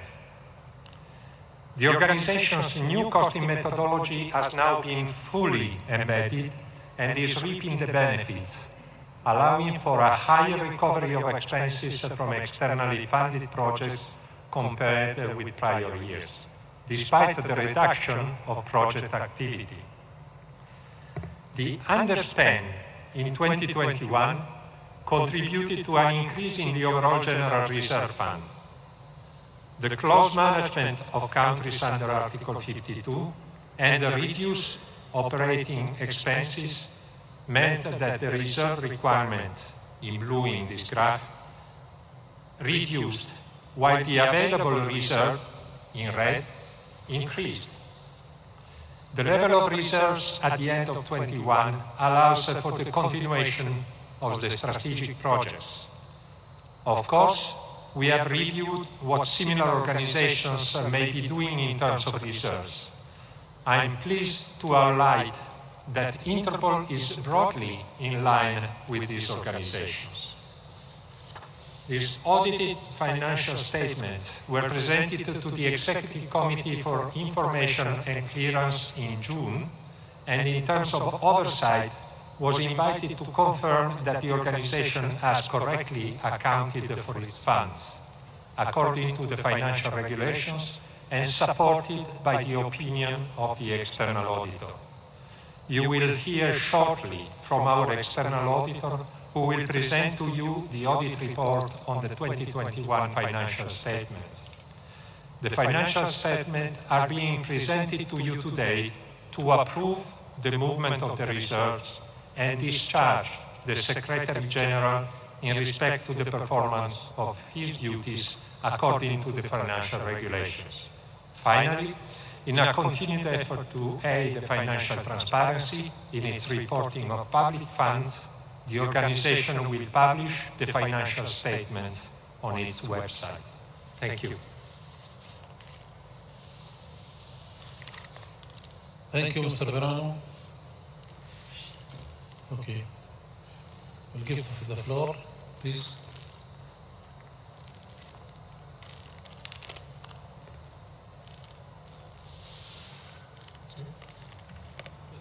Floor, please. Thank you, Mr. President.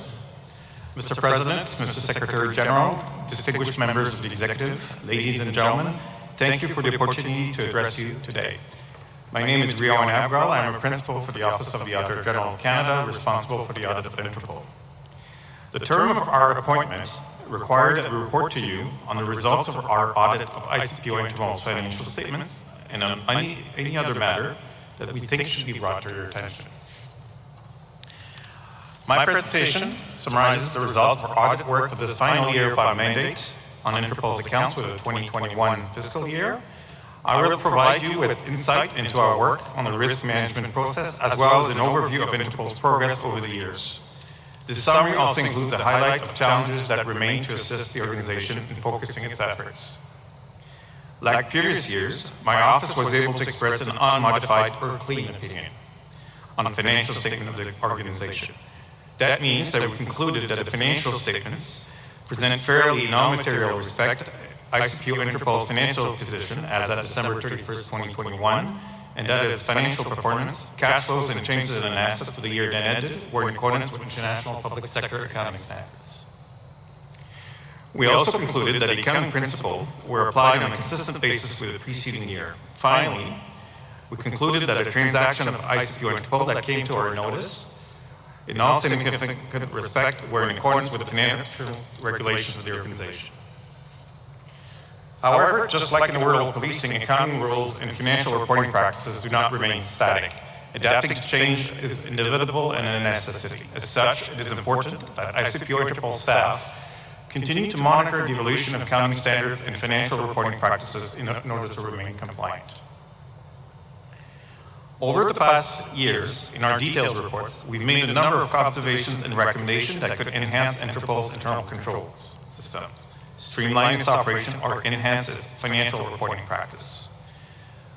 For this year's audit, we examined ICPO Interpol's risk management process, including risk identification and assessment, risk mitigation, and risk reporting and monitoring. Risk management process is an important activity and a first step in ensuring that risks in achieving ICPO Interpol's objectives are identified and mitigated. Risk management process also helps the organization make risk-based decisions. We found that ICPO Interpol had the basic components of a risk management process with its risk register and risk management manual. The organization had identified its risk and assessed the likelihood of risk occurrence and potential impact. However, ICPO Interpol's risk management process lacked certain elements to ensure common understanding of risks and ensure that decisions made are consistent with risk tolerances and the strategic direction of senior management and the executive committee. For example, we noted that there was no definition of risk tolerances, there was no clear communication of the risk management process throughout the organization, and the strategic planning and risk management processes were performed in silos by different groups. We encourage the organization to address these issues when it implements its 2022 enterprise risk management process. We also noted issues with risk mitigation. While ICPO Interpol identifies mitigation measures for all of its risks, we found that they were vague and described as broad initiatives with no specific timelines and actions. In many cases, the party identified as responsible for risk mitigation was not a specified individual. This is important because weaknesses in risk mitigation makes it difficult for senior management to monitor risk mitigation measures and ensure risks are properly managed. We recommended that ICPO Interpol ensure that its risk mitigation measures are clear, timely, and identify an accountable person to implement them. We also found that the only document provided to the Strategic Management Board and the Executive Committee in 2021 was the risk register and related risk mitigation measures.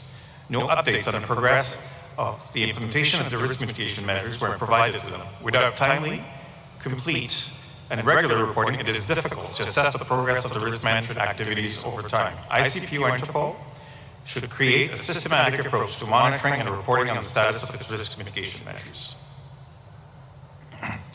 As our second term as auditors of ICPO Interpol comes to an end, we would like to take this last opportunity to reflect on the most important areas of progress made, underscore the areas requiring further attention.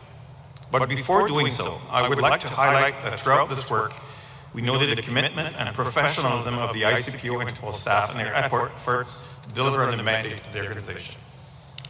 Throughout our reports, you would have noted many examples of efforts made by staff to make changes that will have lasting benefits. The first area where we noted progress is financial reporting. In our first report in 2017, we noted concerns with the quality of financial reporting. While we continue to note some disclosure deviations, we are pleased to note that ICPO Interpol now prepares financial statements that are IPSAS compliant, clear, and easier to understand. The organization also prepares financial highlights that provide additional information and context of its results and financial position. To achieve this result, the organization has increased and strengthened the capacity of its staff responsible for financial reporting.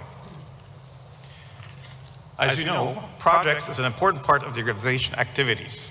As such, we're pleased to note that the organization has made considerable efforts to improve its project management practices. In particular, the organization has developed tools and procedures to improve and standardize project reporting and monitoring. This will continue to facilitate the management of ICPO's projects by providing a holistic view and help senior management prioritize them. Two other areas where we notice significant improvements are treasury management and capital expenditure management.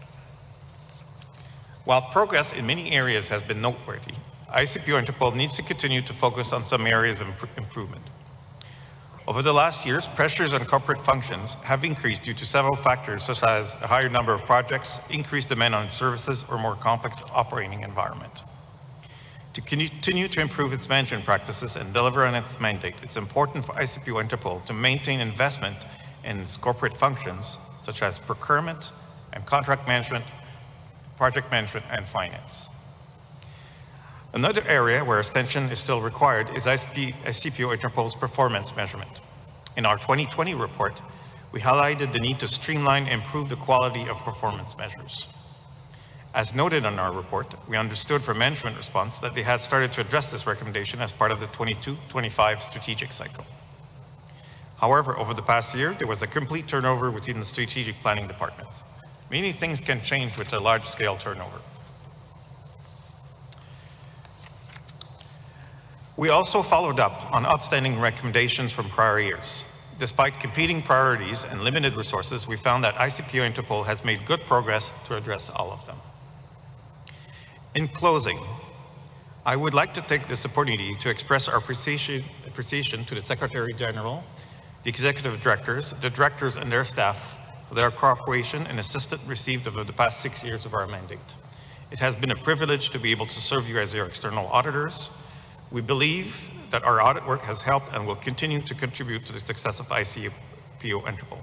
Thank you, Mr. President. Thank you. You've been listening to the report by the external auditor of the 2021 accounts, which is agenda 15.2, by Mr. Rowan, Principal Director, Office of the Auditor General of Canada. I'll give the floor now to the delegates wishing to speak. Please request the floor. Thank you for nice presentation you gave.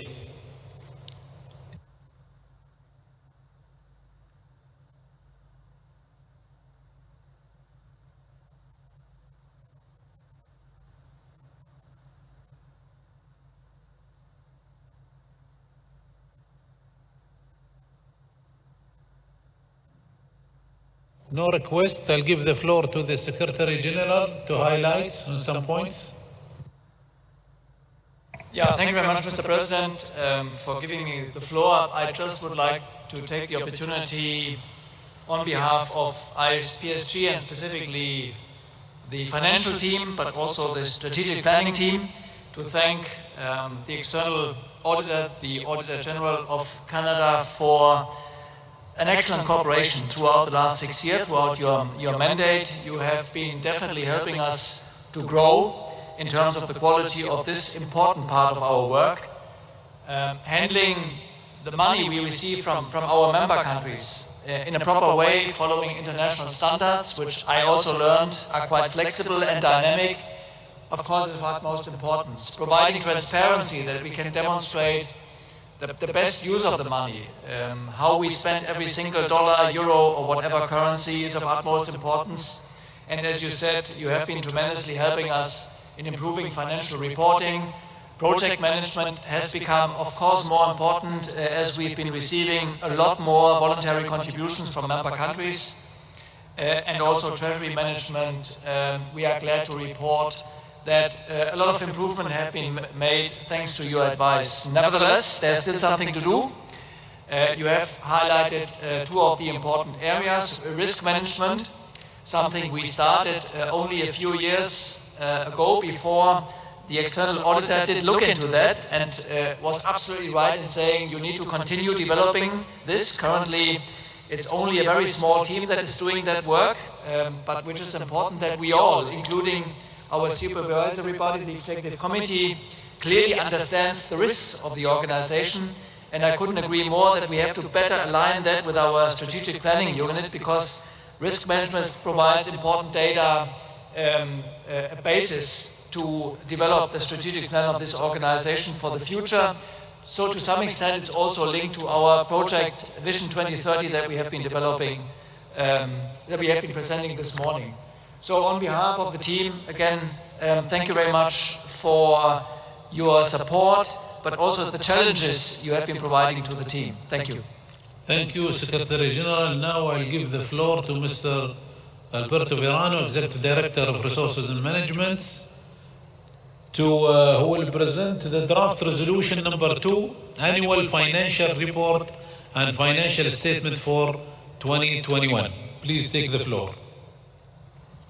Thank you, Mr. President, and also personally I would like to thank Mr. Abgral for a long journey together where we have learned a lot from you and your organization, so a great thanks. The General Assembly is requested to adopt the draft resolution on the annual financial report and financial statement for 2021 presented to you earlier. Thank you. Now give the floor to any delegate wishing to speak on the item by requesting the floor.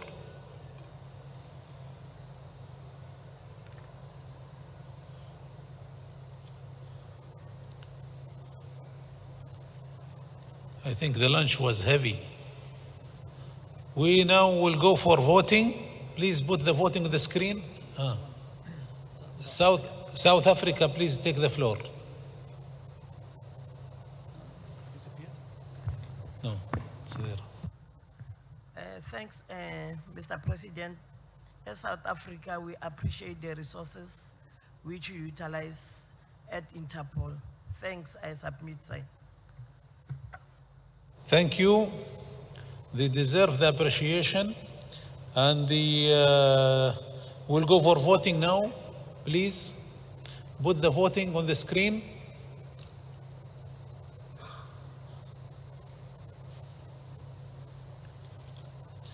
The vote will be taken a simple majority. Start voting, please.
Great. The results, yes, 87, which is 98.9%. No, 1, which is 1.1%. Abstain, 1. Total 89, 100%. Simple majority. Adapted. Now I will give the floor to the incoming external auditor, Mr. Marian Banas, President of Supreme Audit Office from Poland, for a brief statement.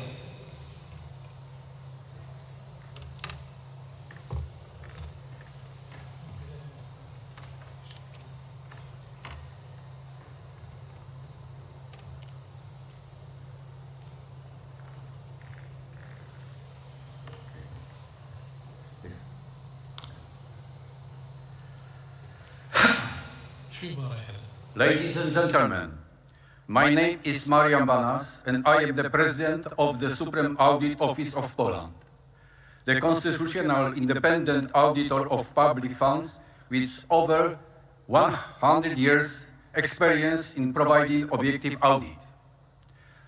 I am most honored to take the position of the internal auditor of such an important international organization of police, the police that is providing safety to the citizens of our nation globally. The job of the auditor is also very important for the citizens. For the audit of INTERPOL, I have selected a team of most experienced, highly proficient, and best educated auditors.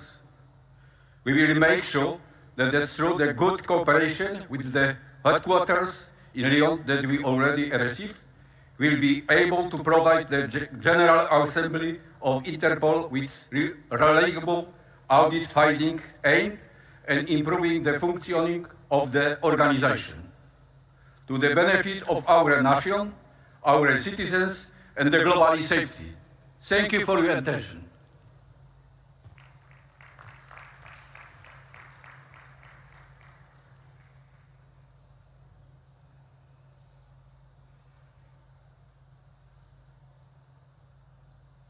Now we'll go to agenda 15.3, program of activities and draft budget for 2023 and indications for the 2024 and 2025. I will now give the floor to Ms. Julien Loria, Chairperson of the Advisory Group of Financial Matters. Welcome. Take the floor, please. Good afternoon, Secretary General, President, and distinguished delegates of the General Assembly. As you know, member countries created the advisory group in 2001 with the aim to provide expert financial advice to the Executive Committee and to provide strategic support, guidance, and an independent challenge function to the General Secretariat on matters related to financial management and administrative support. I've served on this committee for many years, dating back to 2005. I was vice chair and chair in the past, prior to serving on Interpol's executive committee in 2016. And since 2001, I have returned to chair the AGFM. I welcome this opportunity to support the member countries of Interpol and to enable Interpol to perform its missions effectively. During the AGFM session held in September, the AGFM hosted a virtual seminar open to all member countries, enabling them to receive more information on the proposed budget for 23 and indications for 24 and 25. We also reviewed the new statutory contribution scale. I was very pleased with the number of registrants to the seminar. We had 124 participants from 92 countries, as well as all the members of the AGFM.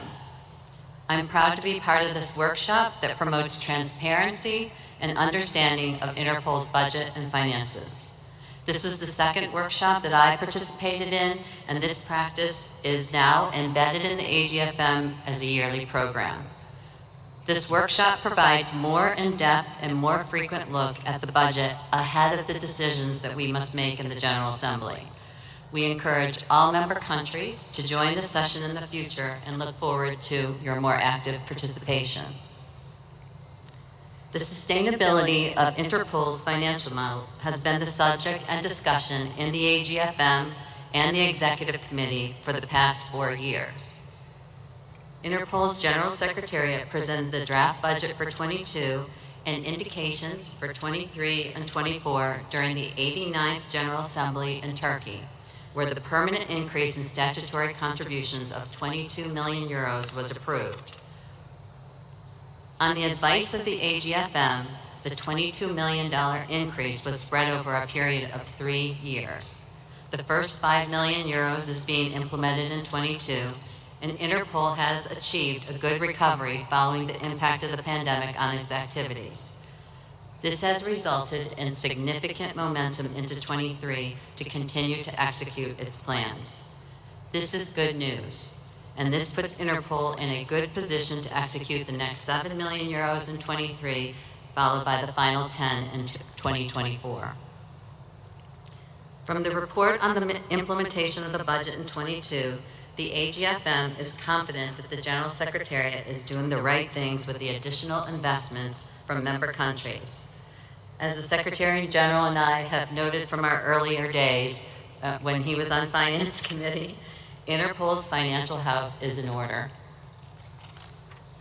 Unfortunately, for the first time in more than a decade, we are all experiencing significant inflationary increases. To maintain the budget and not to dilute the increases provided last year, an inflationary increase of 4.8% is also included in this budget. This is a reasonable percentage considering the high value of the current inflation today. The percentage represents a balance between safeguarding the investment in Interpol's future and minimizing the impact on our contributions. The AGFM reconfirms that this is a more sustainable approach to the maintenance of Interpol's budget and is necessary to avoid spiked increases every few years, as was the case last year. In the future, with this model, we can look forward to a much more gradual and affordable increases that will ensure products and services are delivered. The AGFM also took note that as well as statutory contributions, resources will also continue to come from in-kind contributions and external funds. The overall budget presented to this General Assembly is balanced for 2023. The AGFM is satisfied the organization is progressing with the implementation of its activities funded in its full budget, and its spending is in line with its strategic framework. This progress confirms that the increase is necessary and that we, the member countries, took the right decision in 2021 to invest in Interpol. Before I end my presentation, I would like to conclude with a few remarks. As you can see on the screen, I'd like to take the time to recognize and thank all of the dedicated members of the AGFM and their countries for supporting their participation in the AGFM. In particular, I'd like to thank the Vice Chair, Andrea Del Ferraro, for his expertise and competence on this committee and his help to me in covering the work that we share. And finally, I want to thank the member countries for responding to our request for new member applications to the AGFM. All of the new members have been approved by the Executive Committee as displayed here. I wanted to show this slide so that you can visually see the progress that the AGFM has taken in seeking diversity of membership on this committee. We are walking the talk and seeking out more participation and more countries to participate so that we can understand the finances and budget of the organization together. This is a goal that both the Secretary General and the President share.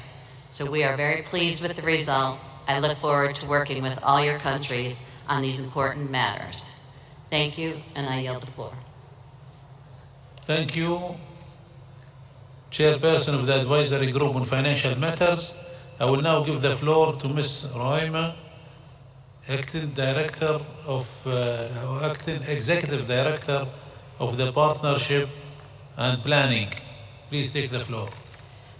Thank you, Mr. President, and good afternoon to our delegates. This presentation is going to be a joint presentation, me and the Executive Director for Resources Management. We are going to introduce the program of activities and budget for 2023, plus indications for 2024 and 2025. I would like to call the Interpol Strategic Framework for 2022-2025, which was adopted 1 year ago at the General Assembly 2021. The strategic framework, with its 4 strategic goals and 17 objectives, sets the strategic direction for the organization, and I think all of you are already familiar with it. The strategic framework is also at the core of the activities defined in the program of activities for 2023. Overall, the program of activities comprises 437 strategic activities defined by each directorate as part of the annual business planning process of the organization. A summary of this activity is listed in the document for this agenda item. These activities are supported by success measures and linked to a corresponding budget from the regular budget, the 8 Interpol investment areas, and partially by the external contributions. The format of the plan of activities document is similar to the one used in the previous years, with only one main addition, which is the major change programs. The major change programs are focused subset of the strategic activities, and they are established in order to deliver the most significant impact of the organization. The major change program focuses on demonstrating impact and achieving success by bringing about a tangible change for the membership. That's why they are of particular importance for the membership, NCBs, and wider law enforcement agencies. From the broader list of strategic activities planned for delivery in 2023, I have outlined some of the major change programs in the next slides. Some of them you are already very familiar because there is continuity. For example, capacity building and training. Interpol will continue to contribute to the enhancement of membership countries' capabilities by developing and delivering specialized training based on needs analysis. Interpol Global Academy will be key to delivering this program. It is a network, as you know, of trusted law enforcement education institutions, and additionally, the delivery of e-learning through the secure virtual academy is a crucial component of the effective deployment of our training capabilities for member states. We have also the Financial Crime and Anti-Corruption Center as one of the major change programs, but I'm not going to add anything because you heard everything, all the interesting projections for 2023 in this crime area. Another change program is definitely ICORA, that has already achieved important result, in particular in the area of Insight program, where we have had the integration of nominal, SLTD, and stolen and motor vehicle databases. For the forthcoming year, the new biometric portal for fingerprints and facial comparison and storage will continue to be developed. This includes enabling members to more effectively share their biometric with Interpol and allowing frontline officers to access Interpol biometric databases. Further elements of the core program include the unified information model, which will further enhance the standardization of policing information management, improving interoperability. and smart case messaging that we know is very important for our NCBs because we provide a more effective and intelligent means for members to communicate directly with one another. Another important program is a West African Police Information System that everybody knows as WAPIS. Next year in the WAPIS program, there will be also an automatic fingerprint identification system and facial recognition component that will be developed through all 2023 to allow the sharing of images and digital data on criminals with and between member countries. These major change programs continue to be supported by the priority investment areas, but more details will be provided on this area by Mr. Varano. It is important to know that planned activities are aligned to each of the organizational strategic objectives. There is more detail on the range of activities planned by the organization for the benefit of membership within the accompanying report for this agenda item. Thank you very much, Mr. President.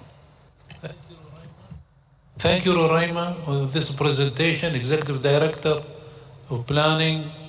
I give the floor to Mr. Verano, Executive Director of Resources Management, who will present the item of draft resolution number 1, program of activities and draft budget for 2023 and indication for 2024 and 2025. Please take the floor.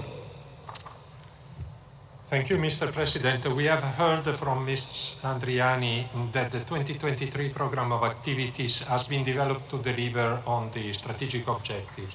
Of course, the organization continues to deliver on the activities we have carried out with the regular budget, and since 2022, this has been further reinforced by targeted activities to deliver on the 8 investment areas supported by the permanent increase in statutory contributions approved by the General Assembly.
Interpol's full budget and activity plan, yes, and underlying units for the 3 years. The additional resources have already kick-started the delivery of the activities needed to enable the products and capabilities plan. Priority has been given to IS security, with the creation of the Security Operations Center, where plans are well underway implementing the cyber threat intelligence platform, a secure cloud and network behavior analysis capability, antivirus for malware, and a penetration testing toolkit, among other activities to strengthen this area, as well as the continued extension of I-24/7 in many member countries. The Interpol analytical platform is providing analysts with a foundation for improved and more flexible workflows, network analysis, and geo-analysis features, as well as a robust compliance with Interpol's rules due to strong security and data protection rules. The staff additions have also enabled significant progress in defining the requirement for ICSE next generation, and to ensure the tender for all the technical solution can be launched as soon as possible to provide effective support to member countries in the analysis of data and maintenance of this enhanced database. Also, the investment enabled the launch of the new Financial Crime and Anti-Corruption Center, of which you heard extensively during the last 2 days. The Notices and Diffusion Task Force has been restructured and strengthened to protect the integrity of the system and to enable prevention in addition to treatment, while managing the exponential growth in demand for red notices. In short, 2022 has seen a good momentum and a robust basis for the implementation of the full plan funded by the 22 million euro increase by 2024. Since that important decision in Istanbul, the world has once again changed and new challenges have emerged. The organization now faces an unexpectedly high inflation rate, marking our operating landscape, as mentioned by the chairperson of the AGFM. In Istanbul, the General Assembly determined that the 22 million increase would take place above projected inflation. The question now is how to prevent inflation from eroding Interpol's budget in real terms, and therefore undermine operational delivery, now that we have started additional activities. In other words, how to preserve the spirit and rationale of that historical decision in Istanbul. Therefore, the draft budget for 2023 presents, in addition to the 7 million euros as part of the 3-year investment plan, an inflationary increase of 4.8% to at least partially maintain and sustain the commitments made, while it balances the impact on member countries' contributions. Some international organizations build inflationary increases directly into the budget of their activities, which might render the impact of inflation invisible.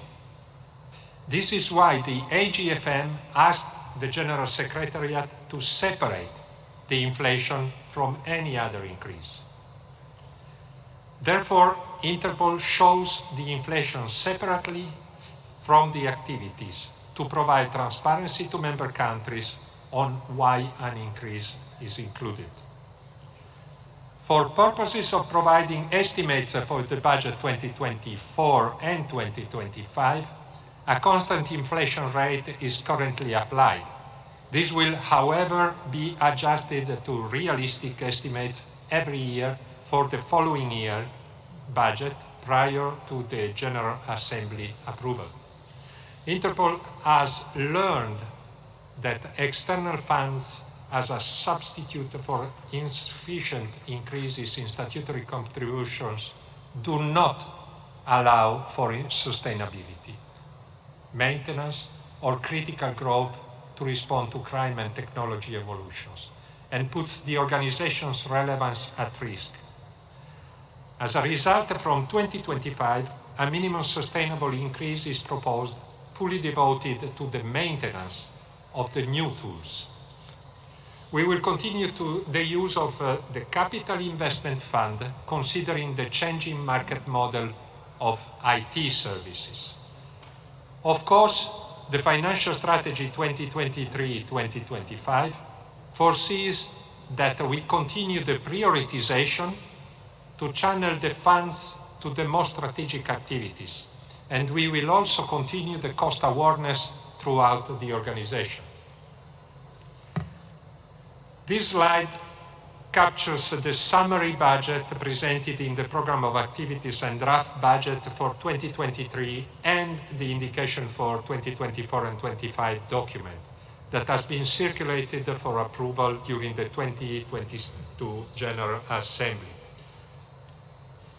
You have seen the analysis in the document provided, so I would only ask you to note that we will continue the use of some reserves in 2023 to support the digitalization of our corporate processes to ensure efficient and effective use of technology to better enable our police services.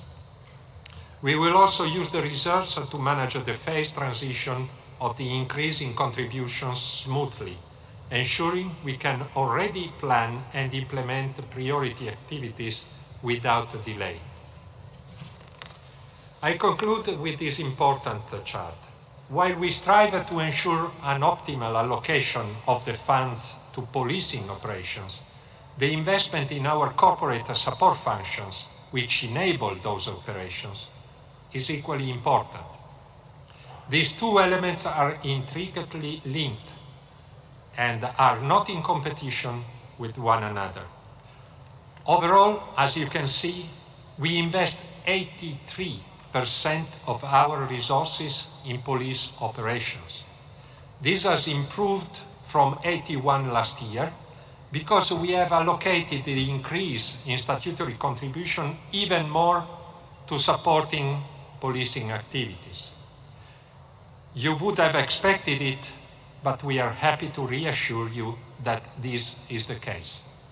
And you are now invited to vote for the resolution. Thank you for presenting the item of a draft resolution number 1 for the program activities and draft budget for 2023 and 24-25.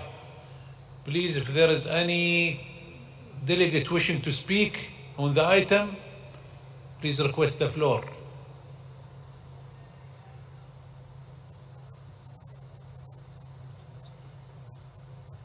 Okay, if not, Japan, please take the floor. Thank you, Mr. President. I'm Hideki Shinohara, the head of NCB Tokyo. Since Interpol needs to face more challenges that lie ahead, an increase in statutory contribution of 22 million euros was approved last year. This decision allows Interpol to make its activities more sustainable. With this additional funding, Interpol is now able to strengthen key areas such as disrupting financial crimes. On the other hand, we have to deal with unexpected economic change in order to maintain the sustainability of the budget. For example, as indicated in the report, the rise in inflation makes an impact on the budget, especially pay costs, which is a major expense line. The COVID-19 pandemic is another event which affected the global economy. Therefore, I'm afraid that an unforeseen event might put pressure on Interpol's budget in the future.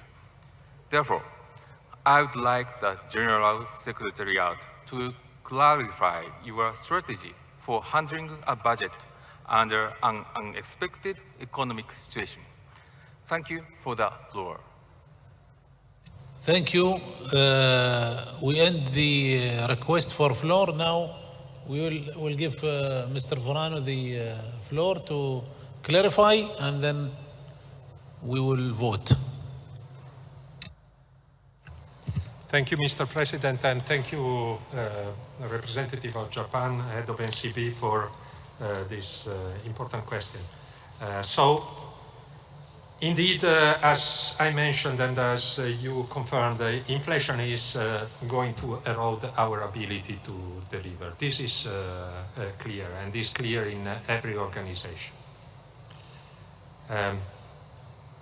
On the other hand, discussing with the AGFM and discussing with the Executive Committee, we considered that asking for the full coverage of the inflation by the contributions of the member countries would have been complex for the member countries to manage. So we have found this way in between, that is the 4.8%, and the chairperson of AGFM has said earlier that is considered the right compromise between not eroding at all our ability to deliver, but in that case, probably the increase would be in the order of 6 to 7%, or find again the way in between. So we have few actions that we will put in place to cover this. The first one is, I mentioned, prioritization.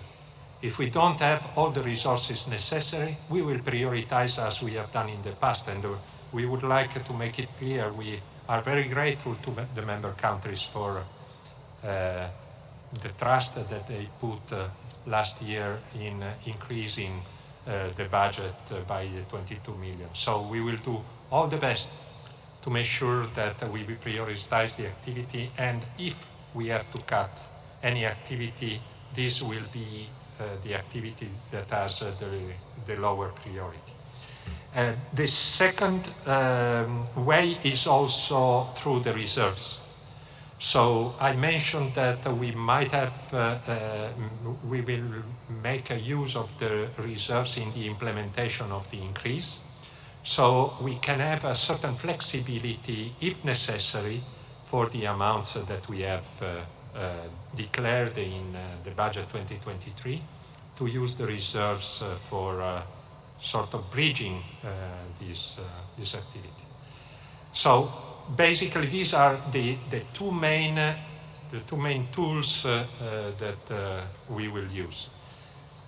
Regarding the COVID, well, we have been impacted as any other. We have been severely impacted. I reported on the 2021 activity that was already better than 2020, but 7.5 million euro underspent on the level of budget we have is a huge number. But at the moment, and we hope that this will continue, if the COVID situation remains as it is in this moment, we have shown that we are able to recover completely, not only the activity at the level that was pre-COVID, but also to deliver on the new activities that are financed through the increase in contributions. So we are confident that we are on track to deliver 2023 full steam, and we are quite well placed in this moment to deliver 2022 at quite a high level. I hope I have covered your, and of course I'm available also on a bilateral basis if needed to further discuss. Thank you, Alberto. We'll go for the voting. Please put it to the screen. It will be simple majority. Vote, please.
Thank you. Yes, the result is 92. 89%, 0.9, no is 1, 1.1, abstain is 0, total is 93, which is 100%. I just want to mention something. Usually, there is 171 countries here. I know this happens always. Some people, they leave the room, but still, this is your decision. In the end, you are the one who takes the decision by voting. So we encourage everyone to be here always to vote. Thank you.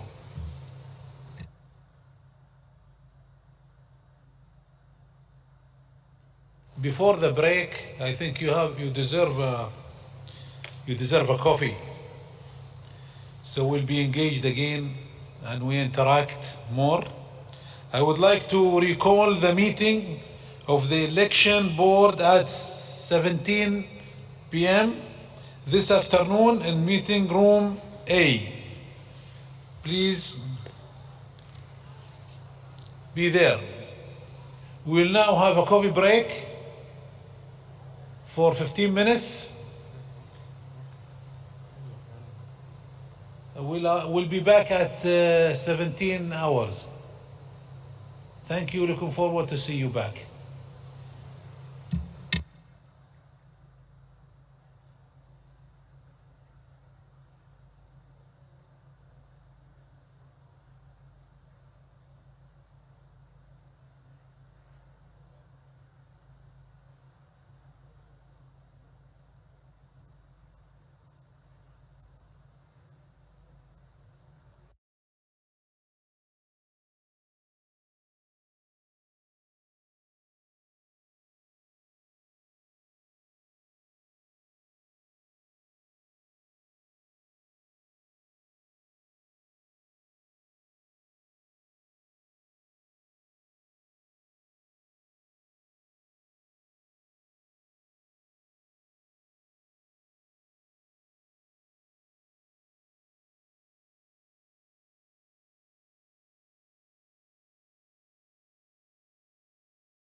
Please take your seats.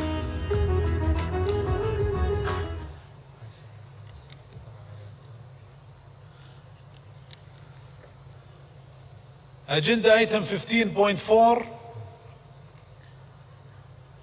the new statutory contribution scale.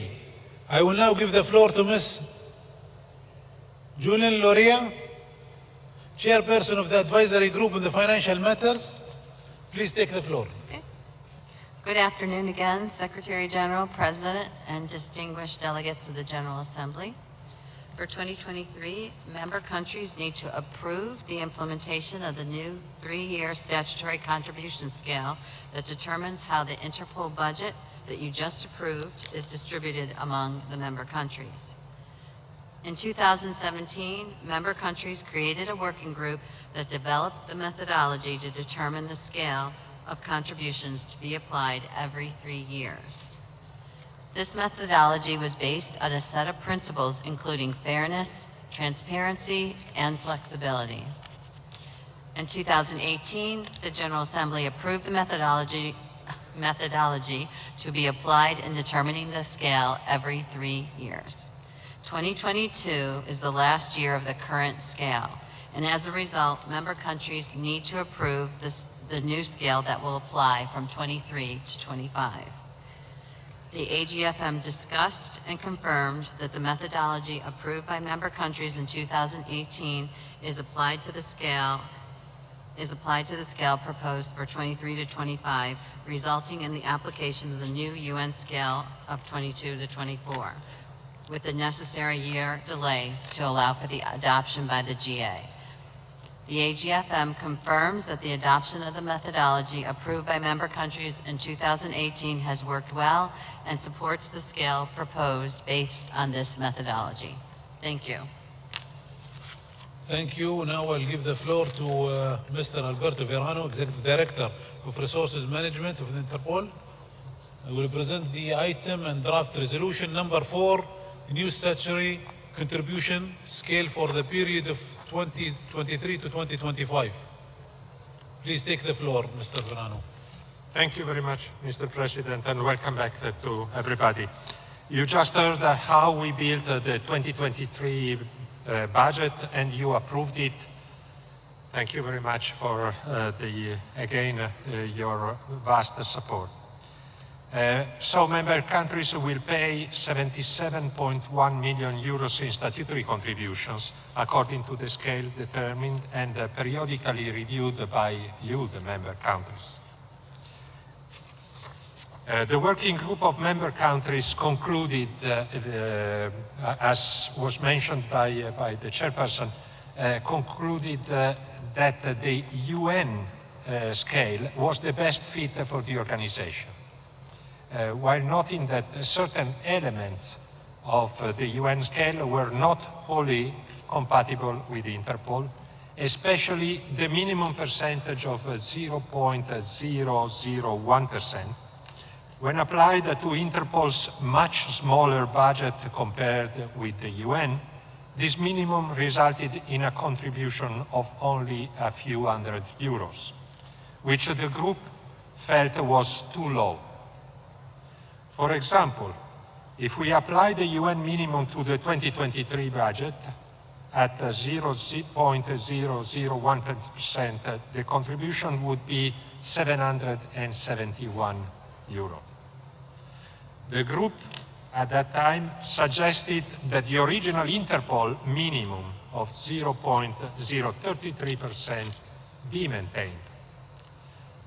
Note too that there have been a couple of new member countries since the scale was adopted, needing a change in the relative share of each country. Overall, the adoption of the current system has so far worked well. A significant benefit is that the current scale is easy to understand and apply. Based on the approval of the methodology by the GA in 2018, the proposed scale of contributions for the period 2023-2025 conforms with the principles of the working group. First, it is based on the latest available UN scale. It allows for the direct application of the UN scale with the few necessary adaptations, and it provides for a realistic minimum on the scale. If this proposal is adopted, then the call for contribution for each member country is split into two parts. This slide shows the calculation of the statutory contribution based on the 2023 draft budget call of 77.1 million euro. Under the proposal, every member country pays the fixed Interpol minimum and new UN scale applied for each country. So, as an example, a country on the UN minimum scale would pay the fixed amount of 24,679 euros and the UN calculated amount of 723 euro, making a total of 25,402 euro. And this would be the case for a minimum, a country in the minimum of the scale. Of course, the same principle applies to all member countries that would pay the fixed Interpol amount and their share based on the UN scale. As you can see, this is a simple and fair solution that also adheres to the principles set by the working group of member countries. The scale is quite a technical issue, so the AGFM, as the chairperson mentioned, hosted a workshop with the member countries on 29 September to explain the technical details of the methodology. I hope you had all the information from the participants to this workshop. In any case, Ms. Vanessa Rice, Director of Finance and Corporate Services, and I are available should you need any further clarification. So please do not hesitate to contact us at any time. Thank you, Mr. Verano. I'll give the floor now to the delegates who wish to speak on the item by requesting the floor.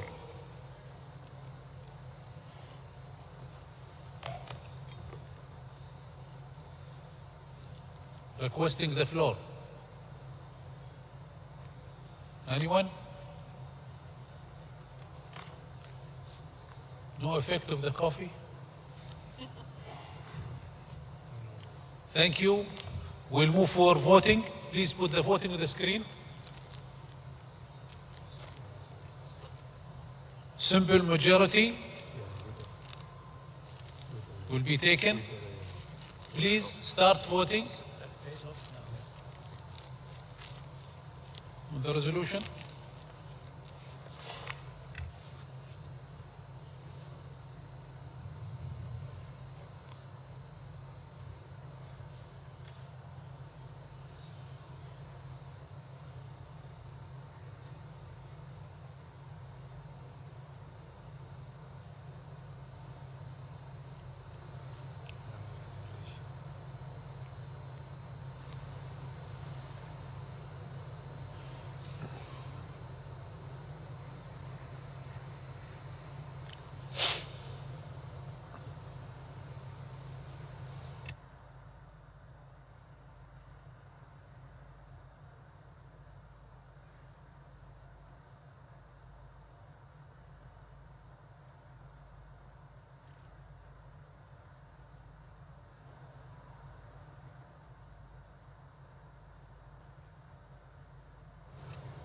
Thank you. Yes, the result is yes, 72%. No abstains, no no's. So total 72 out 100%. Thank you. Approved. We'll go to agenda 15.5, the remuneration of the members of Commission for the Control of Interpol's file. I will now give the floor to Mr. Alberto Verano, Executive Director of Resources Management, who will present the item and the draft resolution number 10. Please take the floor. Thank you, Mr. President. In 2022, and in light of the immense increase in the volume of work and the complexity of the activities, well explained by the CCF chair and vice chair at the beginning of the afternoon, the CCF requested the General Secretariat to review their remuneration. The purpose of this presentation is to propose a revised remuneration for your approval in accordance with Article 13 of the Statute of the CCF. Should the General Assembly support the proposal, it would be implemented in 2023. In alignment with the CCF statute, the selected members must be of high moral character, impartiality, and integrity. And they are also required to possess the necessary qualification for the appointment to senior position in very specific field of expertise, such as international criminal law, data protection, or electronic data processing, to cite but 3 examples. All CCF members meet and exceed those requirements, which combined with an extensive work experience, they hold a skill set that is not only rare, but it is in very high demand. While all members are proposed for election by their countries, some of them work in the private sector. The CCF is an independent body separate from Interpol's General Secretariat and is authorized, as we know, to receive complaints from individual subjects of a notice or diffusion or individuals who think they might be, and to review them for compliance with Interpol constitution and rules. In 2017, the CCF statute was significantly revised to provide further independence and increased procedural safeguards for applicants challenging notices. These changes were especially made to address challenges made before various tribunals regarding the lack of effective remedy afforded by international organizations. These changes have helped defeating litigation challenges to Interpol's notice and diffusion system, which the organization faces increasingly. The independence of the CCF and the expertise of its members are essential to preserve the integrity and the reliability of this system. Several factors were considered while making the review.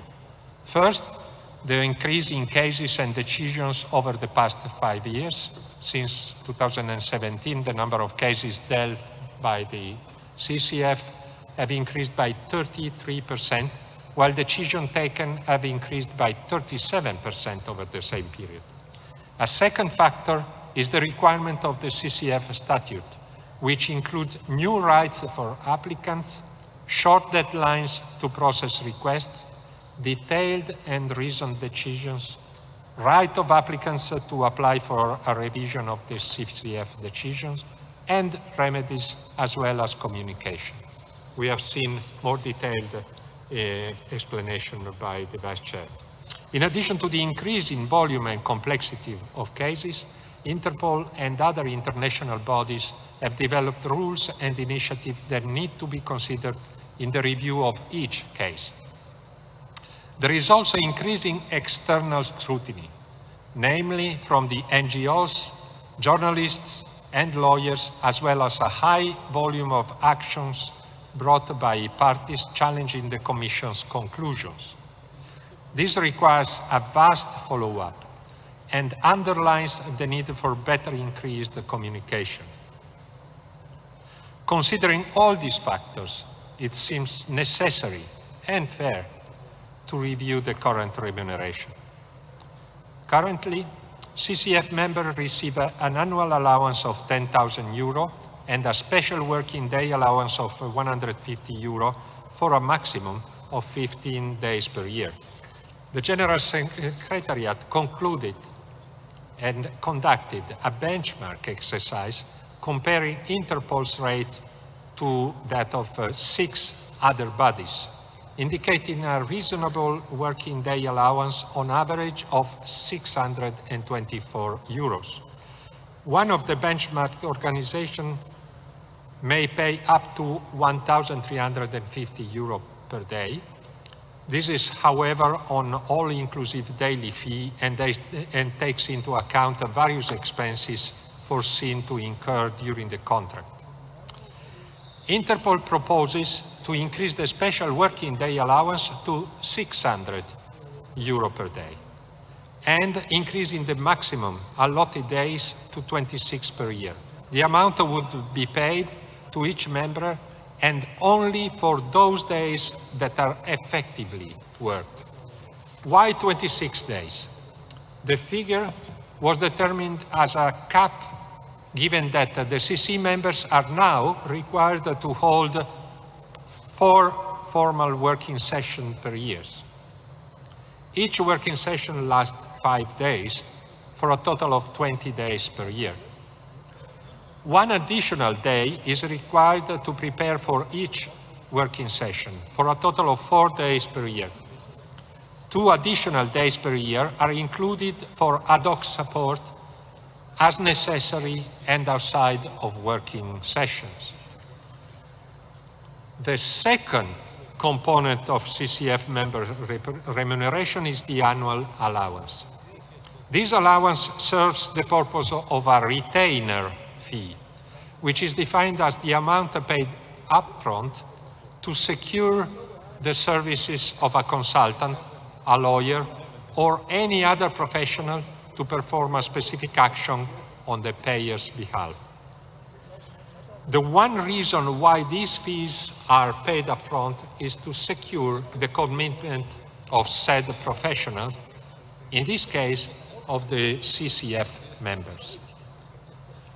While not all benchmark organizations pay an annual allowance, those that do pay 20,000 euros per year or more. As shown in the appendix of GA report number 12, the highest annual allowance or retention fee is at 37,500 euro. This is the high end of that organization range, and this amount is paid only to the chairperson of the body. I would like to underline here that a retainer fee does not represent the total cost paid for services provided by a professional. Effectively, the special daily allowance is in addition to this retainer. To summarize, this remuneration package has 3 elements: the annual allowance, the work day allowance, and the number of days worked. As I mentioned earlier, independence, expertise, and experience are key for the CCF to fulfill its essential function, a role at the service of member countries. Attracting and retaining the availability of such skills to deploy when needed is therefore critical to Interpol. Should the General Secretariat's proposal be approved, the total budget representing the remuneration for CCF members would amount to 249,200 euro. The impact of the proposed review is 163,450 euros. That, in our view, is a necessary price to pay for expert services that the CCF requires. And ultimately, CCF expertise is absolutely essential to protect Interpol flagship capability, the Interpol notices. This amount is already included in the overall budget that has been prepared and voted. The total CCF budget for all its activities for 2022 is 1,736,000 euro. Thank you very much. Thank you very much, Mr. Virano. Yes, this the CCF files, the CCF group is very qualified, highly chosen by you, and they deserve all the support we can give. So we'll go for the We'll give you the floor to, if there is any question from any delegates, please request.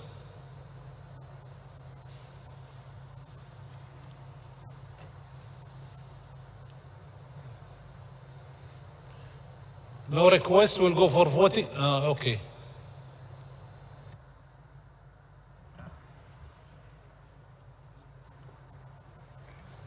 United States, please take the floor.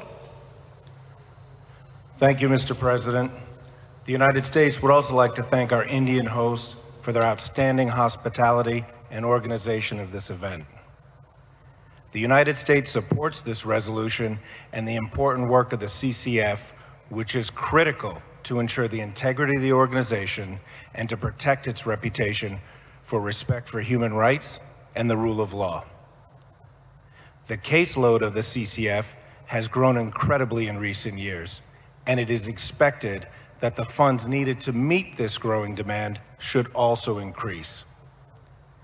In addition, we support the work of the Notices and Diffusion Task Force and the similar work it does to ensure the quality and compliance of our notices and diffusions. We hope that all of you will also consider supporting the work of the CCF and the NDTF, which enhances our organization and police cooperation. Thank you. Thank you for your support. South Africa? South Africa, yes. Thanks, Mr. President. Take the floor, please. As South Africa, we support. Thank you very much for your support. We will vote now. By simple majority.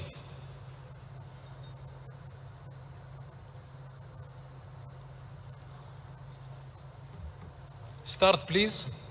Start voting, please.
Thank you very much. The result is 79 yes, which is 97.5.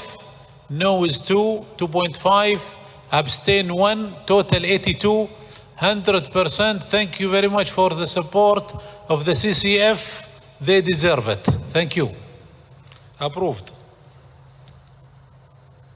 Now, before moving to the next agenda item, 15.6, I will give the floor to the protocol official to announce general information.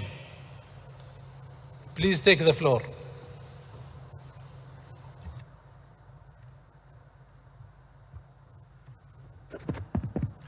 Thank you, Mr. President. It's announcement to confirm the arrangements for this evening. So we have two events planned. We have a cocktail reception hosted by Russia at the Méridien Hotel from 1900 hours to 2100 hours. And we have a reception hosted by La Côte d'Ivoire from 2000 hours to 2200 hours. I just want to confirm that when this session finishes, it might be a bit late to make the announcement that there will be shuttles that depart immediately for the Méridien, for the Russian cocktail, for those who wish to attend. There will be shuttles from the Méridien to the Lalite for the Côte d'Ivoire cocktail, and there will be shuttles in between the hotels for both events, and there will be shuttles back to the hotels at the end of both events. So everybody is invited to come. It is your decision, but there will be transport at each stage of the proceedings. So thank you, Mr. President. Thank you, Martin. Now we'll start the 15.6 agenda item, enhancing of Interpol pension schema. I will now give the floor to Mr. Alberto Verano, Executive Director of Resources Management, who will present the item and draft resolution number 14, enhancing Interpol pension schema. Please take the floor. Thank you, Mr. President. This presentation aims at providing you with an update on the retirement plan for Interpol's contracted officials, the actions taken to determine the best way forward in the interest of both the officials and the organization, and the actions needed from the General Assembly to allow the implementation of the plan. As explained in the General Assembly report in 2004, the General Assembly approved the creation of a defined contribution pension scheme to offer an alternate to the French pension scheme, specifically with non-French nationals in mind. This scheme is still in force today. When the scheme was created, the organization reserved the right to amend or replace it. As a result, the scheme was implemented as interim, while efforts were made to identify the best solution in the long term. Between 2005 and 2015, the organization studied possible amendments, including creating a defined benefit pension scheme. This has resulted in the approval of a resolution in 2016 allowing the creation of a defined benefit scheme subject to the agreement with the French government to enable officials to be transferred from the French scheme to the Interpol one. While we were very appreciative of the efforts made by the French authorities to identify a solution, due to the extensive cost of transferring officials from the French scheme to the Interpol one, the defined benefit scheme foreseen in the resolution of the General Assembly in 2016 has not entered into force, as the subjectivity clause in that resolution, meaning the agreement with the French government, was not met. Meanwhile, the general financial considerations underpinning a defined benefit scheme were also changing, such as a significant increase in the life expectancy and changes in international accounting standards, resulting in significant challenges to the organization balance sheets. Bearing in mind the financial sustainability, which is a fundamental principle for pensions, Interpol commenced extensive consultation with the external expert in pension and legal matters. These experts recommended that instead of continuing to pursue the defined benefit scheme, Interpol enhances the defined contribution scheme already in place by reviewing the investment option available to officials and securing external management of funds with close oversight by Interpol. Both the Executive Committee and the Advisory Group on Financial Matters have endorsed the proposal to enhance the existing defined contribution scheme in force, as it provides a reasonable return for staff while it ensures predictability and affordability for the organization and its member countries. The enhancement of the scheme will abide by three fundamental principles: prudence, reasonableness, and a reasonable control over the management and investment of the fund. The General Assembly is requested to approve the proposal to enhance the existing defined contribution pension scheme in accordance with those fundamental principles. In the meantime, the General Secretariat will continue working on the technical, financial, and administrative modalities to implement the scheme.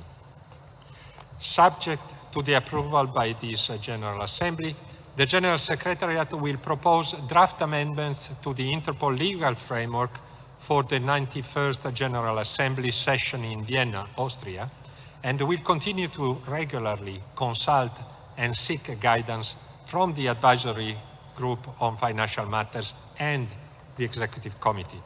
The draft resolution number 14 is submitted to this General Assembly for approval. Thank you. Thank you, Mr. Alberto Verano. Now we'll open the floor for any delegates wishing to speak on the item requested. Please request the floor.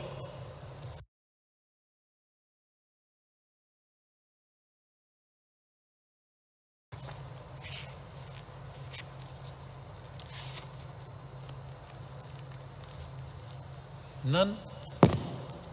We will go for voting then. Thank you.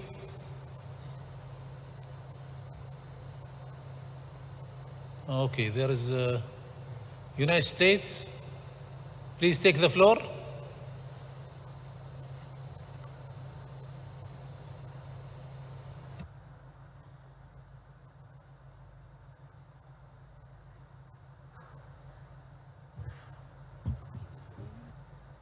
United States, take the floor. Mr. President, we have nothing to say. Thank you. Thank you. Malaysia. We'll go for voting. Put the vote, please, on the screen.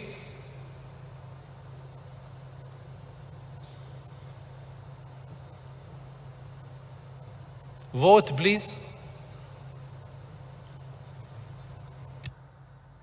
Simple majority.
The result, yes, 84, it's 98.8%, no 1.2%, abstain is 1, total 86, 100% adopted.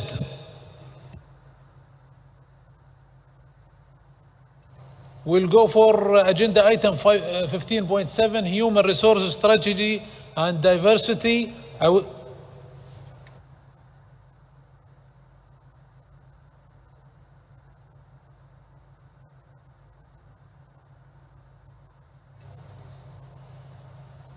I would like to inform delegations that the human resources strategy was discussed during the last executive committee session in New Delhi. The executive committee endorsed the strategy and appointed Mr. Valdisi, the Vice President of the Americas, and Ms. Maria Alicia, member of the executive committee, on this panel. I welcome you on the panel, both of you. Mr. Hu?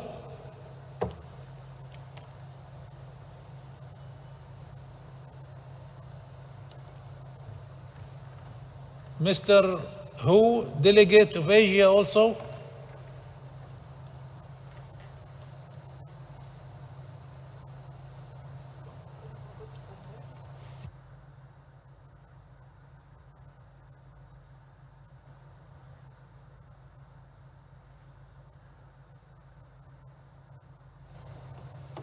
I will give the floor to Mr. Alberto Verano, Executive Director, Resources Management, who will present the item and draft resolution number 6, Human Resources Strategy and Diversity. Please take the floor. Thank you, Mr. President. Mr. President and EC rapporteurs, ladies and gentlemen here, I promise this is my last presentation for today. The General Secretariat and the EC discussed in June the significant importance of diversity, and it was agreed to present a plan to the General Assembly to continue improving on this matter as part of a long-term project. To this end, the General Secretariat has developed this HR strategy composed of 7 streams. This is aligned with the Interpol current strategic framework and in continuation with the previous HR strategy. The human resource function has evolved from an administrative and transactional unit to a full strategic one. Today, and more so than ever, Interpol HR is key to implement the organization's strategic framework. The General Secretariat has developed this HR strategy with the aim to enable the organization to swiftly respond to unprecedented challenges, such as the impact of COVID-19 and the need for the organization to adapt with flexible working arrangements and technology. Also to continue to pursue diversity and explore additional measures that will help to increase the outreach, to encourage and to further consolidate that diversity as a result.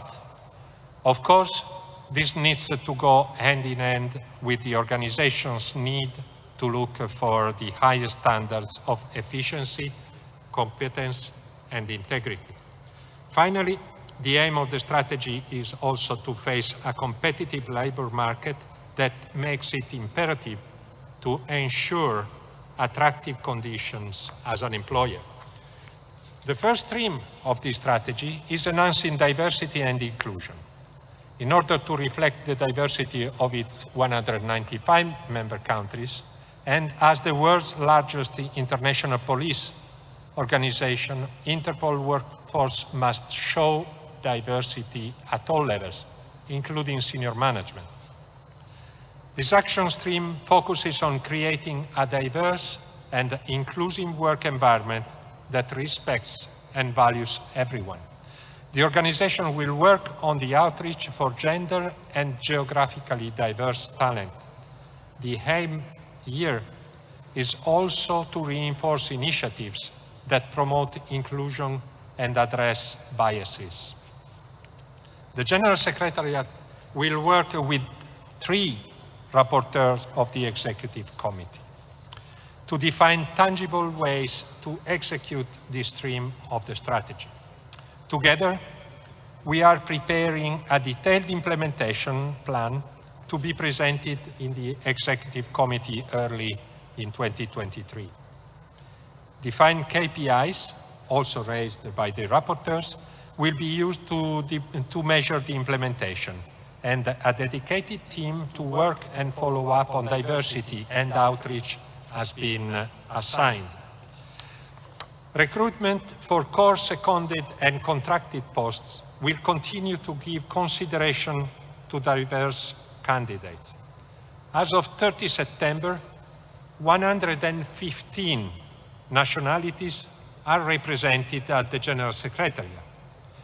This number will further increase by December, as we have 3 countries that for the first time have officers appointed at the General Secretariat. This is thanks to the financial assistance program for secondments, which is available for non-represented countries with difficulties to send their officials. To continue these success stories, your support will be key. This is also why now is the right moment to invite you to support this strategy and commit to encourage highly qualified candidates from your national administrations. The second action stream is talent attraction, retention, and mobility. In an increasingly competitive market for talented professionals, the attractiveness of Interpol as an employer is crucial. For these reasons, we are working on internal growth opportunities, review of the compensation and benefits to meet international labor market standards, encouraging internal and geographical mobility of staff, and enhancing employer brand through outreach and social media engagement. The third stream will focus on fostering employee well-being and engagement. Our employees are a fundamental asset for the organization, and ensuring well-being is the most effective way to safeguard that asset. The disruptive effect of the pandemic brought to the forefront the importance of providing additional resources to support the staff mental health and overall well-being. We will also continue to develop and promote flexible work arrangements. And under this stream, we will improve the existing avenues to address, prevent, and assist in conflict resolution. The fourth action stream will be to reinforce leadership and management. Effective leadership is critical in achieving strategic objectives. Managers are responsible for teams achieving their objectives and for promoting a productive and healthy work environment. With that in mind, we are already working on a leadership development program to enhance leadership capacity. And we will provide the coaching and mentoring opportunities to develop leadership potential. This not only aims at improving the quality of leadership in Interpol, but it is also a good opportunity for your staff seconded to Interpol to grow and to return to your administration with leadership skills. The fifth key area for the implementation of the strategy will be that of streamlined and digitalized processes. The increasingly fast-paced nature of the modern policing landscape requires Interpol to be fully aligned with trends and technologies in support of the member countries. As far as HR processes are concerned, this translates into providing effective solutions to staffing challenges, such as a roster, flexible contract modalities, and a shortened recruitment, onboarding, and relocation process. This will be accompanied by an effective performance management system to expedite the performance reviews and identify training needs, and by adopting digital tools and solutions to facilitate workforce planning and mitigate understaffing, as well as digital tools for employee self-service. This is already being implemented through the iCorporate initiative. The sixth stream is to become a learning organization, one that creates, acquires, and disseminates knowledge among its staff, who can then adjust their working procedures based on newly acquired skills and insights. The organization will support innovation and knowledge management, and will further create a learning opportunity and mentorship for staff development. This means, in practice, that you will receive back highly trained staff when they finish their secondment. Last, but certainly not least, we will strengthen strategic HR business partnership. Human resources management will continue to be actively involved in decision-making that impacted the strategic direction of the organization, as well as work closely with leaders and line managers to build their staff capabilities and manage talent. HRM will bring expertise and develop solutions to help the business area to deliver their strategy. In practice, we want an HR function more integrated in the policing areas to better help them doing their job. We will go into more concrete details during the upcoming Heads of NCB conference. Specifically, we will address secondment options and opportunities within the framework of the new strategy. But meanwhile, we ask you to start looking into the opportunity to second high-caliber staff, particularly if you are not represented yet. Acting HR Director, Mr. Peter Hams, and myself are available to discuss with you what are the options available to facilitate secondments.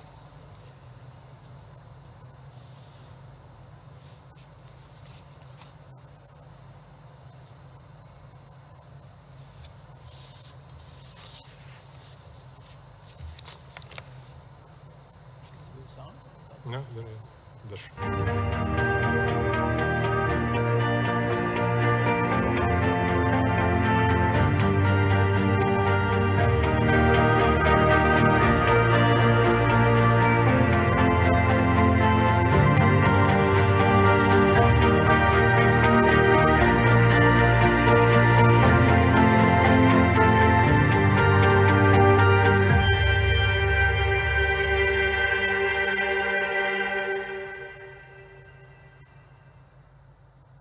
Yes, diversity is our strength, for sure. So this will not happen without your support to the organization with the best of the best caliber staff from your organizations. Please try to support the organization with staff so we can encourage the diversity also and the secondment. I'll give the floor now to the Secretary General for his highlights. Yeah, thank you very much, Mr. President, for giving me the floor on an item at the end of this busy day that has been a priority for me as Secretary General from the very beginning of my term, because it's about staff, it is about your staff, my staff, about those people who are, amongst many other things, preparing this General Assembly together with our gracious hosts, preparing operations, conducting trainings, developing the first police metaverse, managing the budget, negotiating contracts, and sometimes even high-level documents at a diplomatic and political level.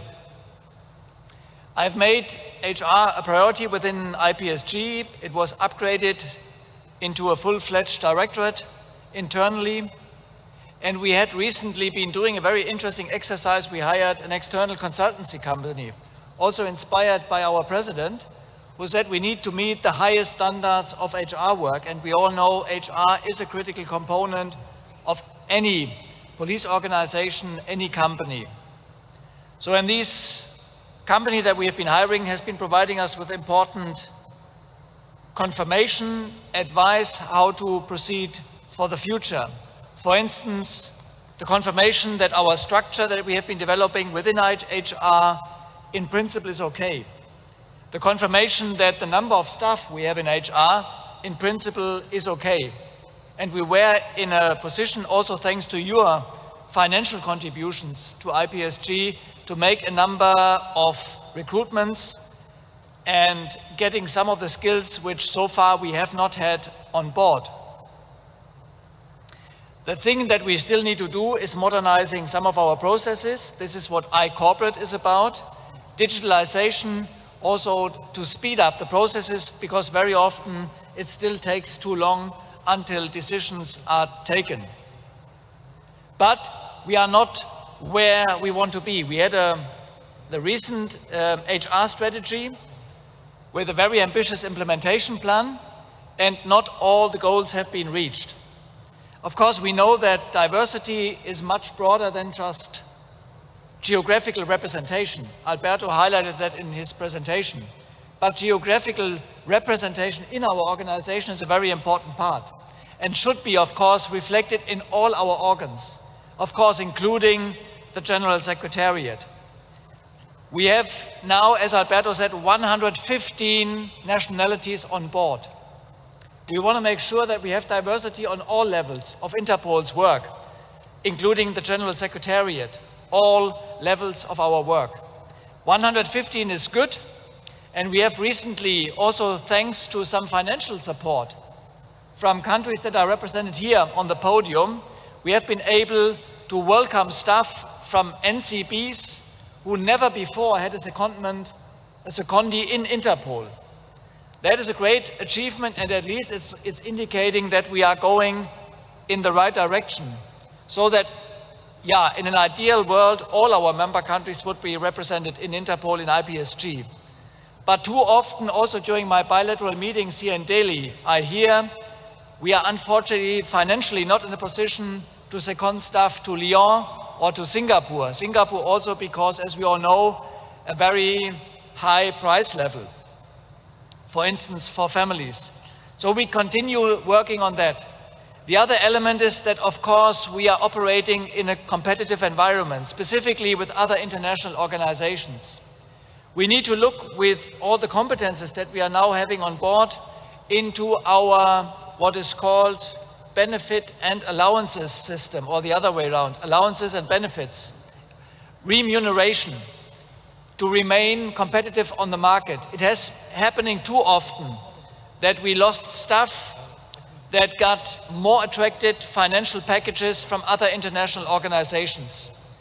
And we have to conclude that currently, with the packages we are providing, we cannot compete with many other international organizations who are operating in similar areas of work.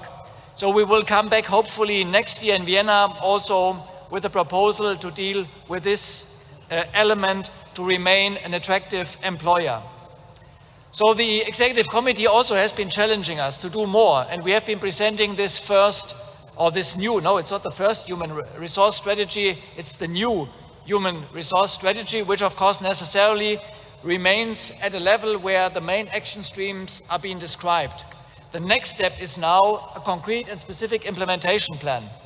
And I'm very grateful to the Executive Committee that 3 rapporteurs have been nominated who will provide us advice and guidance on developing a realistic, but nevertheless ambitious implementation plan.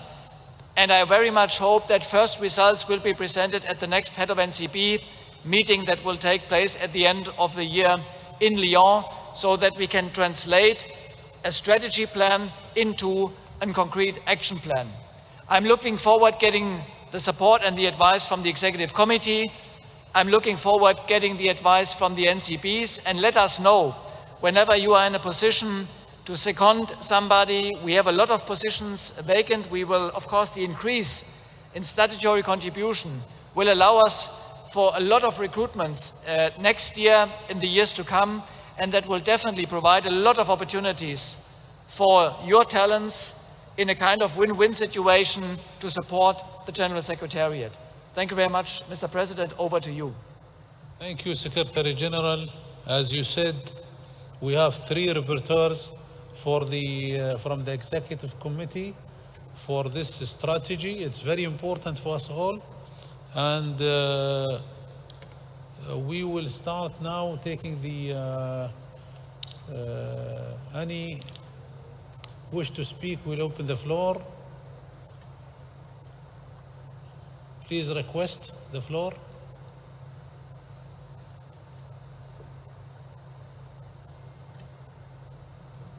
Japan, please take the floor. Thank you, Mr. President. Currently, I serve as head of NCB Tokyo, and I'm very proud of being a part of international police community, where 195 member countries work together for fight against transnational crimes. I appreciate the establishment of a special unit for the enhancement of the organization's gender and geographical diversity. However, I feel that the geographical diversity is not always reflected at all hierarchical levels.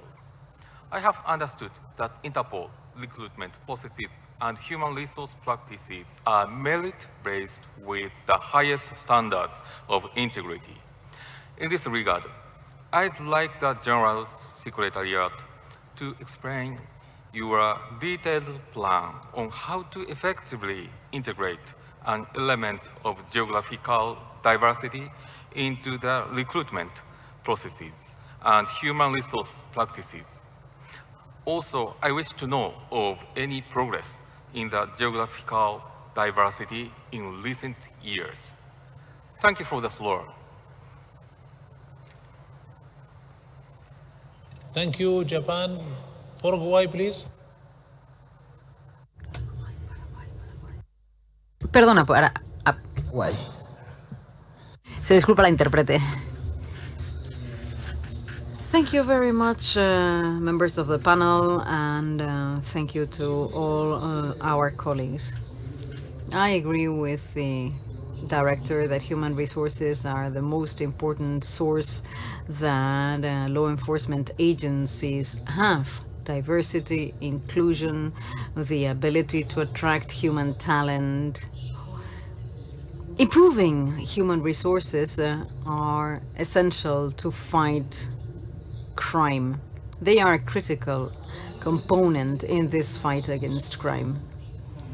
Let me say that Paraguay plays a very relevant role in that, and that's why I fully support the strategy implemented by the unit that has been created for selecting and hiring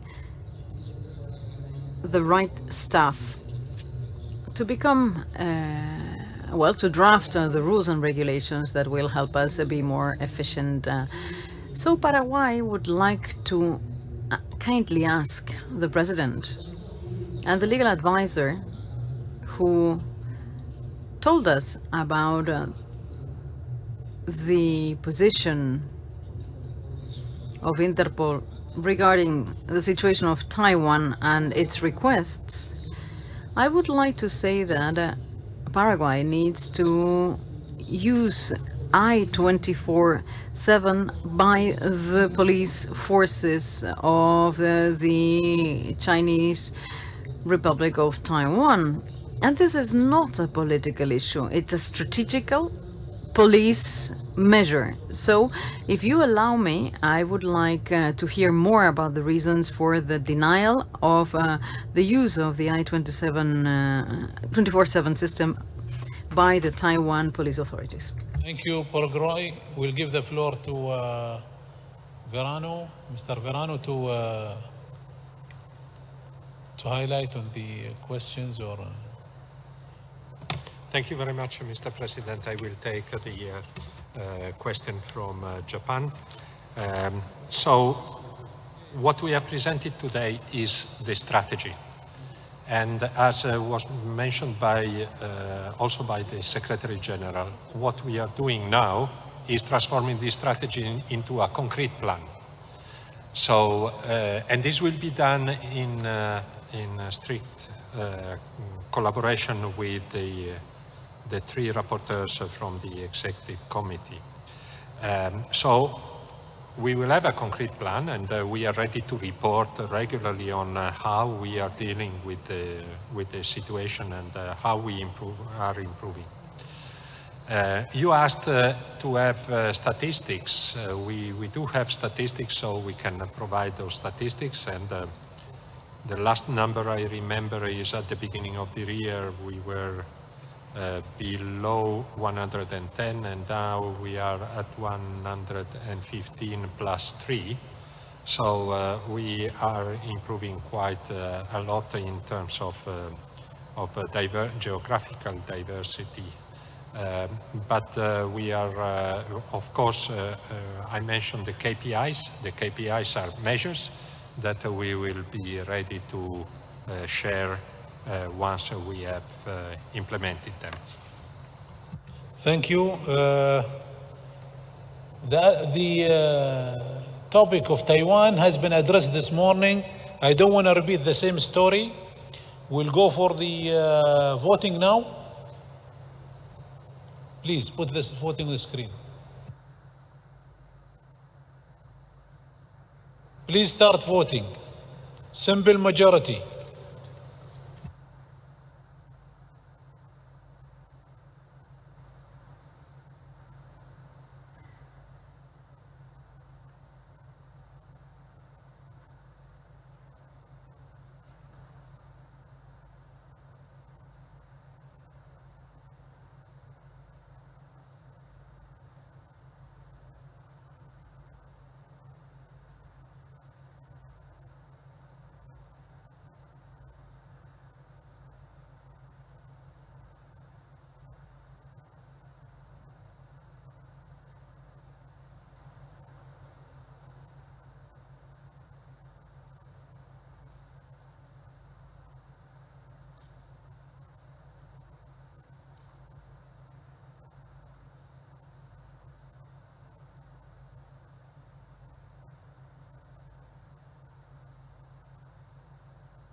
Yes, the result is 85.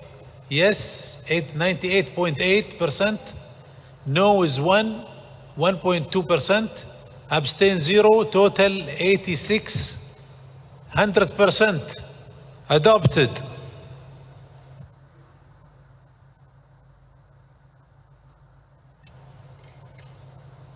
The next is the recognition ceremony for outgoing executive committee member.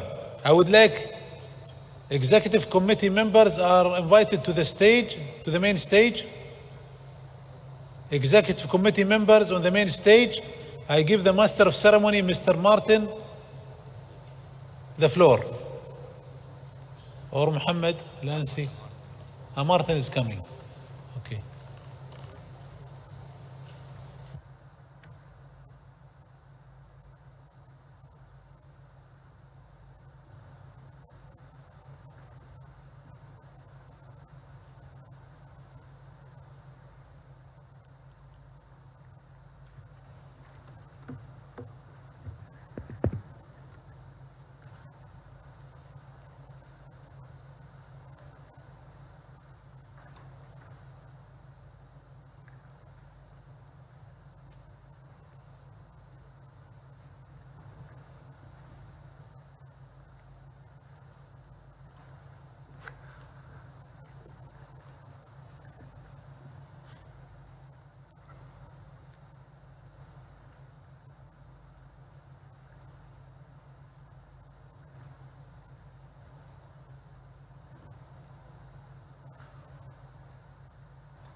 Martin, please take the floor.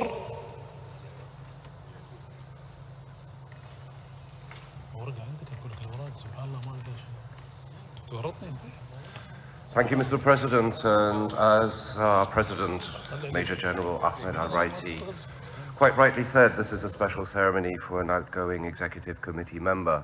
But let's be more precise.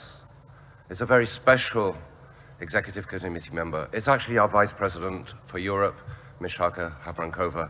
You are welcome, Shaka. Thank you for being with us. Thank you to our President, our Secretary General, and our members of the Executive Committee, and all our delegates and participants and colleagues this afternoon for this special ceremony, which will commence with a few brief words from our President.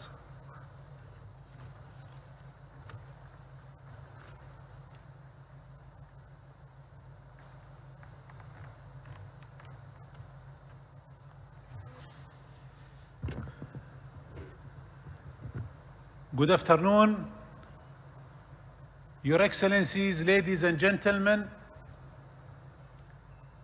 It's an honor to say a few words in celebration our dear colleague and friend, Ms. Sarka, as she steps down from her role as a Vice President for Europe. She spent her early career working as case officer at the Interpol, NCB in Prague, and has risen to a position of a global leadership within our organization. First as a member, then as a chairperson of the European Committee.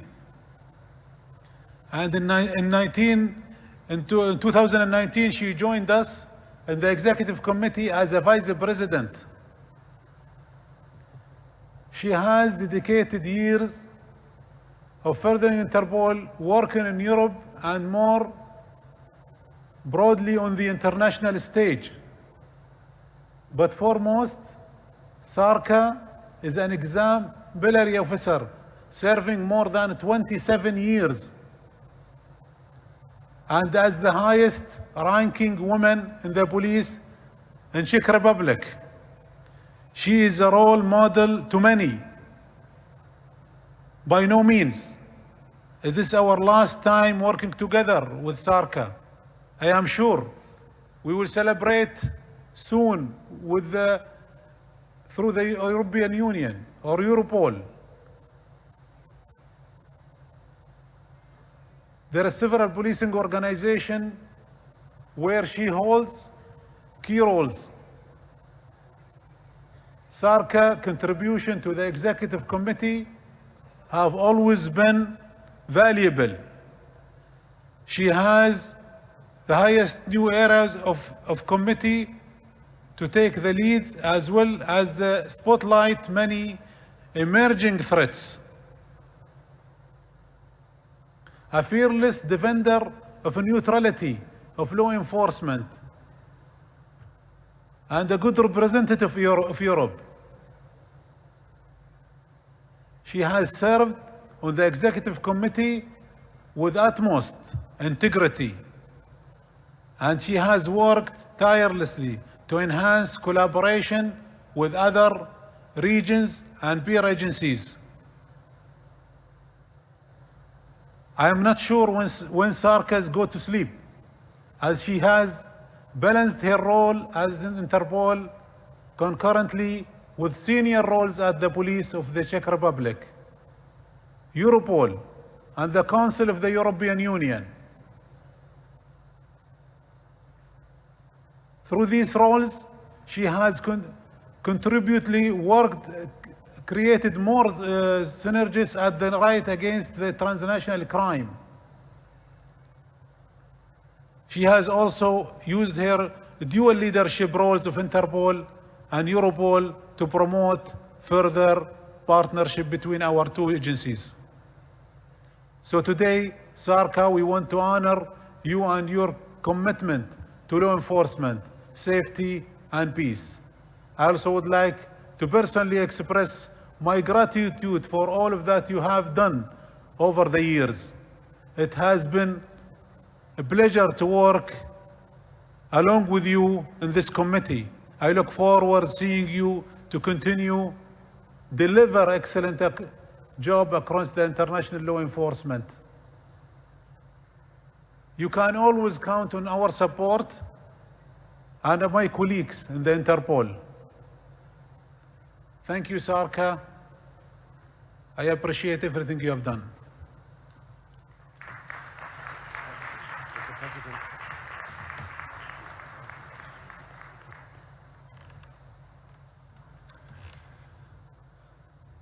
Thank you, Mr. President, for these fine words of recognition of our outgoing Vice President for Europe, Ms. Shaka Havrankova.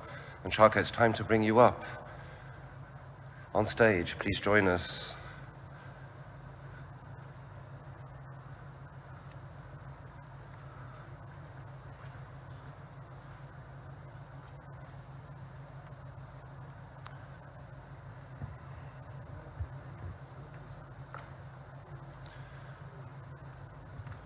As we await Ms. Havrankova, it gives me great pleasure to announce that our President has been joined by the Secretary General and will proceed to the next part of this ceremony in recognition of our outgoing Vice President.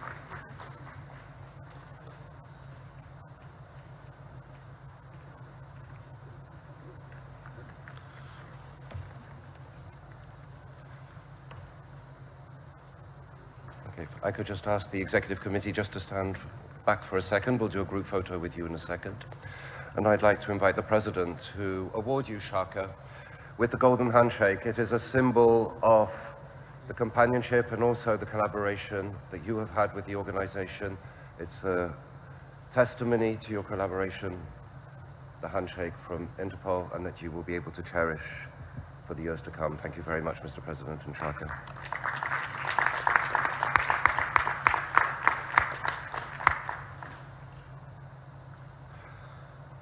And on that note, this is a historic moment for you, Shaka, the Secretary General is presenting you, ladies and gentlemen, with the organization's gold distinction.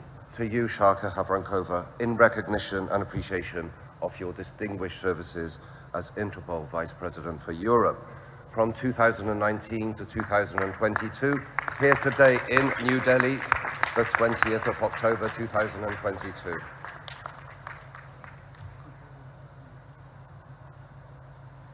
So thank you very much. A warm round of applause for our outgoing Vice President.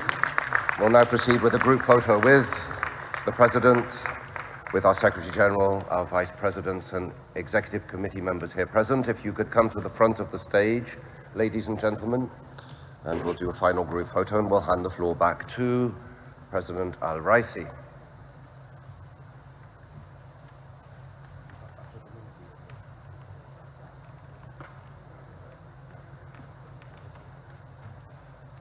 Cindy?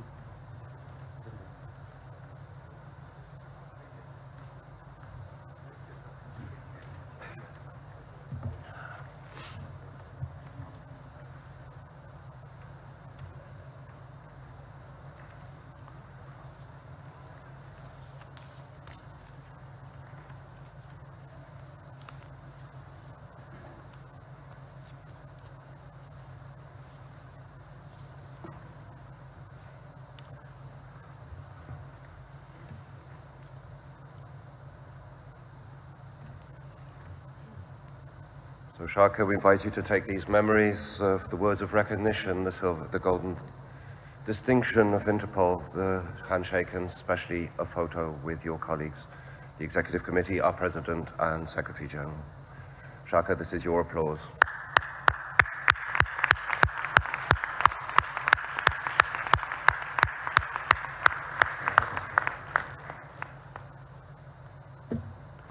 Thank you so much.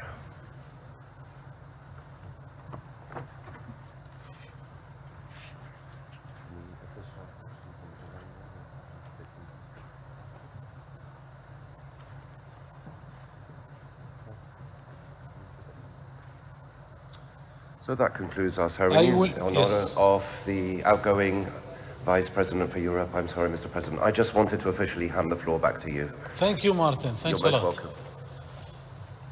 End of the plenary session.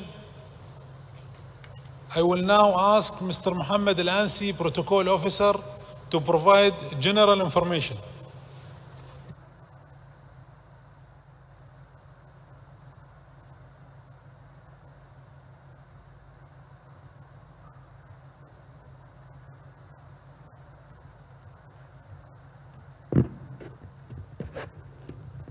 Thank you, Mr. President. Dear delegates and participants, good afternoon to you all. Kindly note that the plenary session tomorrow will be preceded by the second workshop from 8:30 to 10 o'clock. The workshop title is New Global Approaches to Crime and Terrorism, Connecting Police for a Safer World. The workshop will take place at a dedicated room situated in front of the lunch hall. The plenary session will open starting from 10 a.m. tomorrow morning, and it will be closed for observers during the elections to the Executive Committee.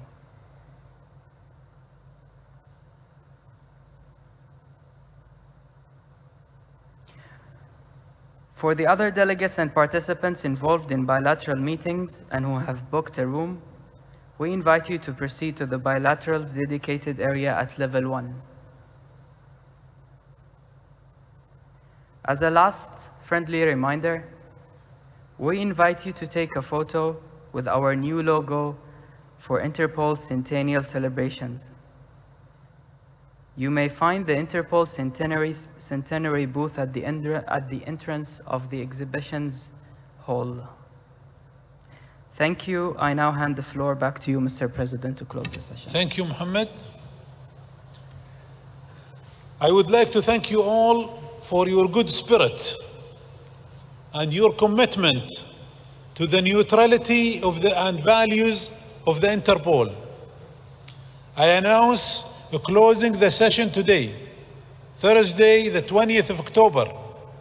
We will resume the fourth day of this General Assembly tomorrow, the 21st of October at 10 a.m. Please be on time. Thank you and have a nice evening.